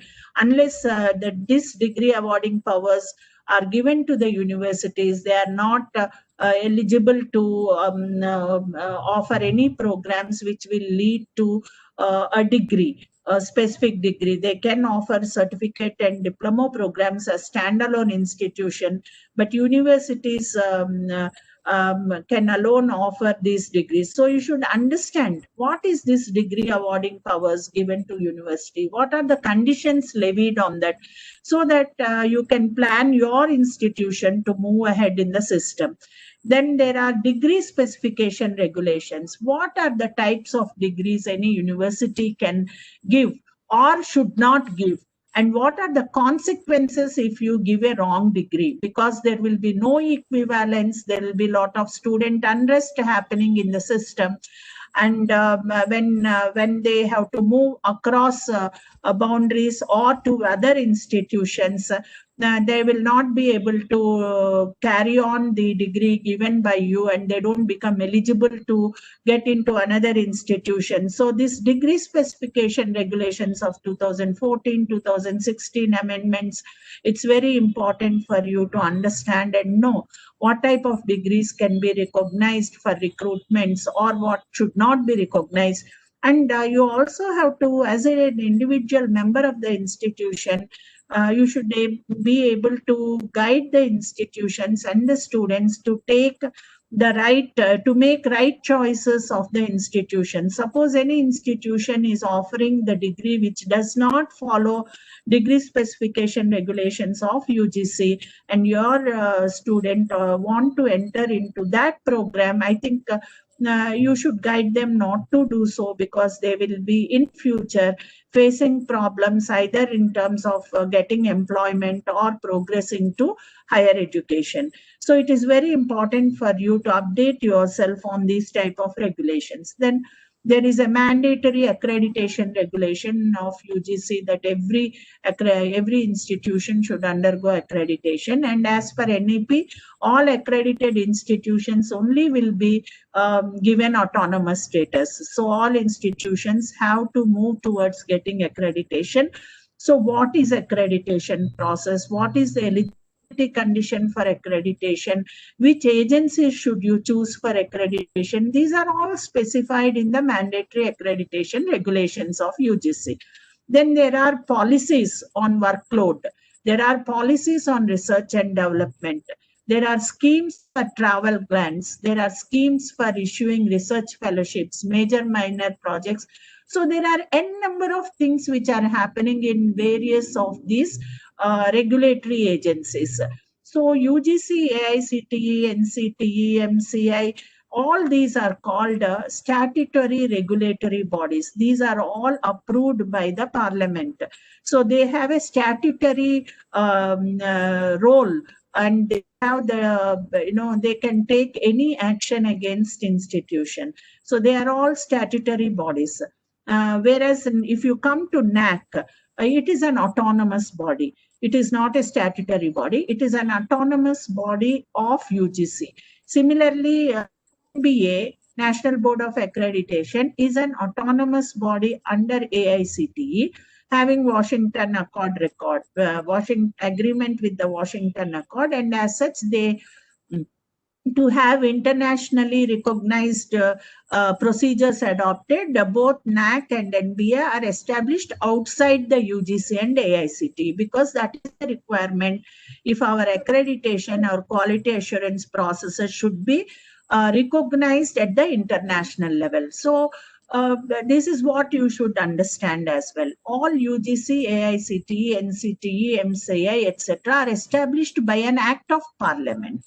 And these are directly controlled by the ministries, respective ministry. UGC, AICTE, NCT is controlled by Ministry of HRD. Then if you look at MCI, Nursing Council, they are controlled or they are regulated by the Ministry of Health. So depending on the course you are offering, you should understand the various statutory requirements or mandatory requirements of the various councils. Now with all these councils going to get merged into one, except health sector, I think there'll be lesser lesser load on you to study these various requirements. But it is important that you understand the various policies, various regulations, and various schemes of the bodies which are regulating or controlling or financing the particular institution. So unless you know this, neither you will not be benefited as an individual, because you will not be applying for various schemes and projects or travel grants which you will be eligible for, nor you will be able to lead your institution to higher levels of excellence, nor you will be able to guide your students for a better prospects for movement towards progression to higher education. What we normally do is, we know that the body has so many bones, that's it, but it's very important for us to know that what each body part or each bone, what is its functioning, and what will be its influence on our overall performance. So it's a simple analogy as I thought I can give it to you. So it is very important for you to understand not only the stakeholders, but also the regulatory bodies which develop the policies and dovetail it into your requirements at the institute level. So if you see the NEP 2020, if we are all these days, it is we are talking of education and knowledge to our students, but now it is more on foundational capacities of literacy and numeracy and higher order cognitive capacities such as critical thinking, problem solving. But also the other important things we have also talked, which employers are really trying to see at when placements happen, are social, ethical, and emotional capacities and dispositions of the students. This is where our curriculum is very weak. This is where I don't say curriculum, but these are some of the attributes which we really don't try to develop among our students, and this is where more stress is going to be laid in the new type of education which we are going to give to our students, so that we can develop a creative potential of individual. And again, if you see, we have told Atmanirbhar Bharat, the NEP 2020 aims at the India-centric education system that contributes directly to transforming our nation sustainably into an equitable and vibrant knowledge by providing high quality education to all. So this statement given in the NEP 2020 document tells you the need for understanding the higher education ecosystem by each and every member of the educational institution, not just the teachers, but also the students, the staff, the management, the society should understand what the institution is doing, what the institution is aiming at, and how they are going to achieve this. So what, how, and why. What, why, and how is what which every member of the institution should know, and all the planning should happen in a participatory manner. Then also, it is the NEP 2020 is an end-to-end wants or aims at end-to-end transformation of the Indian education system. So how are you going to achieve our previous slide statement? What we have to, what NEP has stated is, it states that it aligns with the modernized, localized, and globalized technology-enabled transformations in the educational systems of India. So they want modernized. That is where we are talking of the latest curriculum, inclusion of latest research and development into the systems, localized, connecting yourself and the institution and the students to the society, globalized. It's an international relations which you're going to have. And technology enabled transformations. We have been talking all through this COVID-19 period has taught us lot of technology enabled issues, and we need not talk on this. So this is what you should try to look at when you're looking at ecosystems. Take these two statements and try to develop your strategic document involving or in partner or in dialogue with all the stakeholders of the higher education system.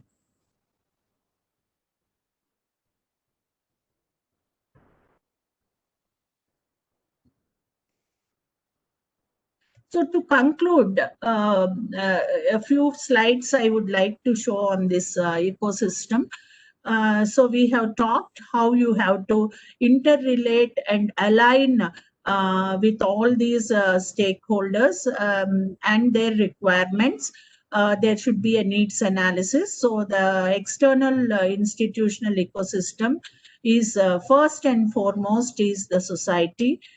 Then comes the government and the industry, then the funding agencies. I have put funding agencies and parents together because most of the institutions survive from the fee structure being paid by the parents. So it is very important to understand the needs and expectations of these entities or external entities and the influence on the institution. So an awareness on these things have to be created. Lot of work have to be done with these bodies, and then decide on how your institution should be in the new decade, which is going to see a lot of change and reforms. Now, if you look at the institutional ecosystem, there is an internal institutional ecosystem where, as I have been telling, teacher is the center of the ecosystem. It is the teacher who have to take support of the administrative staff, take support of the technical staff, and give the maximum possible to the students. So together, though the teacher is the center, together they have to contribute to the development of the students. So these are the internal stakeholders. So how do you analyze your needs into the new era or the new reform? Once the new reform is going to come in place, you can't wait till then. So how would you like your institution to be transformed? And what are the capacity building activities you want to do? What are the changes you want to make? It is the teacher who has to bring people together and do the things. Nobody is going to come and tell you as a policy you have to do this or you have to do that. Now there's a lot of autonomy to the teacher and to the institution. So it is very essential that you understand and you get involved and engaged in developing the new educational systems and institutions, so that you are really making a viable institution to be in place. Now, you may say, I've been telling the teacher has to be engaged and involved. So what are the various dimensions in which the teacher has to play a more major role? Is planning, controlling. I don't mean controlling everything, but it is monitoring, assessment and examinations, and modifying the curriculum as and when required, improving the pedagogies, capacity building, etc. Then leading, be role models, and organizing various activities as a part of the strategic document plan which you have made.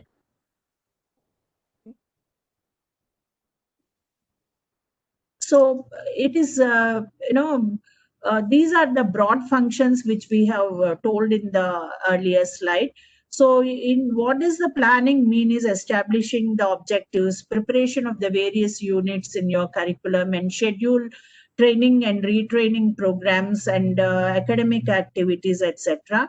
And arrangements of the learning resources, where are they available, how do you get through them, what are the subscriptions you have to make, whether you yourself can develop some content and some learning resources, how do you make accessible of these learning resources accessible to your students, what are the what are the issues, what are the legal issues, what are the policy issues, what are the financial resource issues which will impact the implementation or accessing, increasing access to learning resources.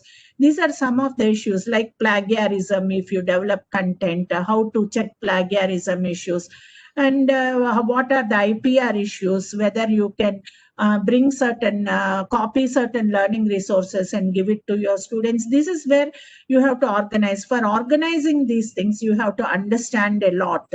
So it is very important for you to learn and unlearn yourself on many of the things.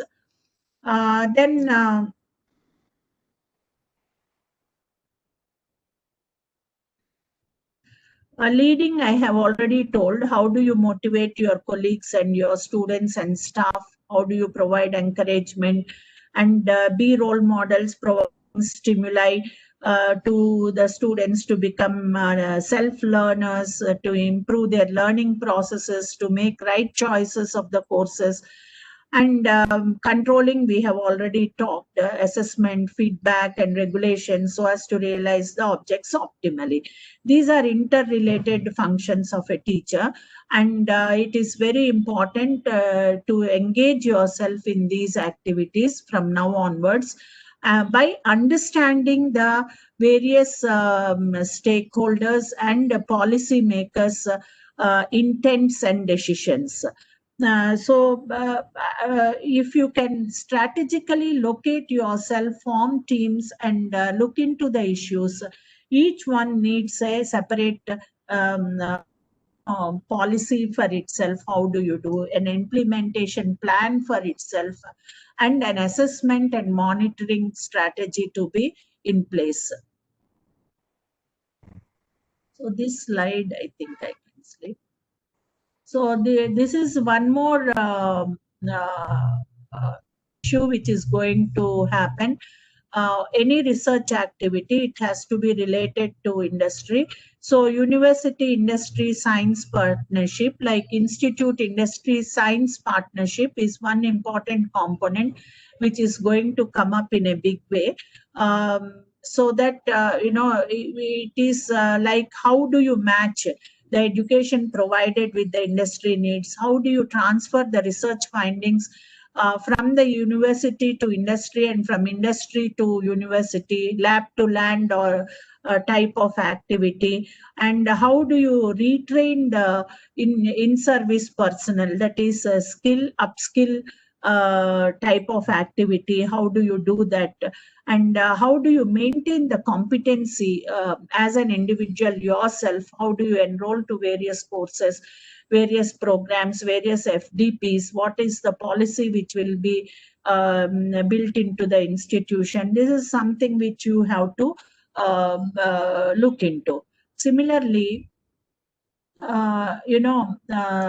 this is one big thing which is going to play a major role, intellectual property. So it is good for you all to understand the policies, issues on intellectual property, and how do you manage your various research and development activities, learning resources, content development, course development, curriculum development without violating any of these intellectual property rights and getting into trouble, into legal problems is one important issue. So it is very important that you take up a course either through MOOC or some other online mode and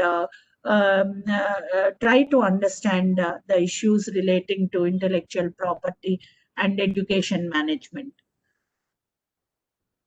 Then coming to, there is one other important issue which is going to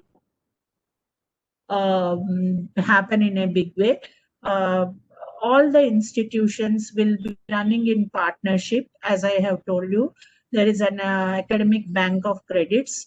So they can even complete a particular, you can develop a course with close partnership with industry. So most of the course may happen in the industry with teachers going to the industry and working in close collaboration with the industry and providing the program or the course, or it may happen vice versa as well. And so it is very important for you to understand what is a credit and how do this, how many credits can make a course or a program, where you can give a certificate, how many credits you can give certificate course, how many credits you can give programs.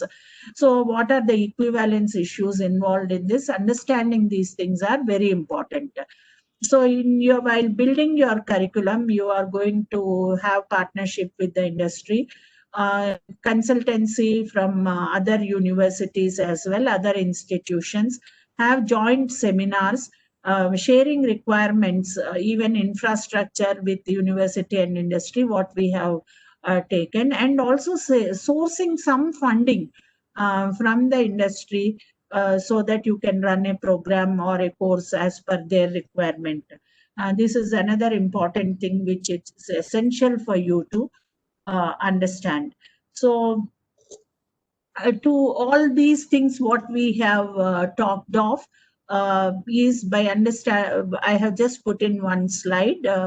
It's like if you understand the ecosystem and if you partner with your stakeholders and integrate their needs into the processes, then it will be a morale boosting activity, it will be a capacity building activity, and there will be a sort of competency mapping of your students and teachers, and the teacher will become a facilitator and meeting the stakeholders' needs and resulting into institution of excellence. So to be a very good teaching administrator, there are some of the very basic things I have noted here, which you should have been aware of. This is what Act and Statutes of the university to which the college is affiliated, relevant documents of your society or trust under which the college was established, if it is a government institution, under which under which policy or under which scheme the college has been established, what is the institutional calendar, annual report, so that you'll know the legacy of the institution.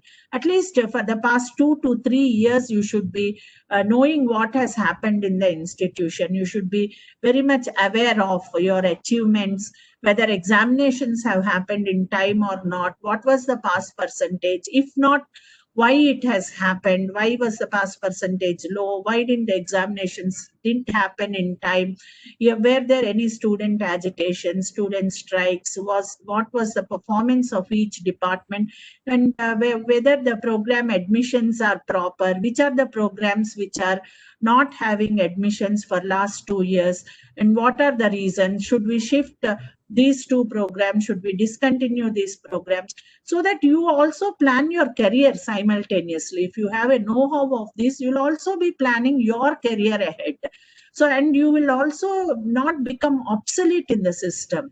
So it is very important for you to be aware of this ecosystem, the rules or guidelines relating to the composition, powers, functions of various academic and administrative authorities, Then, what is the fee structure in your institution? What are the guidelines of the grievance redressal units, publication units for what are the plagiarism policy, if any, if you are doing research and all, what type of funding you can get, what is an advantage you can take from the institution for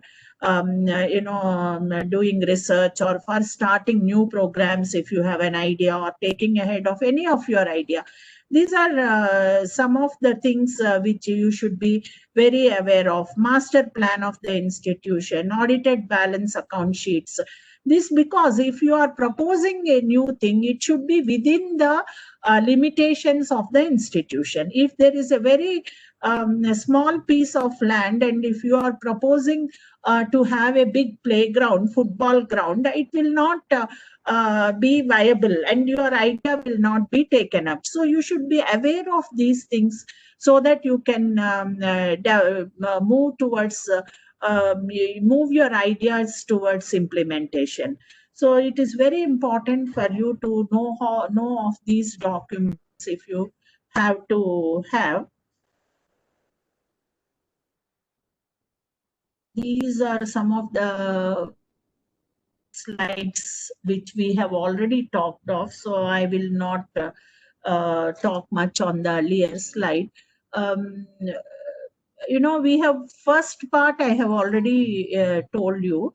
Effective learning requires a comprehensive approach that involves appropriate curriculum, engaging pedagogy, continuous formative assessment, and adequate student support. This is again the NEP's document. So you have to plan for these things which we have already talked. More so, your role comes into this institutional development plan. See, this is what there is a lot of stress in the NEP, and you will be very much engaged into these things, which involves curriculum development, curriculum improvement, that is mid-course correction, curriculum review, and classroom transaction. All these will be submitted from time to time to the various bodies monitoring the development of the institution. The progressive performance of the institution will be analyzed through a pre-mediated institutional development plan. So here, it becomes very important for you to understand the planning process and also understand the new upcoming developments in the field and put it into action, into an implementation strategic document. So this institutional development plan is going to be happening, will be an essential document to be submitted for the progressive performance of for analyzing the progressive performance of the institutions. And as a teacher, each one of you is going to play a major role of this. Then also this creating optimal learning environment and support for students. We have already talked of this, revamping the curriculum, the pedagogy, the assessment and student support for enhanced student. Faculty and institutional autonomy, we have talked a lot, so I'll not talk on this. There is going to be a National Research Foundation to fund outstanding peer-reviewed research and to actively seed research in universities and colleges. So it is high time that you start working towards your research ideas. You start working on research, spend some time on research so that you will get a lot of encouragement and funding for good research which is going to happen in the future. And as I said, it essentially need not be research in science. It will be more, it will also encourage research in social sciences, humanities and liberal arts. Also, this is going to enhance your career progression because you can see there will be institutional leadership positions will be through merit appointments, and career progression will be based on teaching, research and service to the community, to the stakeholders, to the society. This is what they are going to see. So that teaching, research and service should be your motto now. And you have to, while teaching and service component, you might have already been doing, but at colleges, very few teachers have been pursuing research because of various reasons, and in future they are going to get a lot of encouragement on this, and it is going to be a mandatory need for moving in their own career. So it is very important that you review and rejuvenate your research ideas and start working on these plans either collectively or individually. So interdisciplinary research will be a good thing which you can start as a team, and which will be very encouraging. And as and when the National Research Foundation will come in place, I think you will be the first applicants to get into taking the benefit from this National Foundation. And in the support mechanism to students in the NEP, there is a lot of things which they have talked in: increase of GDP, increase of GERs, gross enrollment ratios. So open and distance learning is going to be part of the normal a lot of online education is going to be supported and encouraged, which even a face-to-face student can take some of the courses on online basis. So blended learning is going to be the norm of the day. So it is very essential that you understand some of these terms and conditions of online education and open and distance learning processes and procedures.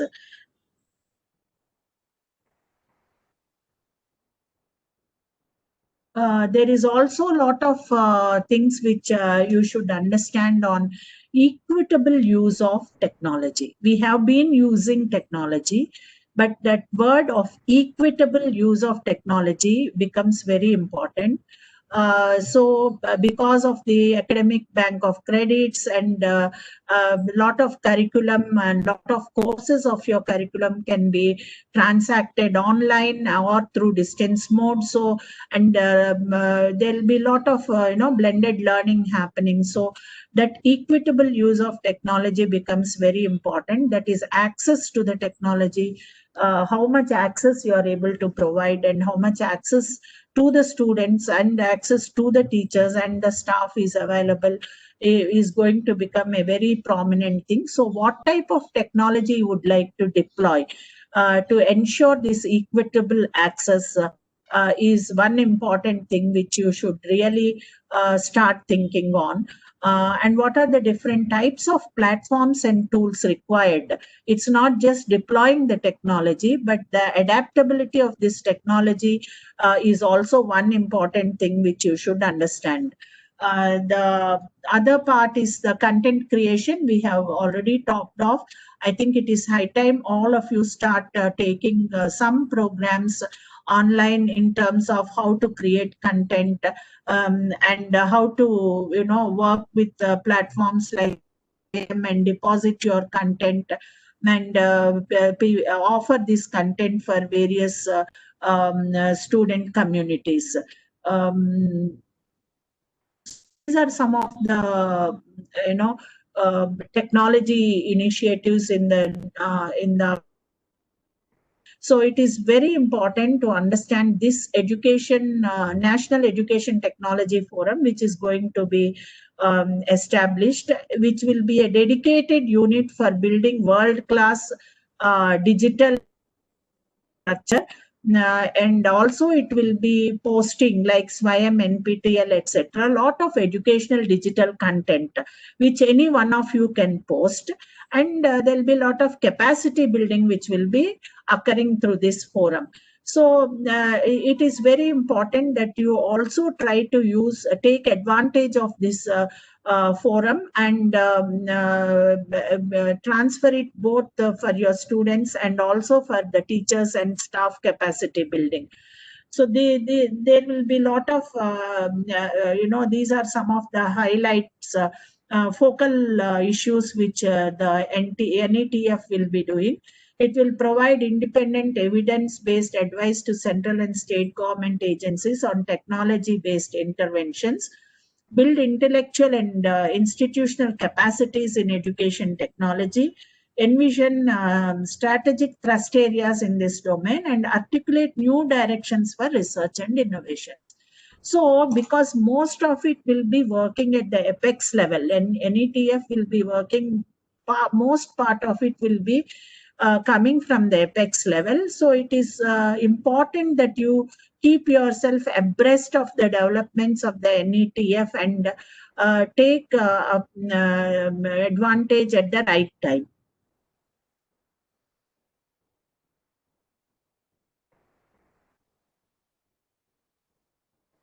So in addition to teaching and research, HEIs in the new decade will have other crucial responsibilities which include supporting other HEIs, that is mentoring other HEIs in their development. Then you see the community engagement, that is end service. These are going to be very, very important in your profile, in your CVs, and contribution to various fields of practice, faculty development for the higher education system, and type of support you as a higher education teacher you give to the school education is also going to play a major role. You know, this we will not talk much. It's very important for you to understand the various issues and try to work on these things to reduce cost, to transfer of credits, then make curriculum more inclusive, then develop more degree courses taught in Indian languages and bilingually. These are some of the steps the NEP has proposed, and I think you should look into these things more in more detail, in more microscopic way. Overall, your strategies and your understanding of the ecosystem will lead to developing competencies and life skills among students, will give you to an opportunity to develop better curriculum, better pedagogic practices, so that you can develop your students with better competencies and life skills. So if you have to work with a competencies model of education, an outcomes-based education model, I think these are some of the components which you should plan in your teaching learning process. And all these will help you in transforming the regulatory systems of the higher education, effective governance and leadership, and increased focus on R&D. So it's very important to understand the ecosystem of higher education if you have to realize your vision. Some of the things which have already been included in the NAC, NIRF, and other accreditation body processes is on the curriculum aspects, what we have already talked of revamping the curriculum, pedagogy, assessment, and student support for enhanced student experiences. At the end of the day, we want well-trained, it's not just trained, but a well-educated person who can make a decision of his or her own.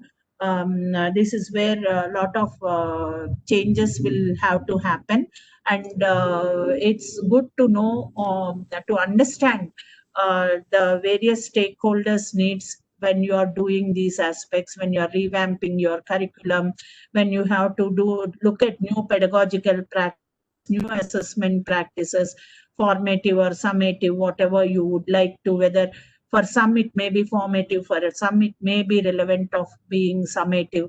So at the end of the day, it should enhance the student experiences. So how well you can do, look at, and teaching, learning, and evaluation. There are various, especially because of COVID, there have been various practices where there have been different modalities which have been used.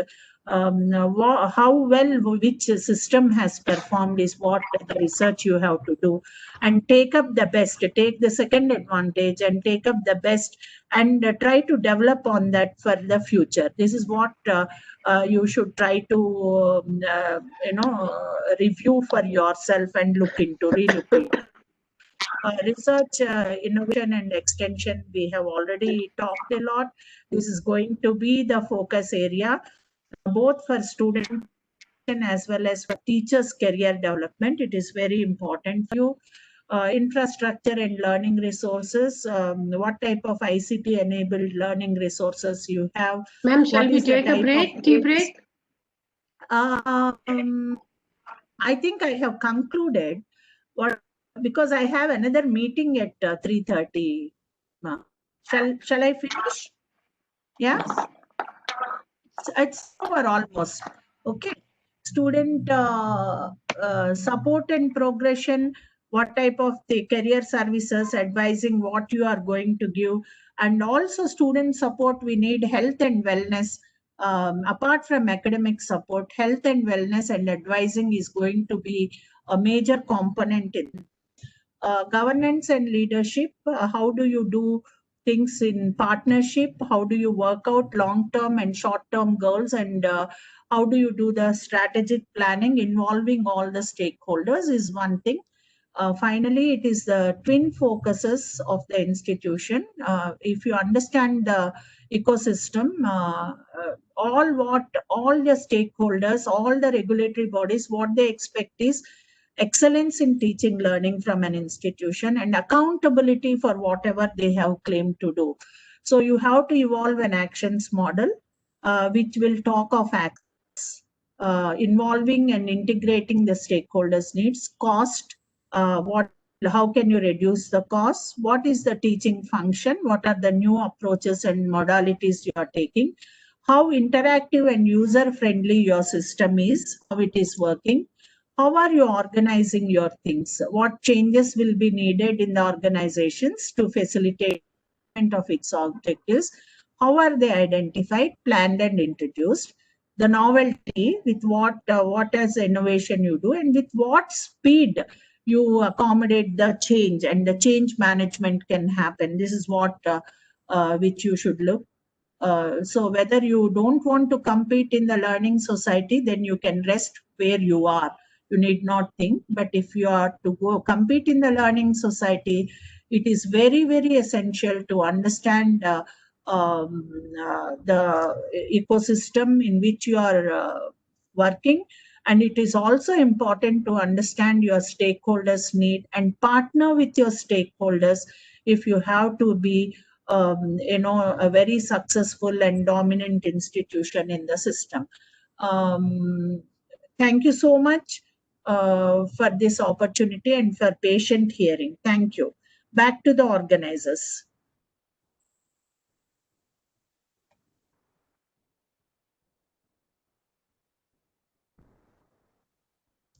Madam, I have concluded. Hello?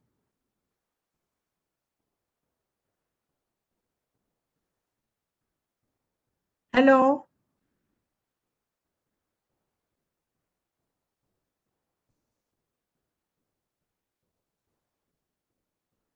Hello?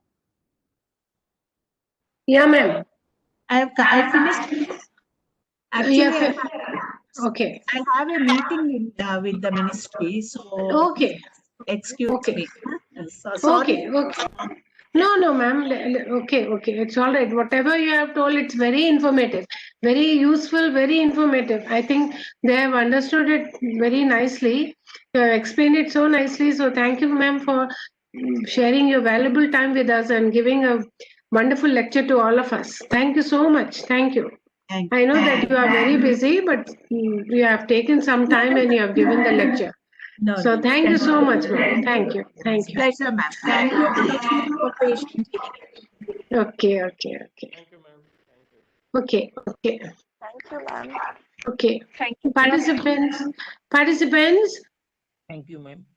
Yes, ma'am. Yeah. Yes, ma'am. I told you that you have to do evaluations, no? So for that you can start doing it. So prepare one paper, seminar presentation paper, and you have to present that seminar paper.